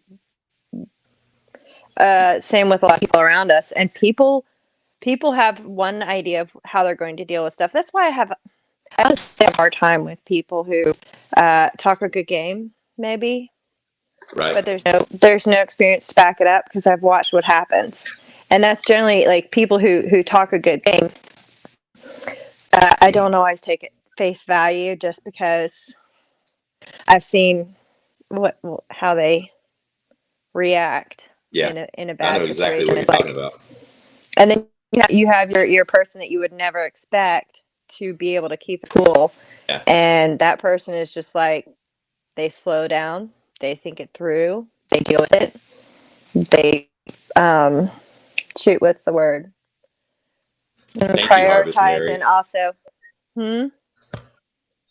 I was saying thank you to Harvest Mary. Is she leaving? She said it was awesome. Thank you. Oh. It's like my transition from, like, I started my channel. I've been a part of this community for about 5 years. Nobody knew it. That's where my name came from. I mean, I've been in the rooms, I've been in the chats, but it was under my original YouTube real name. You know, when I was watching, I've been in the rooms, the chat, with Anger, I've been with everybody. And I decided to start a channel, and I started it actually in December. I built my channel in December. No content, I just had the name. And then I went on. I went on one morning with him. I'd been awake all night. One of the nights you couldn't sleep, I was about to, and somebody was asking a question in the chat, and I'm like, I know the answer. Nobody else knew it. And I'm like, Nisi, how do I get up there? And she let me get up there. And then hours later, you know, Tribe's like, dude, start your channel now. I'll back you. Everybody in here will back you. So the next day, I went to go build my channel, do some videos, and I had like 50 subscribers, and I didn't even have a video up. Like, I had nothing on my channel except the name, and I had like 50 subscribers. I'm like, holy shit, let me do a video. I did videos, and I got some more, and then that drama happened, and everybody knows what I'm talking about on that one channel. And I was like, whoa. I put the brakes on. I didn't post a video. I didn't go live or anything for 2 weeks. I'm like, I'm out of it. This stuff died down. I don't want to be involved in it. Everybody has an opinion, and nobody wants to hear mine. So I didn't do anything for 2 weeks. And then I got back into it. Boom, I'm hitting the stride. And then we had more drama. I went for about a week. And then I got back into it. But, you know, I'm doing, you know, before I didn't do live. I did live, but it was hard for me to chat with people. But now I'm kind of getting more comfortable to it. You know what I mean? Because people like I tell them flat out, I'm just going to give you my opinion on it. I'm not telling you this is the right way to can chicken. I'm saying this is how I can chicken. I'm not saying that this is the way you can milk. I'm saying this is how I can milk, and it's been in the jar for 8 months, and I popped the top off and I drank it on camera. Not saying that you can do it. I showed you that you can do it, and I didn't get sick. There's nothing wrong with it. Is it approved? Sure. By the FDA? No, it's not approved, but I'm just saying I did it anyway, and it works just fine. So that kind of thing, and people like seriously react. They're like, dude, I can't believe you drank it on camera. I'm gonna make a video about how you put food up, and I'm not gonna eat it. Does that make sense in any world? I'm gonna eat it right in front of you on camera and show you that it's good. You're not gonna die. You know, if I started immediately puking in the floor, then I would expect my subs to go up, and because everybody's laughing their ass off at me. Either way, it works. It kind of would have been funny. Oh yeah, but it would have been hilarious. But here's the not really, but you know what I mean. The crazy part was it's so awesome. Thank you. I got 1,000 subs after a couple of months, and I hit 4,000 watchers after exactly 3 months. But if you look back at it, I wasn't on YouTube. It was barely 2 months. Yeah. I was like, holy cow, that's like crazy. You know, I mean, I got lucky. I made half. He likes me. He popped into my room and did a, you know, JW did a raid. You know, I got with Prepper Tribe. Him and I click. You know, me and Native click. Hutch, we click. You know, and I love Hutch, Native and Tribe. Yeah. I mean, we all click. We're like this, you know, we all get along. We all got our own unique little personalities, you know what I mean? Our own unique things. And so we all click, but it was just kind of neat. It was like, it was like time, you know what I mean? And that's what, if you don't like anything I'm talking about, take that shit up with Tribe. It's his fault I'm here. Yeah, my idea was it. He can handle it. Yeah, but, you know, it is what it is. Yeah. Yeah, actually, I've been on YouTube for quite a while. Mostly, I was following, you know, several older, you know, the older, bigger channels under my real name, and then, you know, homesteading and that kind of thing, farming and stuff like that. And I just, I completely set up a new account with the Milkmaid because it had my face on it, number one. And number two, so I get hit on. And then number two, not that I'm saying anything, but, you know, just guys. or girls. And then I had my name, and I was like, I'm not comfortable with this. The way the world's going, I'm not okay with my face and name being out there. So yeah, that's why I didn't do mine that way. I'm like, nah, I'm not going to use my real name. You know, even though YouTube knows who I am. I mean, they know who I am, but I just like, yeah, I'm going to change it up a little bit. And that's why I went with Ghost, you know, because it just made sense, because I've been in the room for a long time. Y'all just couldn't see me. You know what I mean? Right. But so that was kind of cool. But I mean, for the most part, I mean, it's worked out phenomenally. So, I mean, you. And I've had some people say, you know, I can't believe you're getting monetized. I'm like, well, I can't believe you're not. You know, and when I first started, like the first week, I had like, after a week on YouTube, I had like 100 subs. And this dude sends me a message in the chat. He's like, Ghost. He said, I'm the original Ghost Prepper. I've been Ghost Prepper on YouTube for 7 years, and you're using my name. How are we going to rectify this situation? So I just clicked on his icon, went to his channel, and he had subscribers. So I went back to the chat in public. I said, bro, you're on YouTube for 7 years as a Ghost Prepper, and you are for 2 years as a Ghost Prepper, and you got 7 subs. I've been here 4 days. Been here for 4 days, and I've got 100. I said, the way we rectify this situation is I think you need to change your damn name. And then I didn't hear from him anymore. I mean, I'm pretty sure it was just somebody trying to, like, you know, blackmail you for money or something to sell a trademark name that they didn't have. But, you know, it is what it is. It's just, you know, I mean, it's weird. And then you meet people in the, but here's the crazy part. The prepping community blew up in the last 2 years. Like, blew up. The problem is a lot of this blow up, they aren't even preppers. Yeah. They're just kind of advantage of the whole, they're riding the wave, you know, they're talking a good talk and they're preaching all this stuff, but they're not doing anything. They're not showing you that it actually works. I'm not going to tell you, hey man, you can do this with this and you can do this. I'm going to go do it. And I'm going to show you that, yeah, it works, and this is how I do it. Yeah, I'm excited. I'm really, truly happy that so many people are waking up and wanting to practice preparedness. But like I view preparedness in a totally different way than most people did. Like we gave up all the city lifestyle and ICDs and everything else like that to get where we are now. Like we don't make much at all. Like, and I have a full-time farm, and we give up a whole lot to get where we were, but that was a very long process. So I'm really excited when people like start to prep in any way, and I'm very happy that people do beginner things. But yeah, you see a lot, and it's all talking. It's especially some of the people you mentioned. What?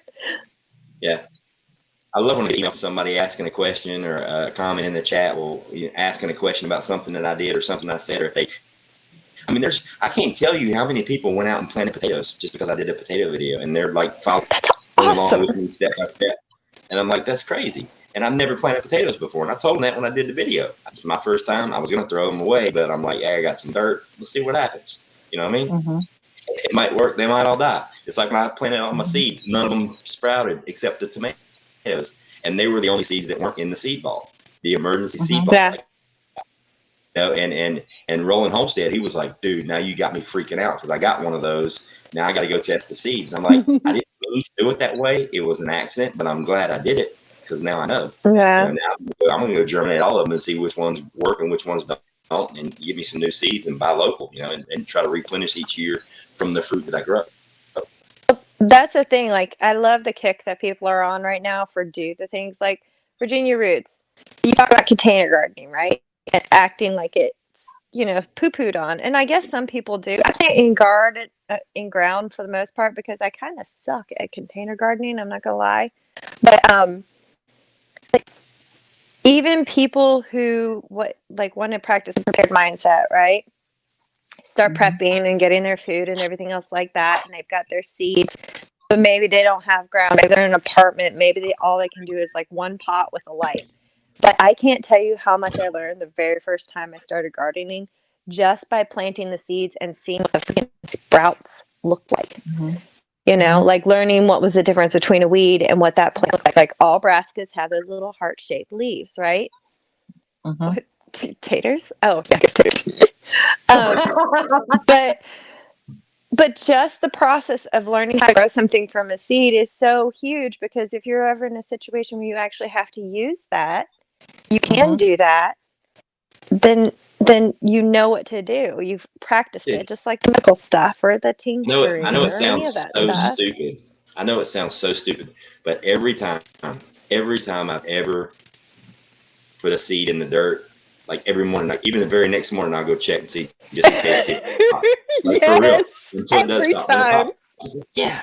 I mean, I'm like I know it's not gonna pop in 2 hours, but I'm still gonna go check. You know, right?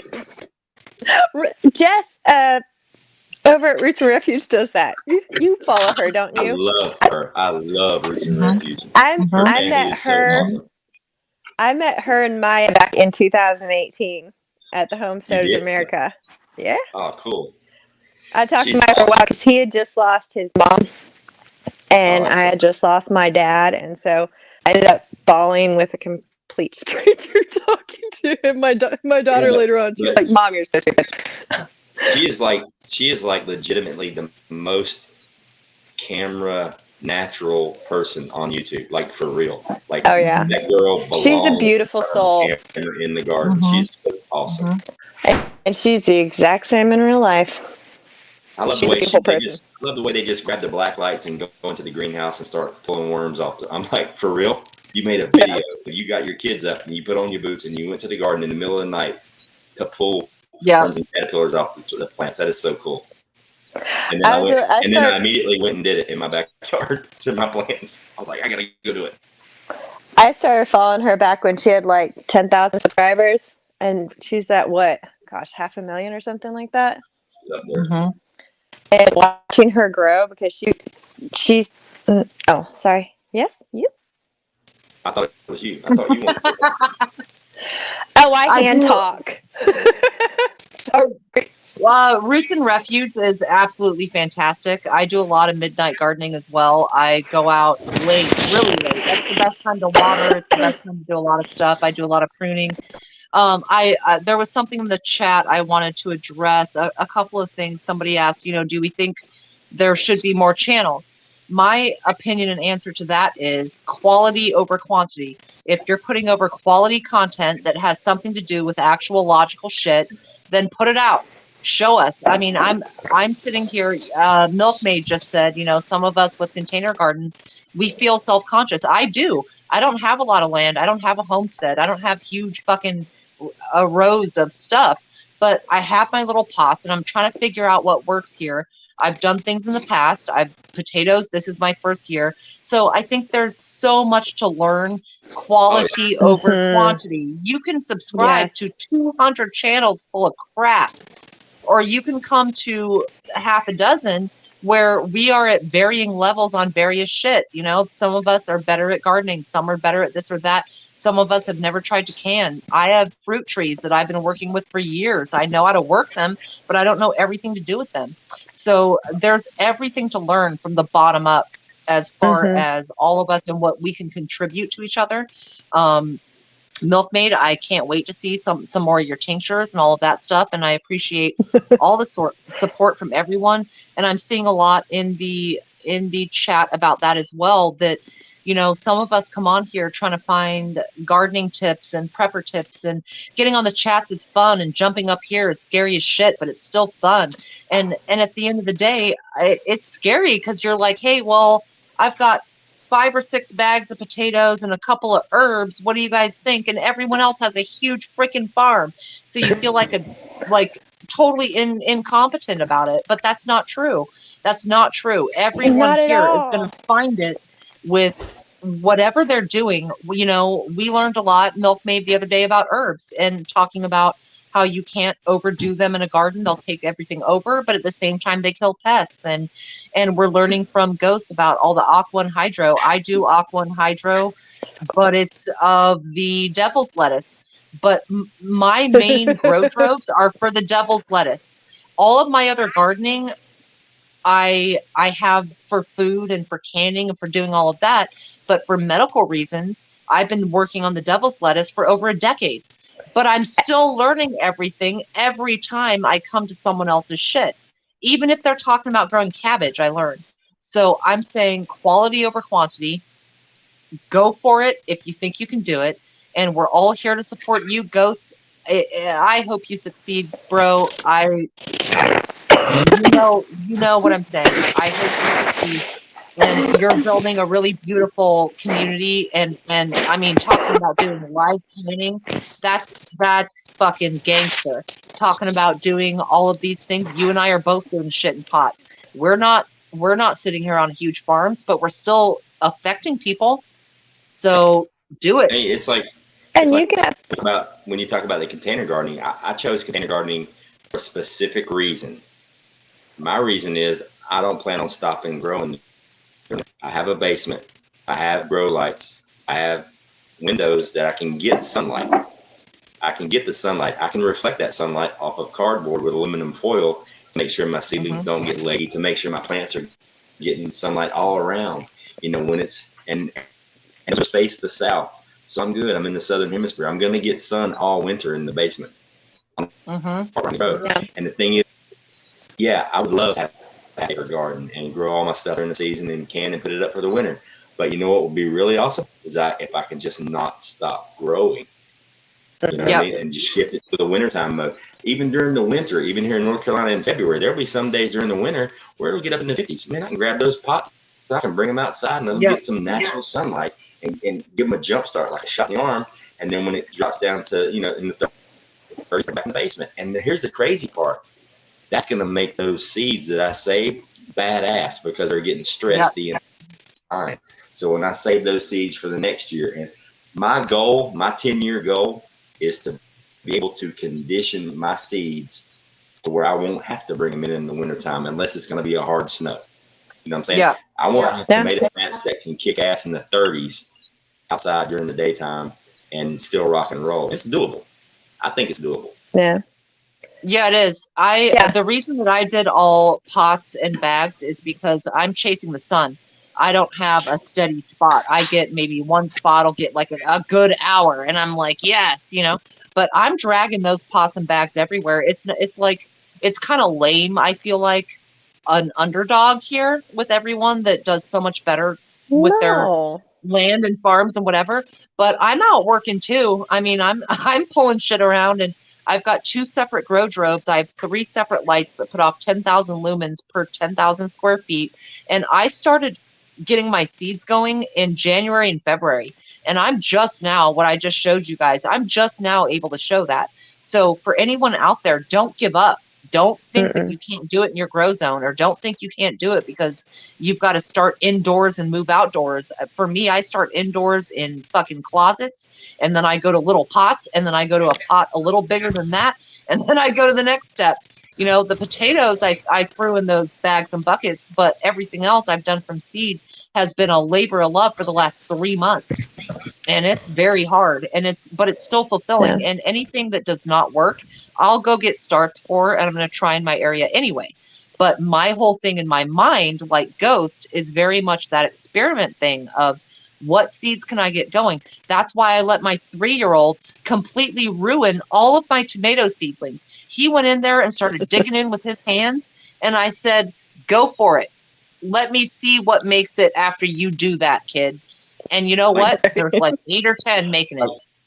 Here's a perfect example. Do you know how badass seeds are going to be that come from this collard plant? Yep. I went through it for the last 6 weeks. I mean, this plant died twice. Yeah. And I put a little bit of water, and now it's like, I want to play. I mean, can you imagine? And if that happens like 3 years in a row, how badass those seeds are going to be? Yep. Like when I was in Florida, even in my aquaponics, the first year I lost my tomatoes. The second year I lost my tomatoes, but I kept saving the seeds, and I would like just let them freeze and die. I was killing them. I was murdering them. But I saved those seeds and I replanted. The last year I was in Florida, I did not heat anything. I didn't put my plants or nothing. I did not lose a single tomato plant in Florida from the original strain that had died 3 years prior. That's why I want to save seeds, not only to save money, but I'm going to have another separate area if I get my crop together. Have a separate area where that's specifically for saving seed. And I want it to be in kind of the same crappy soil that I have right now. because the genetics, they'll pull through whatever Yeah. survives, whatever has the characteristics that you want. I mean, that's how we have all the varieties that we have. I actually did a milking talk that I just deleted, but about hybrids. Like, hybrids are they're cross-pollinated seeds. That's all they are. I mean, they still actually grow stuff. Like, if you get the fruit from a hybrid seed and you plant it, you might get some Frankensquash. And I did get some Frankensquash one year. And you know what? That plant produced 27 huge squash on one plant. And I'm talking like hard squash, like winter squash. That was at least, the smallest one was 12 inches long. They were about 6 inches around. They weren't amazing. They kind of were like a spaghetti squash on the inside, crossed with a butternut, I think was the combination. Still edible though. Like, I don't throw anything out. I'll mark it that it's cross-pollinated or hybrid, but they actually produce generally that hybrid vigor. Like, But, it was that was a crazy tangent. that winter. Yeah, you can cross-pollinate the same families all day. Yeah. That winter that I grew the tomatoes all winter, because I want to be able to go outside and grab a fruit or a vegetable that I grew and eat it fresh right when I want it. Nothing pisses me off more than having to go all winter pretending that shit they sell you at Walmart is an actual tomato. It's as hard as a baseball bat, green on the inside, and it crunches like a cookie. That's not a tomato. You know what I mean? That's not a tomato. I want nice, soft. When you bite it, it just squirts everywhere. Tomato, massive, delicious tomato. You know what I mean? And it's like, you can't get that, 4 or 5 months out of the year, and except this lab grown stuff that they're doing. So I want to do my own. But that winter, that last winter, I was in Florida and I grew all winter. Now my tomatoes, they were probably maybe 2/3 the size of what they were in the summertime, but the flavor was insane. They were legitimately the best tomatoes I've ever eaten in my life. The ones that I grew in the winter, because they were so stressed and those sugars were so, oh my God, they were insane. Yep. They were all the best. See, I'm going to have to try that now. My tomatoes that I'm planting this year, all of my starts flopped. The only ones that I had, so all of my starts flopped, and I was like, well, crap, I'm going to have to start over again. And it's fine because I have a long enough growing season. I know I can start them in July and still get a harvest by October or through October. But my new garden spaces is where I had my pigs last year. And I would feed them the extra or rotted or whatever, because I was drowning in tomatoes last year. So I just chuck them over there because they love them. And of course, they'd push around the mud and eat them. When I went out to go start planting some other things after I made my beds, I had all these tomato starts. Now, I know for a fact they went through a frost. And like, they were like 6-8 inches tall, starting to pop off the suckers and everything. And I was like, well, heck, I'm not going to start these seeds. I'm going to transplant these suckers. I mean, I had cherry, I had slicer, and I had paste tomatoes. So it could be any of those, but I see that the leaf patterns are a little bit different. I can't remember what they look like on each plant from last year. But no matter what, I can take the suckers off of whatever plant I want, plant some more of those, I like Moose Man. Does he have a channel? Oh, Moose is, oh my God, Moose is everything. Everything. I listened to him talk the other night. I was like, wow. Come on up, Moose. I posted a link. Do you do? Yes, Moose. Oh my God, you are so awesome. Come on up here, Moose. Milkmaid, do you do succession planting? Do you plant things such that they will sprout on top of each other as the last thing dies off and fruits? Yeah, or does anyone? Attempt it. I do. I just forget sometimes. Like, I succession plant radishes and lettuces and beans. Last year, I succession planted. This is going to sound crazy. I did about 400 bean plants that I succession planted, right? I staggered them. And the frickin' deer ate every single Yeah. plant. Every single one. I got 3 beans. I was so pissed. I actually went out and shot Yeah. some deer. I have deer that come and eat all my shit, dude. They come and eat my rose hips. They come and dig into my trees. Between the deer, the raccoons, the squirrels, and the rabbits, they come up wild and eat everything in my garden, not to mention the worms, the bugs, the snails, all of that. So, I mean, the struggle is real. Nature is a bitch, man. I mean, I Let me don't. tell you how I always. lucky I got with this house. I'm sorry. Go ahead. Go ahead. Are you sure? I was like, Yeah. what do you have to say?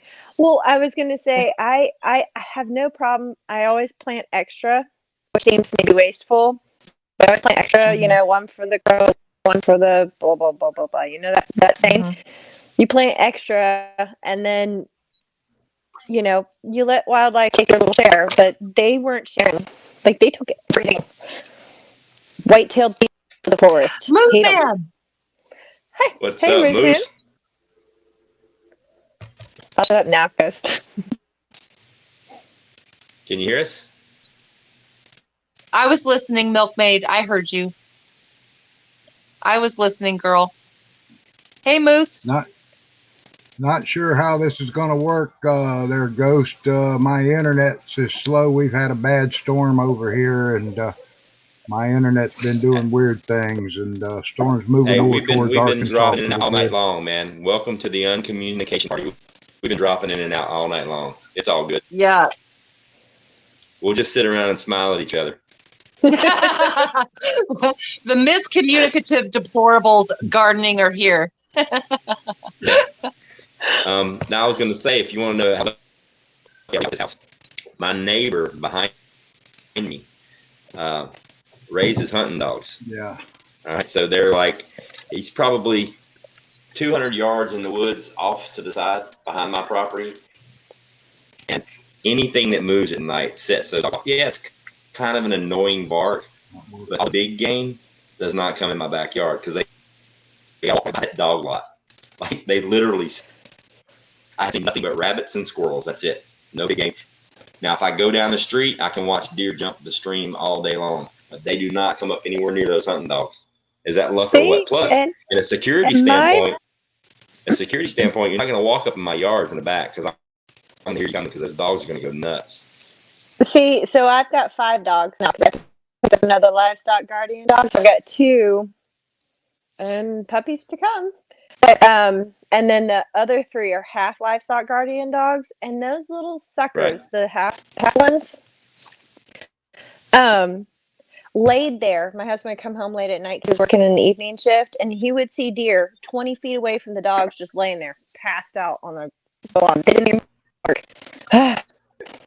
They're my kids' promise dogs. I gave them to the kids as a promise. So they are going to live out their lives in luxury, sleeping and eating. I think a lot of animals live better than we do. Oh, you kidding me? Yeah. Oh, yeah. My dog is laid out right now. I still have my dog's job. They just sleep and eat. Yep. And chew it's stuff. the life, man. But I don't mind spoiling him because when he works hard. Because, man, I put him through the paces if I'm out in public. You know, he's got to bring his A game to keep me, because I can lose my shit at any moment. You know, he's on his A game. So when we get to the house, he gets spoiled. Right. Well, I mean, I think a house cat is the most spoiled animal ever. They have the box, they have the food, you can do auto water. I mean, they are the most spoiled animal. They'll get the birds and mice, though, that's for sure. You know, one of the funniest sayings I've ever heard somebody say is a domesticated cat. You realize there's no such thing as a domesticated cat. No. They're still as wild as ever. They just put up with you because you feed them. In an SHTF situation, if you go, hey, Ghost, what do I do about my cats? You open the door and turn them loose. They're going to be fine. Matter of fact, they're going to bring you food. If they like you, they're going to bring you food. You don't have to worry about your cat at all. What's left of that little mouth? Yeah, what's left of that mold? They're going to bring it to you. Oh, I get them on my doorstep all the time. I've got one lazy house cat and one really hardworking barn cat. Oh, yeah. And I barely feed them because they need to hunt. Yeah. Because they will get lazy sometimes. And that's what I used to always tell people. They'd freak out. Oh my God, a cat brought It's this thing. crappy. What do I do to it? I said, you pick it up and you act like you're taking it to the kitchen where he knows you prepare food. And then when the cat's not watching, you just of it. If you just like take it and throw it in the garbage or something, you're gonna piss the cat off. He's like he's doing a thing. He's saying thank you for taking care of me and I'm bringing you food. That's right. It's an honor. Yeah, it is an honor. You gotta play that game. You gotta play along with it, man. Otherwise, you're gonna find like nuggets of crap in your shoes and cats. That's so true. They cats really are like the dill of the garden. They will take over and they own it. I mean, everything. They will just take it over. I want to address Rip in the chat. Rip Curl, you said you have slugs and caterpillars eating all your stuff. I have that all over my broccoli, all over like a lot of my greens. Is there something that you do for the? I see Arc Wildman just said a cup of beer. I've heard people say salt. Could you guys offer some tips on that? That's one of my biggest problems with the container garden is the stuff eating my leaves that come up out of the dirt, out of the, they come out at night. It's actually a pretty easy fix, and you're going to laugh when I tell you this. I did it with my aquaponics system, like my entire system. I wrapped it. Vaseline. Yeah. Oh, I've heard that for like fruit trees. Like you put Vaseline on it. The bottom of your bucket, or right below the lip where the rain won't water through it, and they'll bulk. Or you can take like some hot peppers, liquefy them, mix it with a little bit of water and some Dawn dishwasher, spray it on the leaves. That'll run them off quick. Well, I've heard that about Dawn and Vaseline for fruit trees. Like if you have apples or cherries, you put Vaseline along the stems and it'll keep the aphids and the other shit off.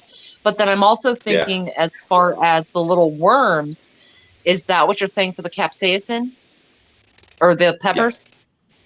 Yeah. Okay. Yeah, and where to stick, it'll run all kinds of stuff off. Raccoons, it'll run all kinds of stuff. What's Backwoods? Welcome to the show. Welcome to your Backwoods, buddy. Hey, what's happening, guys and gals?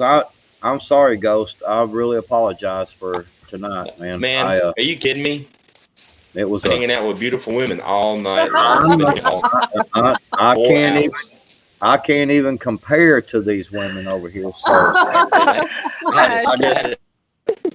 had a straight harem going on for about 40 minutes. Oh God! Yeah, you did. Right? It wasn't even a guy in the chat. It was all girls. There goes Ghost. Yep. Himself up. Redneck Prepper says, Ghost, how does your dog do with cats? That's one of the things that the school ran from. These all their dogs are raised with cats nonstop. They have about 7 cats in the nursery in every single building. No matter where you're at, you'll see cats just walking free throughout every. He has absolutely no problem with that. They're raised with them. It's crazy. I got pictures of it somewhere. Well, I just want to tell you, I had a family member call and I had to go and take care of some stuff. Hey, so no big deal, I just got back about an hour ago, man. Priorities. But I worked my butt off before I got that call, and a little bit after I got it because I just needed a little bit to finish up, and my rain catchment system is done. But I did not have time to do a video or anything. I mean, I had to screw a couple of things down and whatever, and then I had to go. So the rain catchment is done, and if the rain holds off first thing in the morning, I'm gonna do a video and show it, and everything. Sweet. That's what you were talking about. Hey, Tendy. The recipes, pepper, the hotter the better. Throw it in a blender and liquefy it. I mean, you want to just like, and then get you a pump spray bottle, it up, you spray, and mix it like, I don't know, 50-50 with water, and then depending on how much you're putting in there, if you're doing like a whole gallon or something, just a teaspoon or so of Dawn dishwashing detergent, you can adjust it as you see fit. Mix it up good, pump it up, and just spray it. tops and the bottoms of the leaves, and just spray it. And you repeat it, after it rains, obviously it's going to wash some of it off, but you repeat it, as needed when you see the boats coming back. You can also, I'm going to do it from my container garden. I'm going to go get some more pots, and I'm going to plant peppermint, spearmint, and I'm going to have pots sitting all around. That helps. I'm going to build an amazing Venus flytrap plant that Virginia Roots had earlier and hang those out. I think that's just awesome. But and obviously if I think it's going to be an issue, I'm just going to add some screen netting, and I'll put screen around a lot of this. I mean, I use 7 dust. I always have. That's just my great grandmother used it and everything. So I don't have. But that mix that you're talking about, with the pepper and stuff, man. I mean it sounds pretty awesome. I'm actually going to try some out this year. So Backwoods, doing Aquaponics. What did you say you used, Backwoods? 7 dust. What is that? It's What, you doing 7 dust? It's no, I don't really use pesticides. Well, it's I don't know. We always used it. My great grandma had chickens running around and everything else. I mean, nothing ever got sick. We didn't ever have no problems. I use diatomaceous earth. Is it the same thing as diatomaceous earth? No, it's different. That's what I use. I honestly don't know what's in 7 dust. I only know about DE. I use diatomaceous earth. I don't know. I just know it's always worked. That's all I can tell you. Yep. Always worked. Y'all are gonna think I'm a crazy hippie. But all right, go ahead, hippie.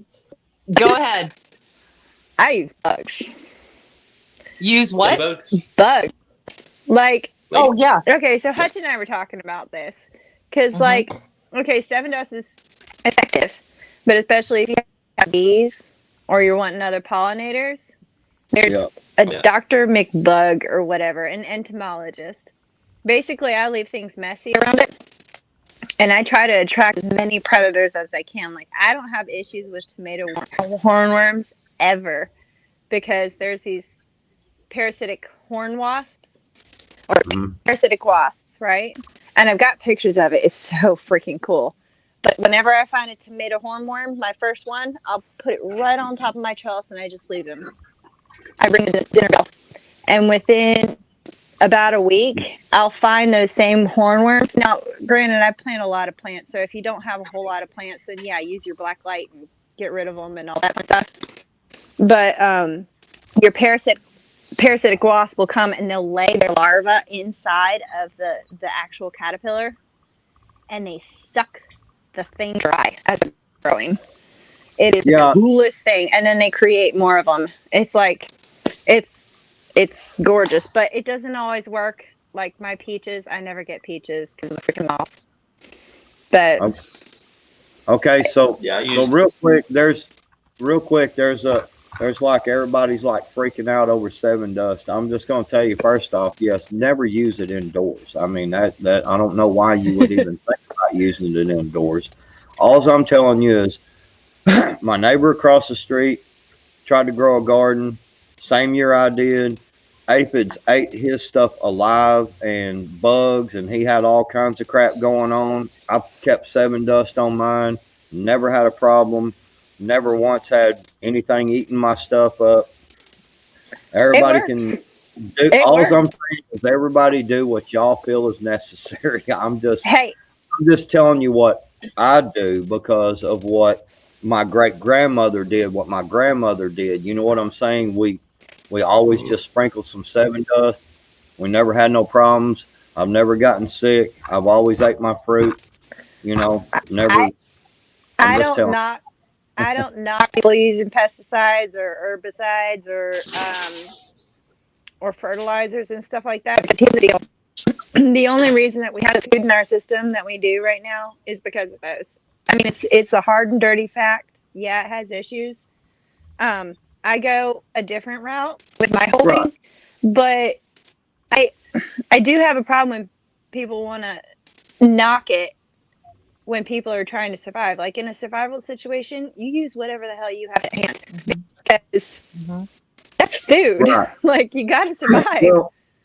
Well, and here's the thing, this is what I've always known, and now that I've gotten into this community and I'm starting to meet more people and hearing more of these different things that people are using that are more that are a little better, a little lighter on the environment, things like that. I mean, I have chickens out here, I've never had any troubles, but it doesn't bother me to, I just said I'm going to try the pepper and Dawn mix, and Yeah. so, I'm just telling you what I've seen since my great grandmother, Yeah. Oh dear. Where'd it go? To address the chat, I see some recommendations about neem oil. I do actually have neem oil going for some of my herbs. Also, so that people can be referenced and see. Let's see. Diatomaceous earth. Right. Okay. This is made out of ground up bug bodies and natural stuff.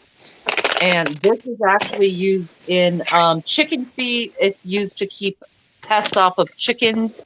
It kills the little, because what it does is the diatomaceous earth is made out of sort of fossil shells. And what it does is it dries out the parasites that come into your garden, and it actually dries out all of their insides and they die. Right.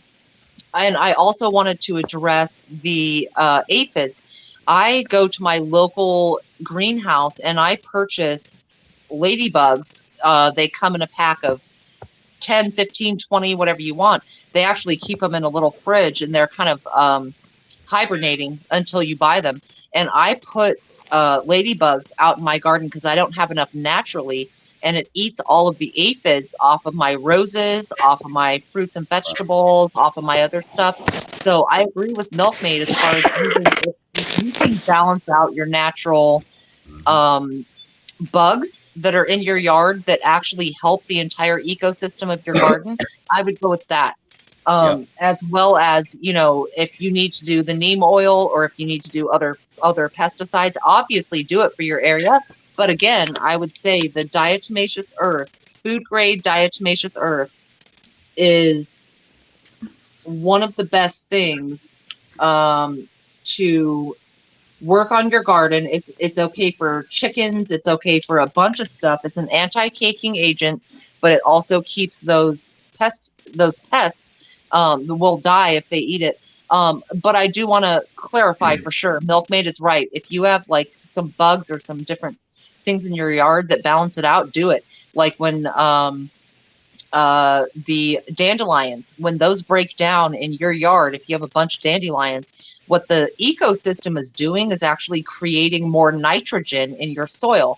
When dandelions degrade, they create nitrogen. Not all plants need that, but if your ecosystem needs it, it's going to grow it and it's going to break it down. So just know your area, just as much as anything else. Know exactly your area, what you have to work with. Well, sorry, buddy, had to go pee pee. That's it's okay. I've gone like 4 times. That's the whole thing, is that, again, I don't know everything. Okay. I just went off of what I knew, what I'm saying? And I'm learning stuff just like all of us are, that's why we do this stuff. And I want to try more natural stuff. You know what I'm saying? And yeah, I mean, I was impressed with Hutch the other day talking about the what do you call them? Praying mantis. Praying mantis, yeah. Oh yeah. And I was like, wow, man, that's freaking cool. I mean, that's pretty awesome. And so yeah, I'm I'm not saying, hey, everybody, if you don't use 7 dust, you're screwing up. You know, I mean, it's like, damn. Oh yeah, for sure. The easiest way, or the quickest way for me to learn how to it's all natural is doing aquaponics system, because you can't put anything on plants; it'll kill the fish. Like the only thing you can use is cold press, maybe a little bit of pepper sauce. That's why I lined everything with Vaseline, and I try to diatomaceous earth, but in Florida every day. You know, so Right. that kind of. Well, ants the first season, so I cleaned out all the grow beds, got everything out, completely fixed them, and then I filled everything back up, and then immediately lined it with the Vaseline to keep the ants out. The ants get in, they set up shop, and then you got to take the ants out, you're good. And the only thing that worked was cleaning. I'd have to redo it like probably at least to keep them out of there, but it worked. Like the difference was night and day as far as the ants go. Yeah. I mean, I did the ladybug thing, but as soon as they're done, and they're expensive. Yeah. Well, I mean, so I'll give you my reasoning behind why I do kind of the like the more natural thing. Well, number one, I mean, you look at some of the stuff and it's not great for you, but and I'll say this, and then I probably have to get off because I gotta get up early. But my reasoning behind like the more natural processes, because resources can be limited. Like, and I agree. Grab some 7 dust, grab some liquid fertilizer, grab all the supplies that you need. Like, especially if you have a situation where that stuff is no longer available and you're depending on that crop to eat that year. Definitely have those things in place. But what I'm trying to do is, while it's not there, I'm trying to learn how to kind of support the. I mean, I sound like such a hippie when I say ecosystem and stuff like that. I hate doing that because I don't hug trees. I love nature, but I want to support it, but at the same time, I don't worship it. If that makes sense. Just that's part of my with God. I worship the creator, not the creation. But like, I want to support it. So if I can learn how those processes kind of happen out in nature, because it all works out there. So if I can figure out how it works in my garden and learn how to support that in a way, like not perfectly beautiful manicured gardens, and when I pull up a weed, I freaking eat it, that kind of thing. And I feel like it might be easier later on when it's harder and I don't have the resources like, say, 7 dust or Miracle Grow or things like that. That's my whole reasoning behind all of it. Like, it's kind of a thought process versus a die hard. You know what I mean? Does that make sense? Yeah. Artist Mary, I have never heard that before. Oh, he has a great sleeping voice. Like, I take naps to Gross voice all the time. Like, that sounds weird, sorry. But like, if I try to lay down, my brain works too much, and I'll just put on somebody and their live stream and listen. But Ghost definitely puts me to sleep. That's funny. I wake up to Ghost's voice.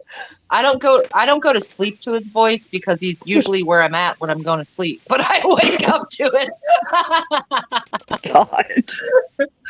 No, but you're right. You're you're right. You're right. Ghost turning red. Yeah, my bad.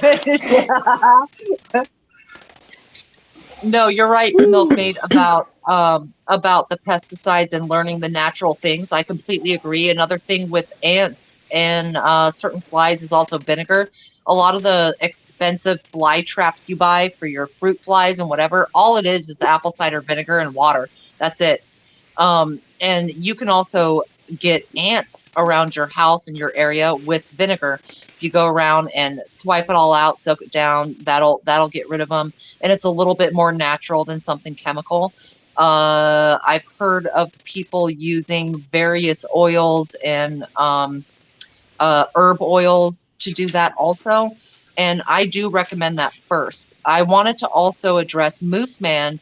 He brought up that if you inhale the diatomaceous earth, that it can be bad for you. That is absolutely true. In fact, there are warnings all over the bag that you don't want to inhale anything, even if it's something natural, like from ground up bugs or dead material, or if it's something from a plant material, you still don't want to inhale that. There's fine particles that, regardless if they're from nature or not, that could get into your lungs and kind of mess things up. So I wanted to point out that he had a really good warning on that. That is absolutely true. Yep. Hey, and by the way, Backwoods, Yeah. you and Ghost are a perfect combination together. Just saying. Yeah. Appreciate They're it. all right. I've had Oh, better no, they're spoons. great. Non-homosexual way. Thank you.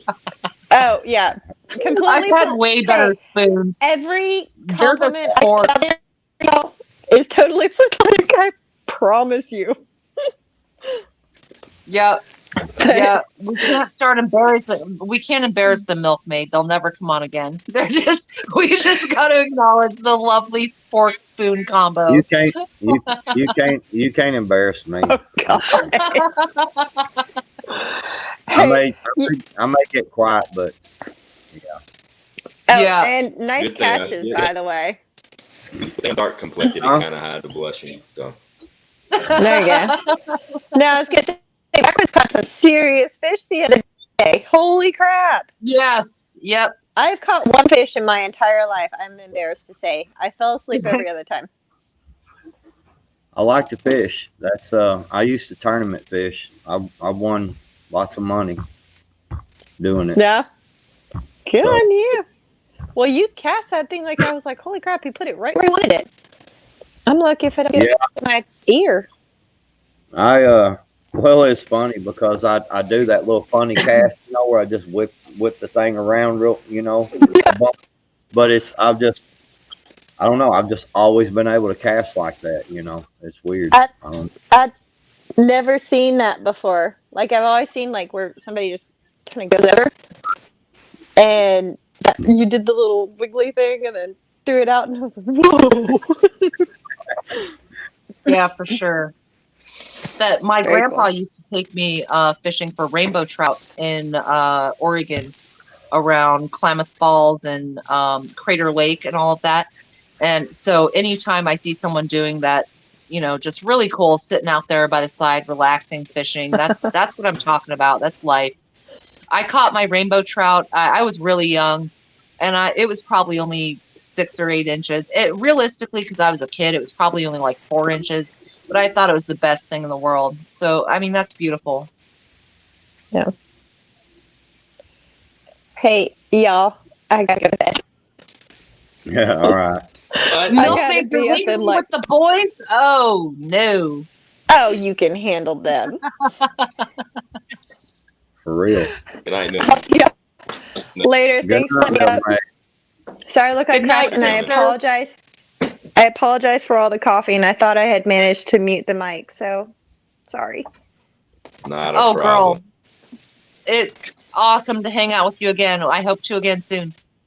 All right. Bye. Bye-bye.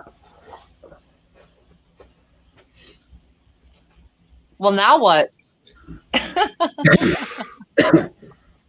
China's just said that China released today that they are prepared to take down America if need be. Yep. Don't care. They are militarily feel like they can take us down if need be. It was just something I heard on the way home earlier. I was just like, oh yeah, okay, all right. Well, I mean, so 4 to 6 feet long. I'm not sure what it is. I guess that's a kind of a fish, a drum. Yeah, Yeah, drum. it is a fish. Yep. Yeah, they're a roughage fish. You can eat them. People,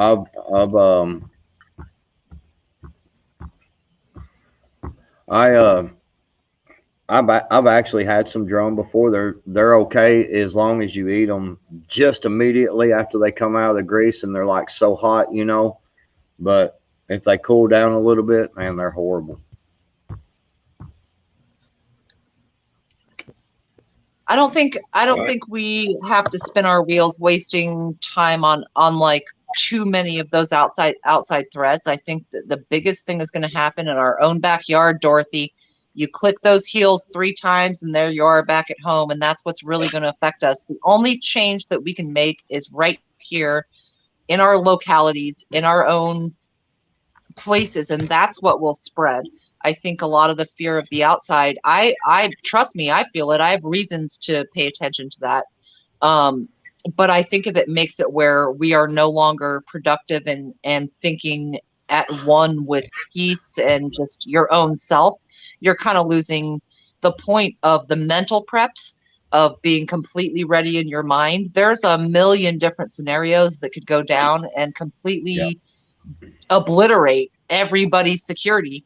And the only thing you can do is go day by day. In fact, hour or two ago, Ghost was talking about prepping and eating as preps. Well, in my mind, even though all of you are preppers, in my mind, the word prepper is not the operative word. It's a lifestyle.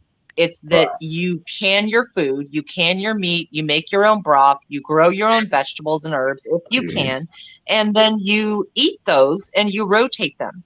So to me, like prepping, where you're stockpiling stuff and what have you. Now, don't get me wrong. I have cases and cases and cases of canned foods and a couple of Augustin farms and a bunch of oils and corn and peas and beans and all that stuff already pre-made.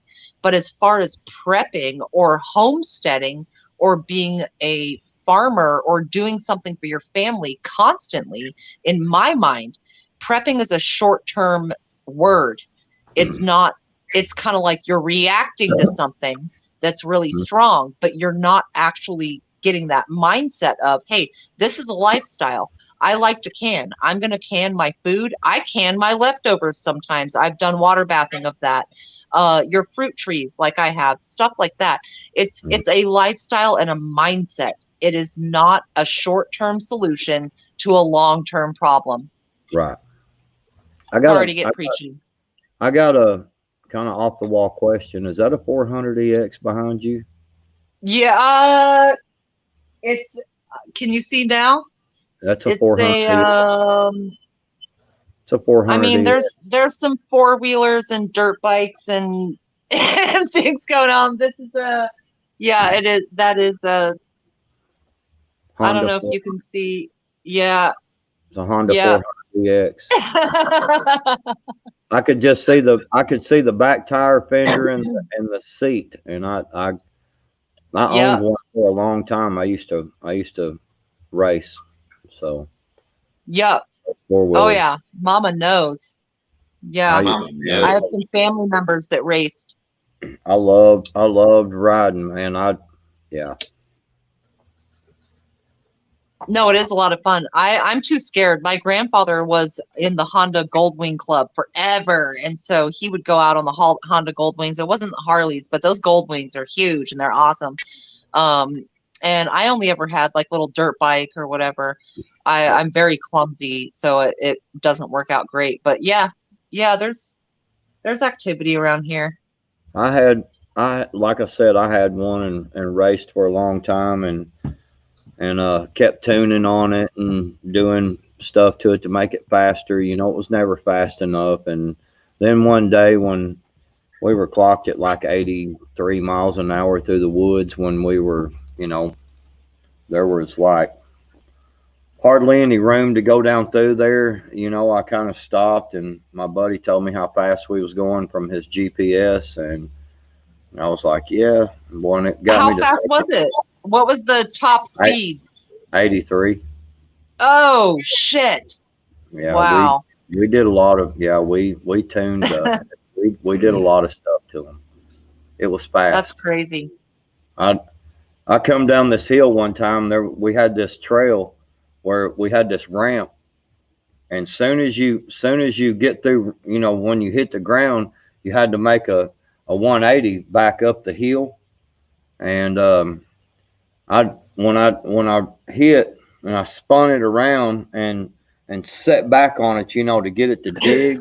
and it dug a little bit harder than I thought, and I hit it too hard, and I come off the 4-wheeler and ended up I was like Supermaning on the 4-wheeler, and I was I kind of let off and was able to get back on it, and yeah, it was I've ramped them things so. That 400EX I ramped it so high one time that I was actually able to sit and kind of look around and breathe a couple of times, and I was like, oh my God, I'm way up in Right. there, like It I'm was like flying. time slowed down. Yeah. Yeah. But I traded it I in worked for. at a golf course one time. Yeah. I'm sorry, go ahead. Well, I was just saying I traded Well, it. okay, so I worked. Go ahead. You go ahead. I'm gonna be quiet. No, you traded it in for a what? For a 4-wheeler, for a 4-wheel drive 4-wheeler, camo and winch and all that stuff. So I thought I better slow Hell down. yeah. And probably where you are, you didn't get as much with the snow to go with the 4-wheeler, but like, did you just go in the woods and just like tear it up? Bug dude! Oh my Pretty much. God! What's up, Bug dude? Yes, What's going buddy! on? Fuck yeah! Nice to meet you. What's happening, brother? What's going on? Hey, I just wanted to Hey, jump it's on nice here to and meet you. say Cool. hello. You've met me, well, not face to face. You I were wanted on for about 5 minutes one time, a long time ago somewhere, but yes. Nice to see you. Thanks.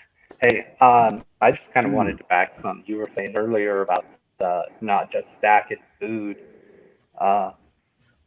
with prepping and homesteading and stuff. Growing food is great, but when stuff really hits the fan, having skills and being able to do stuff is going to help you out more than just going along with having a stockpile of things. Being able to fix your car, build a house, build a shed. Being able to use your brain. Ghost is one of the people that talks about knowledge and backwoods to improving your brain and being able to do stuff beyond just having a stockpile of things. You guys talk about breaking out your preps and using them. Don't just have them sitting on a shelf collecting dust. So that's Yep. something we need to work on. Yeah, I totally agree. Yeah, I agree 100%, man. I say it all the time. When you prepare your mind properly, all else will fall into place, and that's right. I mean, it doesn't matter how much crap you got. It doesn't matter if you don't know how to use it. If you don't know it works. If you don't know, your mind is not prepared properly for what's coming. And I mean, it's just kind of the way it is.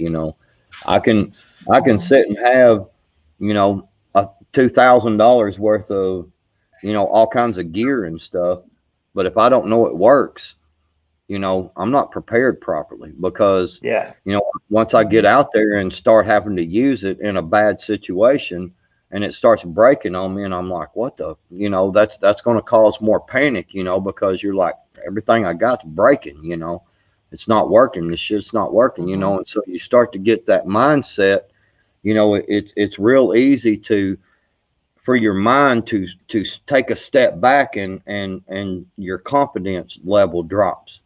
But if you use this stuff now, if you do the stuff now, your confidence level is something you don't have to worry about when you do go into a bad situation.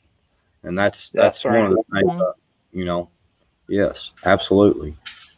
Yeah, we'll learn how to do it now while you can mess stuff up. If you're a person that just has a seed bank full of seeds stuck off in a safe somewhere and that's your back plan and you don't know how to grow, or you haven't tested the seeds to see if they will germinate, you're doing it wrong. I'm just telling you right now, you're doing it wrong. I don't care or wherever. If you're back up a Ziploc baggie full of seeds that you bought off of Amazon that probably came from China and that's your backup plan, just stop prepping right now because you're doing it wrong. Go back to the beginning and start over. Yep. You got to plan. You got to make sure it works. If you got food put away for long-term storage, and you aren't actively eating that food and making sure that that it works for you and your family. I eat preps at least 4 nights a week here in my house. Just eat my preps fresh, and when I rotate fried stuff or a whole bunch of dehydrated. If you've got 2 years of dehydrated, you live in an apartment, and that's your plan, you're gonna die unless you can rehab. So I don't care how much dehydrated food you got. If you don't have a steady supply of clean, renewable water, you got to look at things. All these see, hey, this is a 72-hour survival, keep you alive forever. It comes in this. That's a good product, but if you don't have the water to make it work, what are you doing? I mean, you thinking. Well, that's another reason why I hooked up that water catchment system, and I've got enough. I've got to buy a few extra parts, but I've almost got enough stuff to do another one. You know, I'll have to get another container, which I know where to get them at now. And I'm gonna do another one that's gonna be 660 gallons of water that I will have sitting here in my yard, you know, stored up. And then I also have a creek right down the street and another creek over here that runs year round, you know, so comes off these mountains. So, you know, that's I do have quite a bit of dehydrated stuff, you know, because I have plenty of water around me. I know where a lot of water resource is, you know. So, you know, but you're absolutely right. If you don't, you know, like Dangerous Freedom out in Arizona, it wouldn't do for him to have a bunch of dehydrated food. You know what I'm saying? He don't, you know, you can't prep the same way in Arizona as you prep in Arkansas. You can't prep the same way in Arkansas as you do in New York. You know, you have to understand your climate.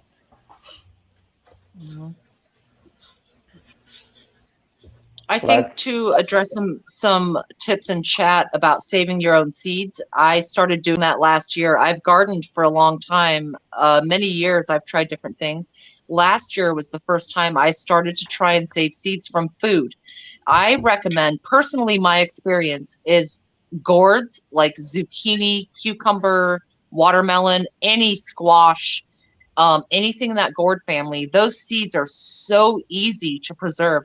Pull them out, get them fully dry so that the little slimy bits on the outside don't rot, and then start to try and grow them. I know that you can do it with tomatoes, strawberries, all kinds of stuff, just to put it straight in the dirt. But I would say for folks wondering, well, how do I make a seed bank? Is it worth it? You make your seed bank from things that you know already grow. Like those tomatoes I was talking about that my 3-year-old obliterated. If those fruit and come up and those little tiny seedlings get going and it makes fruit, those are the seeds I'm saving, because those are the ones that made it through a toddler, you know, and maybe next year they won't work, but I'm going to damn sure try. We're not in a shift situation right this second.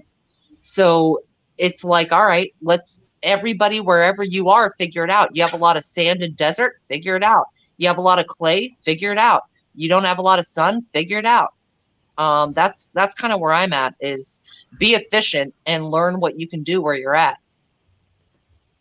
Like my mindset is I'm pretty to read. I'm sorry. Go ahead, Bug. Well, I was just gonna answer Redneck Prepper real quick. Yes, I if you're talking about the big 330-gallon tote, yes, I did paint it. It is, you can, no sunlight will come through it. So anyway, y'all go ahead. Sorry. I was just gonna say, you know, I'm not quite in the same situation Dangerous is in. I'm in northern Utah, but technically we're still in the desert here. You know, we don't get anywhere near the water you guys get, you know, down there in the south. But you know, the rainfall we get here is a lot more limited compared to what you guys get. So I've got to plan a lot more differently compared to what you guys do for what we get. Plus, our environment's a lot colder. I still don't have my plants in the ground yet because, I got hail at 2 o'clock this afternoon. So I'm hoping by this coming weekend I can get my plants in the ground. I've got some of them sitting over here in the garage, but all of our situations are different, and we've got to plan accordingly. Yeah, we have to be adaptable. I mean, that's right. Yep. But like Virginia said, and Ghost, even, you guys talk about, what plants you have, make them tough, get them adapted to your environment. You run them a couple of years in your environment, they'll get accustomed to what you're doing. And, after a couple of years, they'll grow a whole lot better and survive in the environment. Do it now while you can. Do you see what Tenfold just said? I'm growing Egyptian spinach again this year. A very hardy green, can take the heat. Never heard that. I never heard of it either. That might be something to look into, Bub. Might have to look at. Yeah, we only get over 100 for maybe 2 or 3 weeks a year, or during the year or so. Yeah. So what's your temperature range? We range from, maybe a week or two over 100, but we have, times where we're at 0 or below also. Oh, okay. Well, Antarctica is a desert. It's frozen, solid, and ice. Antarctica is a desert. They get any rain. So I mean, that term can be. Just because it's it's just your precipitation. It doesn't have to be dry. A desert doesn't have to be sand and super heat. A desert is a complete lack of water, pretty much, basically, depending on what it is. But there are some deserts that get a lot of rain. I mean, I got rained on in Iraq. I got snowed on in Iraq. Okay, it doesn't happen often. It happens depending on your elevation. But that's the thing about prepping. You can log on to a channel unless you're watching my channel and the fight is over. Every single thing I say is going to be correct for every single person. Like what was for me here might not work, in Arkansas, might not work in Arizona, might not work in Virginia. Everything's got to be tweaked to who you are. That's what I'm saying. Your seed bank, if you order them off Amazon, you don't know where the seeds came from. Seeds that I got, they could come from or Florida or something. And I'm in North Carolina now, so they're going to be. They were genetically. Seeds have genetics just like people do. Your genes remember things. You know what I mean? So if that's the climate you're used to, that the fruit was grown in, that's the optimal climate for that fruit to produce. So it's going to take a few generations to get climatized to your area. Yeah, that's why it's always hard. Back with any time, get local seeds. Get seeds local to where you are. Get them straight from the farmer if you can, or definitely your farmers markets, because those things are local. You're getting local fruit 9 times out of 10 from the farmers market. The guy that lives down the road and throws shit in a trailer and brings it out. Those are the seeds because that's your climate.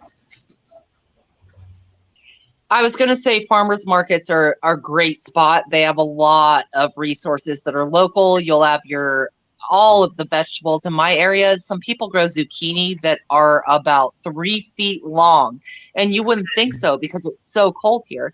But I completely agree with that sentiment, Ghost. Go to your farmers markets. They are there. Even if you're in a rural or a city area, it doesn't matter. They're pretty close.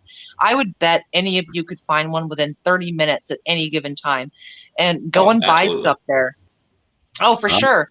For sure. And support the local farmers. I'm going to look at buying a quarter of a cow this year to get beef because the store prices are terrible.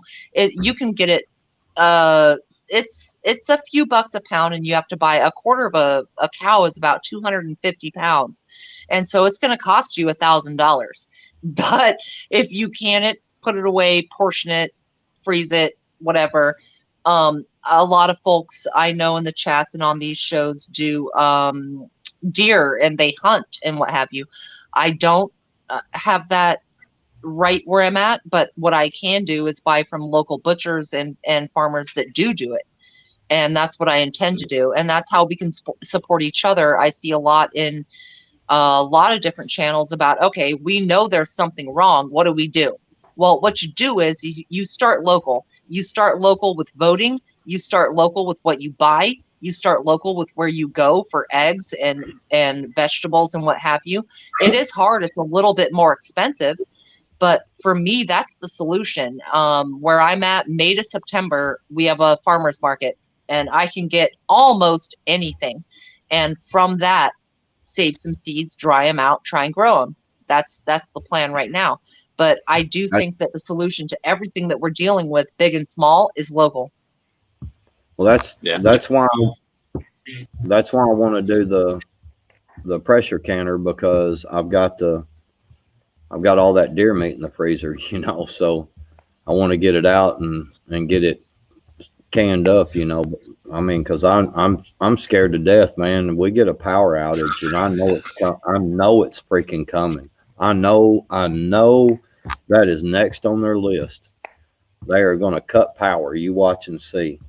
And I just, man, I want this stuff canned up. I talked to my wife about it, actually, after we talked about it, Ghost, the other night. I went and talked to my wife about it, and she was like, well, we'll move stuff around and do what we got to do to make it happen. You know, I was like, man, that stuff can sit on the shelf, and power goes out, it's fine, you know. So yeah. And I saw them today at Walmart. They had them for $70. That's freaking, dude. That's freaking 4. I mean, I've easily got 4 deer in my freezer right now. Yeah, you got to get on that. May have one. Yeah. Yeah, going off of what Virginia was saying about the farmers market, those are great, especially if you live in a more urban area. I live kind of out in the county. I don't live in the city, but if you go up here, they call it the fruit highway. There's orchards and stuff all along here, and about every mile or mile and a half, there's a fruit stand, and all summer long, that's, you know, a lot of people around here, that's their income. So, you know, there's cattle and elk farm and, you know, hay fields and all kinds of stuff all along here. So, you know, I'm pretty fortunate that we moved into this kind of an area. But I know a lot of people that, you know, that's not their situation. Right. Yeah. So, I mean, that's one of the main reasons why. What you moved into, you know, you moved out of where you were. Yeah, I already bugged out. Yes, I'll tell you about. I bugged out last November. You know, and that's one of the reasons why I shifted my focus to the meat rabbits. Not only am I getting the best meat you can possibly get on the planet now, but one female rabbit can produce hundreds of pounds of meat a year, and I'm going to be running a breeding stock of 8 at one time. So I'm going to have an excess of rabbit meat. But I'm also going to have the best part of it is I get free fertilizer from my garden, from my soil. I don't plan on ever buying soil again. I'm going to just re-amend it every year with the rabbit manure. That's all you need, you know. And here's the thing: you can legit, if you've got grass, you can legit raise rabbits and all your meat for free. All you guys do grass. They're happier than pig and shit with grass. If you can't afford the rabbit pellets, or you know, that's what they throw the rabbits out in, is just grass. Now, me myself, my property is all wooded. I don't have access to a lot of grass. I do have some, but not enough to where I can physically track my grow out. So I'm looking into I'm gonna build a fodder system. I'm gonna do wheat and barley fodder, and I mean that stuff grows. It's 7 days. It's ready to eat. I can just have a 1 week rotation and feed fodder and grass and you know, the pellets and not worry about it. But the thing is, it's for the future. You know what I mean? It's got to make sure the garden. I mean, if you've got a container garden and you're relying on store-bought fertilizer, 10, 10, 10, whatever you're using every year to re-amend that soil, what do you got? 2 years maybe? And then you better have one hell of a compost pile going on. You're going to have some kind of organic material to amend that dirt. Well, why not just have your rabbits? You're getting free meat. You're getting free the best garden soil you can possibly get. I mean, Yeah. that's a no-brainer to me, you know. Right. Yeah, and here I'm sitting on, we've got chickens here, so we clean out the coop. I'm putting that into, compost. We've got our property's about a half acre. I think it's slightly over. So I've got the grass from that we put into the, compost and in the garden. So all of that stuff, orchard stuff. I burn all the trimmings from the orchard trees, till that into the garden, sprinkle it on top. All that stuff makes great fertilizer, putting nutrients back into the soil. So, anything that can be put stuff back into to help it grow. Again, with this question goes, what are you going to do about fat in your diet? Well, I'm going to eat fat. All right. I'm not just going to grow and eat rabbits. Okay. All right. I have a whole lot of stuff put away. I can ghee, I can butter. All I got to do is prepare my rabbits and ghee, and I'm good. There's my fat. There's plenty of other things on the shelf downstairs to give me my fat. It's not like I'm going to be eating rabbit every single day. I've got hundreds of pounds of meat put up. If not, hundreds of pounds of meat put up. So yeah, I'm not just eating rabbit meat. Yes, it is true. If all you ate was rabbit meat, you would literally die. Like starvation, it is a real thing, but you literally have to eat just rabbit for an extended period of time. Yep. So don't believe it is a real thing, okay? And if all you ate was McDonald's every single meal every day, you would die too. Like explode. So there's good and bad in everything. That's why we measure it out and get a little creative. But yeah, that's why I'm canning ghee this week, several pounds. And I'll just make sure that I prepare the rabbit with fat, and make sure you get that fat intake.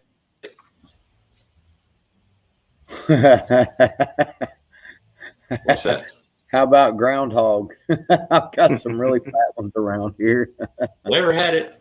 Probably can prepare it about the same way. Those little bastards are kind of chunky. They're kind of fat. You might get a pretty good fat content on a groundhog. Yeah, I don't know. I don't know. Can you eat them? I mean, I have no idea. I guess if your ass was hungry enough, you'd probably try it. You know what I'm saying? Right.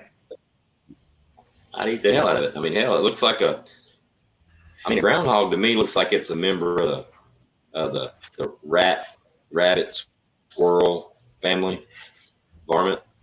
So I'm pretty sure it'd be about the same.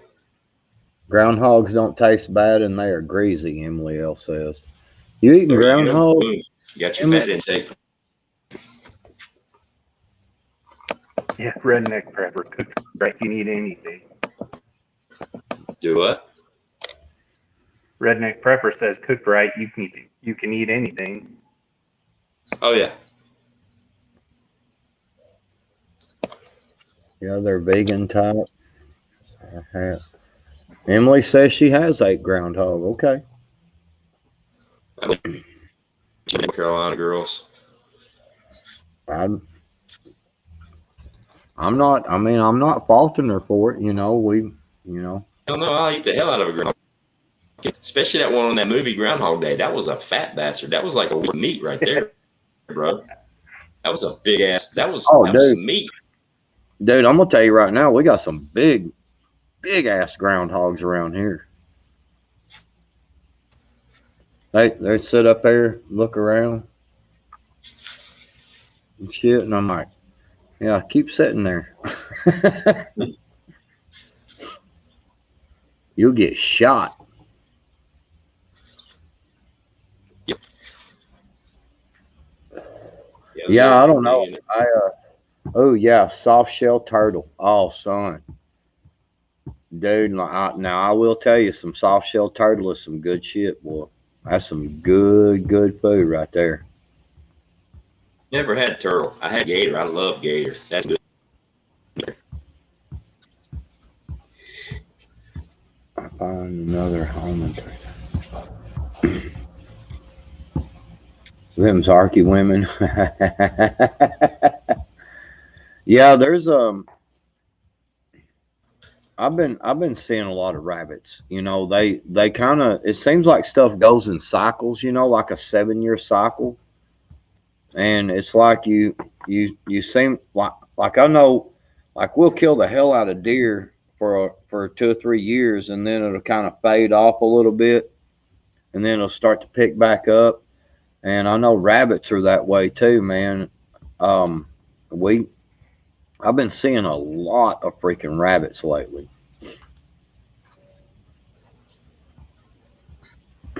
I'll note to possum, they stink, and I have seen what they eat. Yeah, the last time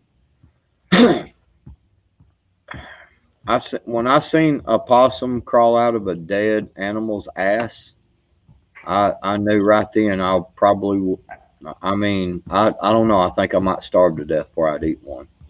I'm just saying. I'm just, I mean, it just, ugh. I'm supposed to eat. Yeah, that's pretty intense right there. For real. Well, I sure got some good old fat fillets in there, man, that I was going to cook and eat today, but since I had to go do what I had to do, I will be cooking them tomorrow. Yes, sir, boy, some big old fat fillets. Nice. Well, they're good. Fry up some old taters with some onions in them, and boy, I got some. I actually I'm gonna make some hush puppies up tomorrow. Got the old green onions out front. I'm gonna cut them up and put them in the hush puppies. That'll work. That will work. Boy, trying to tell you. Wildcats are delicious. We ate them in Alaska. Well, from some of the shows I've seen from Alaska, I'm gonna say you pretty much got to eat what you can get. Yeah.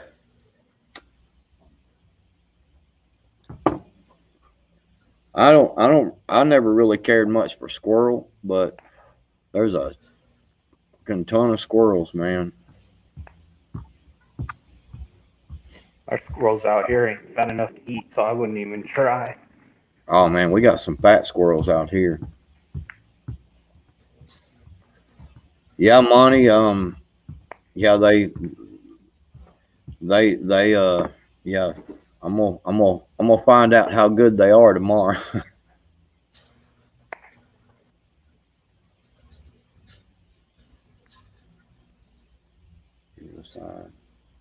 Fry fish, not try. That's the only way I eat them is fried. That's, I mean, to me, I mean, I don't know. I mean, you got to understand, we're Southerners. We deep fry Twinkies and Snickers, and I mean, we'll fry pretty much anything. Is Milkmaid still in the chat? I gotta go let the dog out, so I'm gonna jump out of here. I'll talk to you guys later. Thank you, Bug Bird, man. Appreciate you coming up, brother. See ya. Bug, you can't leave yet. Damn. I'll catch you later. All right. See ya. Well, I was gonna make a comment about the ghee and the fat. Like, Ghost, I guess you said you're doing a video on ghee soon, but damn it, that would be a fun live can because I have a lot of freaking butter. I have 20 pounds I got for my birthday, and I was gonna try ghee, but it's all good. I can follow it. We can go ahead and do that next week. But for sure. Yeah, we should. Well, we were talking about everyone doing like group canning, and you know, if we start with beans, ghee is really easy. Like, it seems intimidating, but it's just that, you know, oil separation. I think that would be fun. However, I respect your choice to just do a video. Yeah, I'll do the beans first, and then like for the ghee, I want to do ghee once on my own to make sure I do it right before I go live and do it. Right. Of course, that would probably I make get for some that. funny comments in the chat if I do it wrong and burn it. So either way, it'd probably work out. You know? Well, I think that's half the point, is that we all make mistakes. You know, you try to do it, and then it's like, okay, I messed up, or I got to do this better, or whatever. I think that's kind of half the point, because a lot of people have no clue. And so if we all go on and someone makes a mistake, even if it's the host, it's still okay, you know? Right. Yeah. Yepper. Man, Yepper. I can't help it, y'all. I've been trying not to just talk about it too much, but god dang, I had fun yesterday evening catching them fish, man. That was, and I was so wanting to. I tried that cast. I had like, I don't know, man. It took me like almost 3 hours to edit through all the video to get down to, you know, how long it was, just because I kept recording, you know. Well, it wasn't quite that long. I only fished about two and a half. I mean, I kept it recording, and you know, when I'd go through there, and because I was trying to brim fish, I kept trying to find a brim bed, you know, and that was the biggest part of it. And man, I'd catch 2 or 3 little ones, you know, and I'd be like, crap, man, I don't want a little old brim, you know. And finally, I was like, screw this, I'm bass fishing, man. You know, I'm like, and yeah. So that one where I pulled it over the log, that cast, man, I was so glad I caught that on video. It was perfect. I was so happy. Was you so happy? There's joy to fishing. You know. I've caught a lot of hell from people about, you know, backwoods can't fish and stuff like that, and can't catch no fish, and you can't catch no fish, you know, stuff like that. So, you know, it's good when you get out there and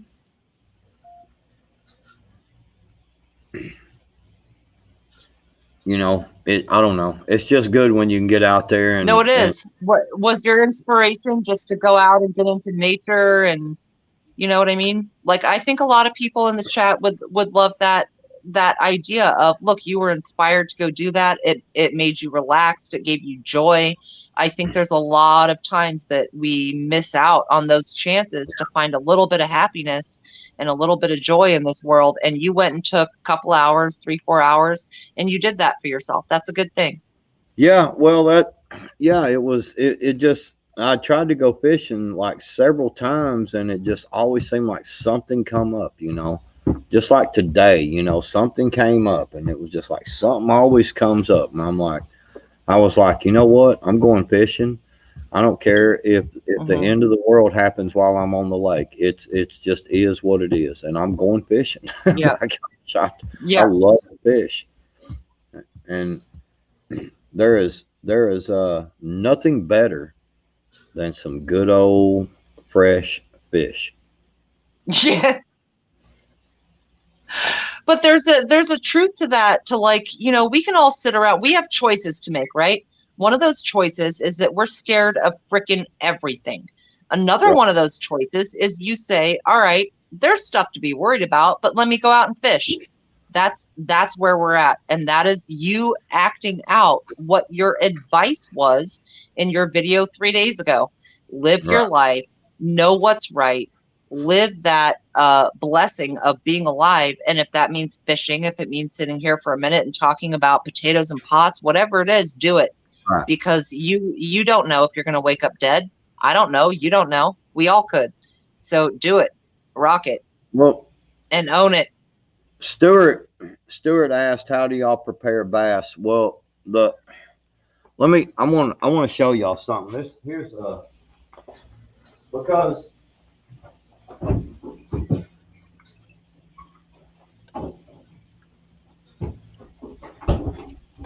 a lot of people, by the way, look at this big old pot full of fillets. huge pot full of fillets. A lot of people won't eat bass because they say that. Come on, camera, don't start screwing around with me right now. Let me fix this camera. It's all blurry on my end anyway. A lot of people won't eat bass because they say it tastes way too fishy. And so, all right, there we go. So what I do, because I can prepare bass that people will just freaking love it. And like, here's a fillet. It's a big old meat fillet here. And it actually, if you can actually take your fingers right here. You see this?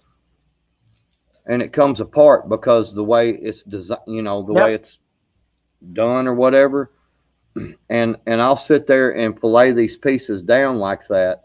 You can do it with a knife, but you can actually do it with your fingers like that. And then you just take and cut off a piece here and see how much thinner that is now. You know, it's a wide piece, but it's a lot thinner now, you know, than trying to cook that big old thick piece right there. You see what I'm saying? You're going to get a fishy taste if you will pull it down like this. And what I do is I'll soak it for like a day in just water, and then I will dump that water out, clean it out real good, and clean the fish up real good. And then I'll put another thing of water in there with some lemon juice in it, and just let it soak for 3 or 4 hours with lemon juice in it. Man, I'm telling you right now, that piece of fish right there would be so freaking good. I mean, like I said, you can just tear it off, and then you can just take and cut this piece off, and you know, because the bottom part towards the tail is not as thick, you know. And you can just do this with any piece of bass. Here's another piece right here, another big fillet. It's that big old thick giant piece of fish, and you can just take your fingers. You just take your fingers right there, right down the center. See how it's starting to split open? You can just take your fingers like that, and you can just tear it. Look at that. It just tears right. Now you can take and cut that in half, and you've got 2 nice pieces of fish. And it's real simple. And that's how I do it. And I don't know. Everybody that's ever ate my bass is always like, man, what kind of fish is this? This is awesome. And it's like, it's so delicious. Yeah. And so that's that. Yeah, it's real simple. You can just do all the fillets like that. That's the way I do them. Another piece right here. Well, one thing I can tell you about the fishy taste is that stores in fat. So the fattier the fish, let's say salmon, something like that, you're going to have more of a fishy flavor because the toxins store in the fat. So it's going to taste like that fish. What you're filleting there, though, is beautiful. I mean, it depends on the fish itself to some degree as far as it's easier, like raw or smoked or cooked or whatever everyone does to preserve it and keep it. But that's a beautiful example. Thank you. Look at that's that catfish fillet that I caught. Yeah. The size of that catfish fillet, my hand. Yeah. And catfish is kind of a hybrid of fresh and salt, isn't it? Doesn't catfish have kind of a hybrid aspect? Oh. Or is it all fresh? I thought catfish could be also like sort of in the rivers there. You've got a saltwater catfish too. Yeah, all right. I can't speak on that. I've hardly been out of Arkansas, so you know. You got saltwater cats. They're huge. They're massive, man. They're awesome. Yeah. Sandra Moody says a live canning doing ghee would be awesome. So maybe we'll do that for the next week. What do you think, Virginia? I say do it. I mean, so this let's week do a little beans, bit of math and figure it out. Yeah. Sounds good. Oh my God, I'm in for butter. Even people who have canners, that if you can't afford to get 20 pounds of butter or 10 pounds of butter, you can still put 1 or 2 or 3 jars in that pressure canner. If anyone wants to try and do it, you don't have to fill the whole thing up, guys. If you want to participate No, you can just do 1 or 2 and it'd be just a couple of pounds. It might cost about $10. And try it out. But Ghost, I would love that. I think a lot of people would love that. I've seen ghee is one of the biggest things, or clarified butter is one of the biggest topics that people are like, hell yeah, let's do it. So I say go for it. I don't know if I would do all 20 of my pounds. That's kind of like all eggs in one basket. I might just do 5 pounds of butter. And for those of us in the store, that'd be about $20. I'm gonna do a small batch first on my own, not on camera, to make sure I do it right before I do the live. Right. I don't want to ruin all that butter. Yeah, I know, right? Sure I still wouldn't throw it out. I would use it for something. It'd go in a bunch of potatoes or broccoli, but it would never get thrown out. Yeah. I'm gonna tell you something else you can do with the fish. Has anybody ever blackened any fish? Yep. Or even heard of it? Mm-hmm. Oh yeah, I lived in Mississippi. Oh my God. I've been in New Orleans. Dude, I'm gonna tell you right now, you catch a bunch of really good sized brim and you blacken some fish. Oh my gosh. Dude. Ooh. Man, it almost makes it like it almost makes it like a steak. Backwood bass. Yeah, Yep. I'm telling you, blacken brim, you can blacken bass, but you would have to actually cut it down a little more than what it is now, because you want it to cook almost like a steak, you know, throw that butter in there on that black iron skillet. Oh son. Oof.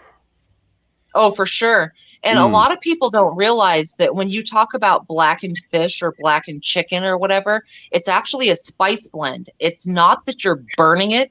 When you blacken a meat, let's say blackened, did you say bass? Or blackened, any kind of fish or chicken, you know, blackened chicken is a very popular dish. That is not about burning it. What it is a spice blend that you're packing on it and you're cooking it, and that spice blend comes out dark. It's not that you're burning or messing up the meat. Yeah. Yeah, it's not unlike a Cajun spice. Serbian pepper. Yeah, that's what she was just explaining. It's called a blackened fish seasoning, and you put it on there, and you take you basically just take, like, you got to do it outside because it smokes like something you never seen before. And I'll take a common stove and take my black iron skillet and get that get that black iron skillet just freaking smoking hot, and just start carving a bunch of butter off in there, and you already put the blackening season on the fish itself or a steak or whatever it is. And once you get that skillet hot, you shave that butter off in there, and then you just throw that patty, you know, whatever you putting in there, the fish, you stick it in there, and man, it just smokes like crazy. And then you let it sit there and sizzle for just a little bit, and you flip it over and throw some more butter in there and let it just sit there and sizzle. And when you get it, it still has the fish taste, but it's almost like eating steak on the outside, because it's got that burnt look to it, sort of, but oh my gosh, it is. God, they call it the burnt ends. Like when you smoke meat, they call it the burnt ends. You know, butchers had the best job because they got all the best cuts. They would save what was called the butcher's cut, which is now like a flank steak or a hanger steak.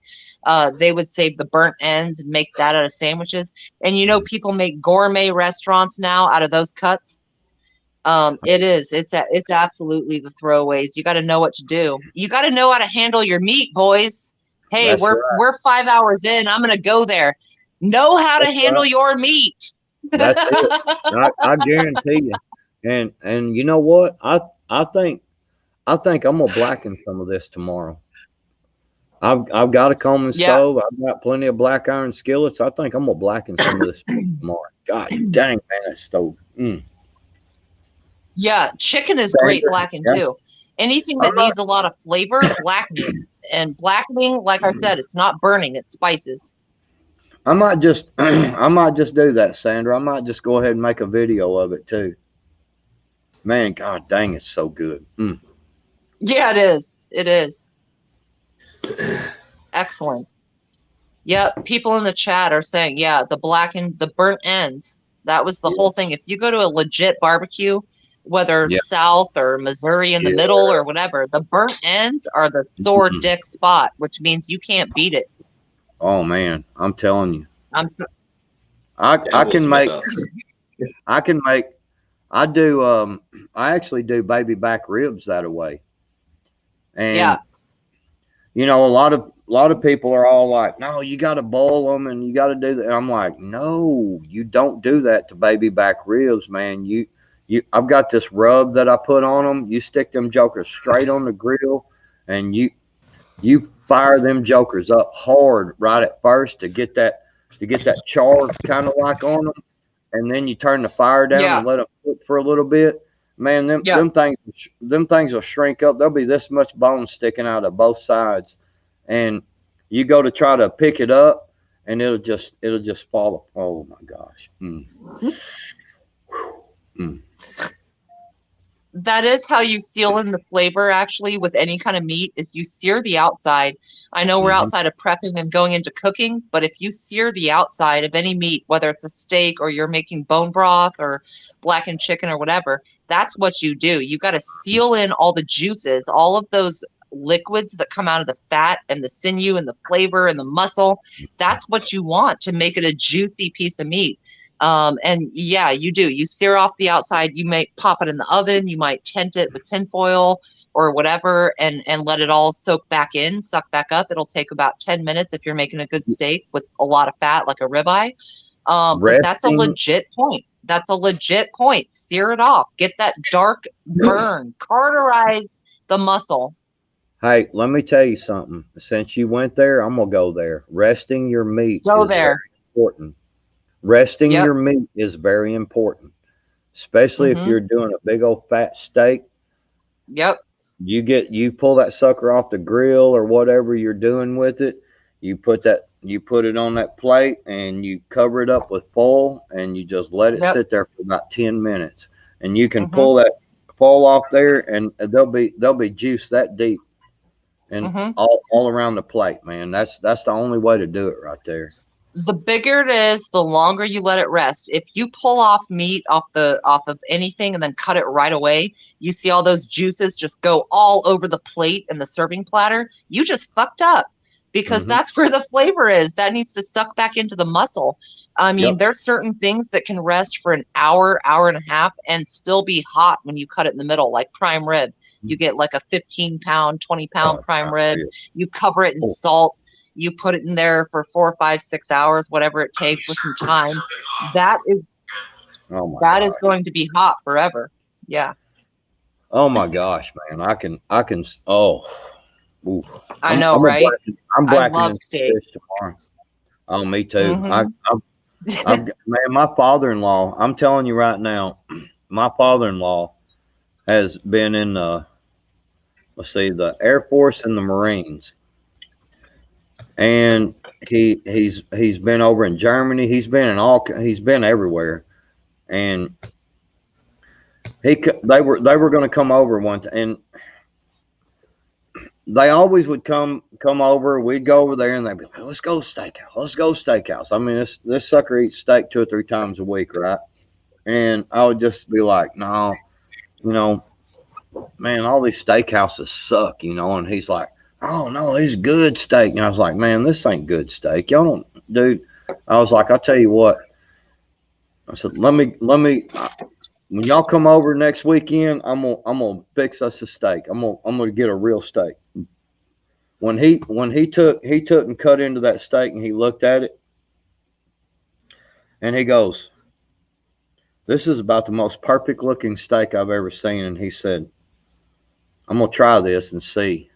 He took a bite of it and he sat back in his chair like this, and he just chewed on it for a minute. And he looked at me and he said, he said, Billy, he said, I've got to tell you, I've ate steak all over the world. And he said, this is absolutely the best steak I've ever had in my life.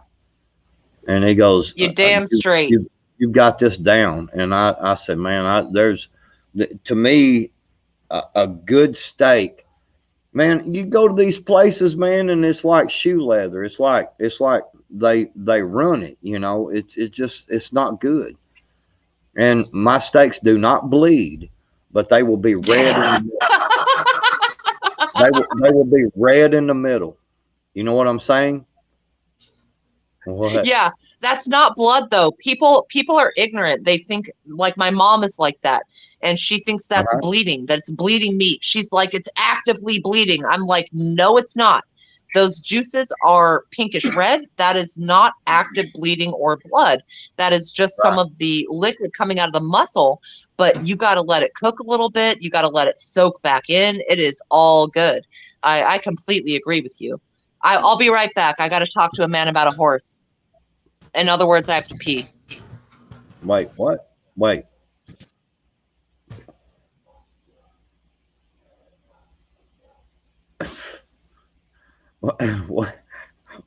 What happened there, Ghost? Man, Susanna is on point tonight. I know. I'm watching.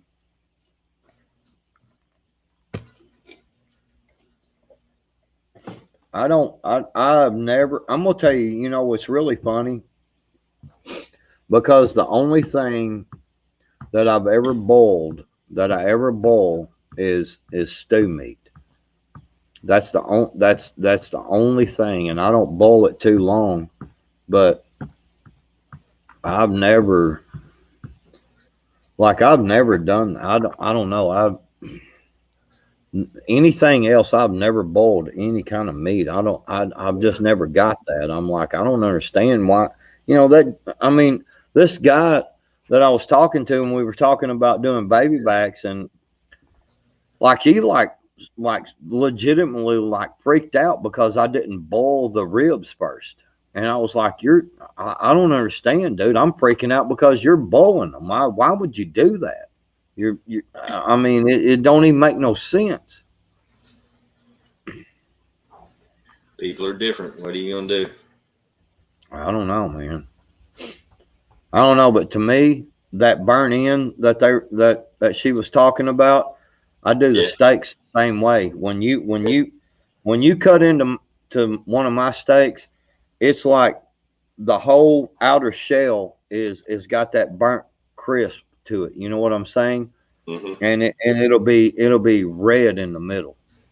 It's like burnt to lightly, you know, it goes down to lightly pink to red. And dude, I'm telling you, I see, Moose Man, I've never boiled beef ribs either. I don't get that. I mean, I can make beef ribs too, that just freaking knock your socks off, man. I don't know. I ain't.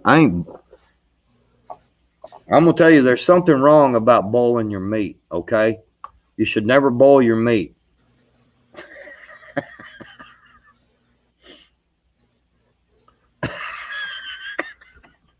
5.5 hours. I'm getting delirious. Hell, I didn't go to bed till like 3 o'clock last night. Got up early this morning. Sat on Trusting God's deal for a little bit on his live stream, and then got out there and busted my ass to get this water catchment system done, and then turned around and, you know, got a phone call and had a pretty long drive back and forth, man. So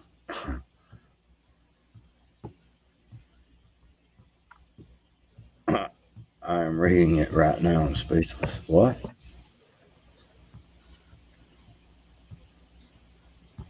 Phoenix said I was going to freak out tomorrow when I went back and read the chat. And I'm like, no, I've been reading it the whole time. Right. I know, right? Back No, when dude, I'm sitting here contemplating. I and, got to go mess with Zach a little bit. So I'm probably going to shut this thing down here in a minute. We'll wait for Virginia to get back. It shouldn't take her too long to go walk her dog, take a squat, whatever you call it. see you, man. Sorry, guys. I heard someone talking about boiling meat. Don't ever boil your meat. Ever. That's what I'm saying. Never boil meat. Don't. Yeah, no.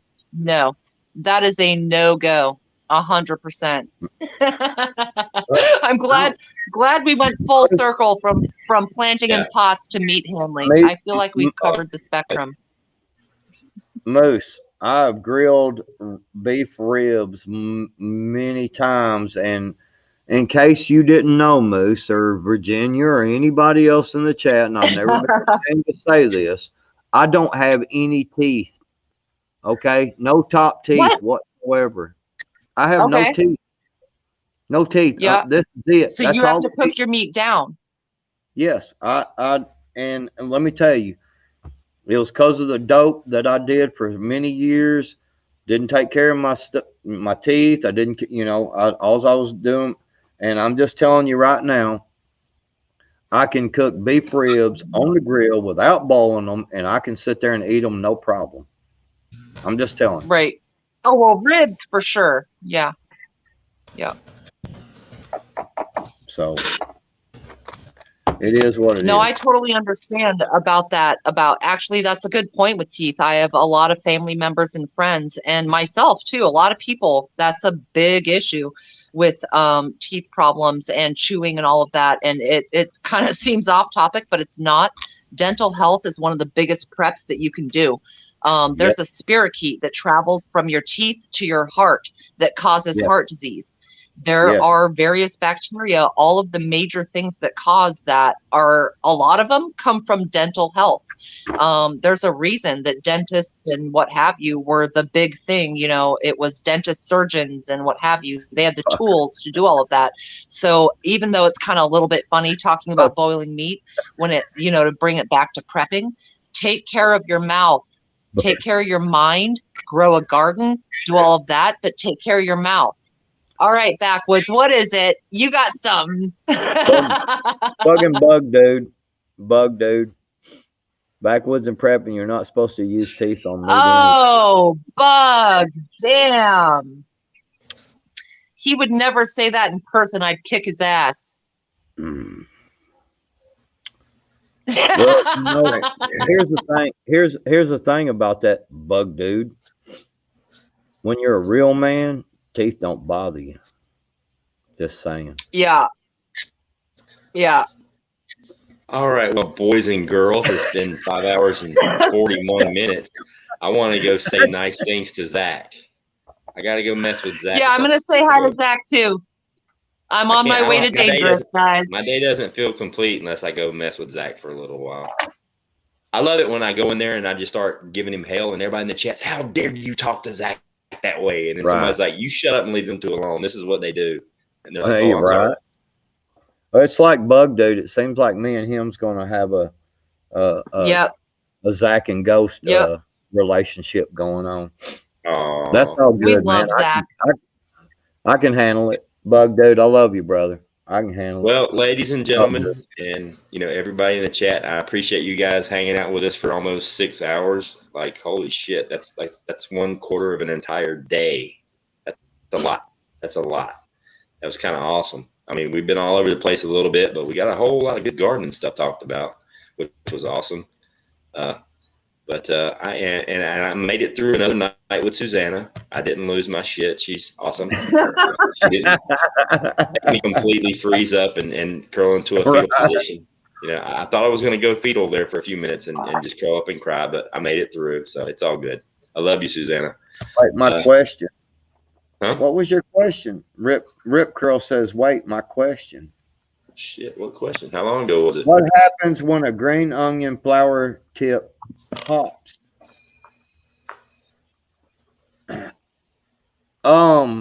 Now see, my green onions are budding up at the top as well, flowering, and Gardener Josh told me to just cut them off But now when they pop, I don't know. I don't know, because I asked Gardener Josh, because mine is never flowered until this year. And I love my green onions. I keep them growing. They grow year round here, and I use them all the time, man. I just throw them in hush puppies and scrambled eggs and all kinds of stuff. They make onion seeds, Moose Man says. I'm starting to feel like this is going to be a trick question, that Rip Curl. You catching on? Moose Man, don't fall into it. All right. Well, we are going to head over to Dangerous and go play with Zach for a little while. Or at least I am. Yep, I'm there. I'm there. Guys. Let's go. Thank you guys for coming in. We will see you Tuesday night, right? Right. Yep. I'm good. This was just an off the wall thing today, man. Ghost, I apologize. It seems like y'all had you had some very smart ladies in here, and man, I was just looking at the pretty faces. I didn't hear a damn word they said. I was just looking at the faces. I didn't hear nothing. I don't even remember what the hell we were talking about. I was just like, is that why you never listen to me? Because you just look at my pretty face? Yeah, that's it. You nailed it right in the head. Well, right, thank you. Thank you for having me on. And, anytime, Virginia. Anytime. Yeah. Okay. All right, we'll get out of here and go hang out with Zach for a little while. Good night, everybody. See y'all.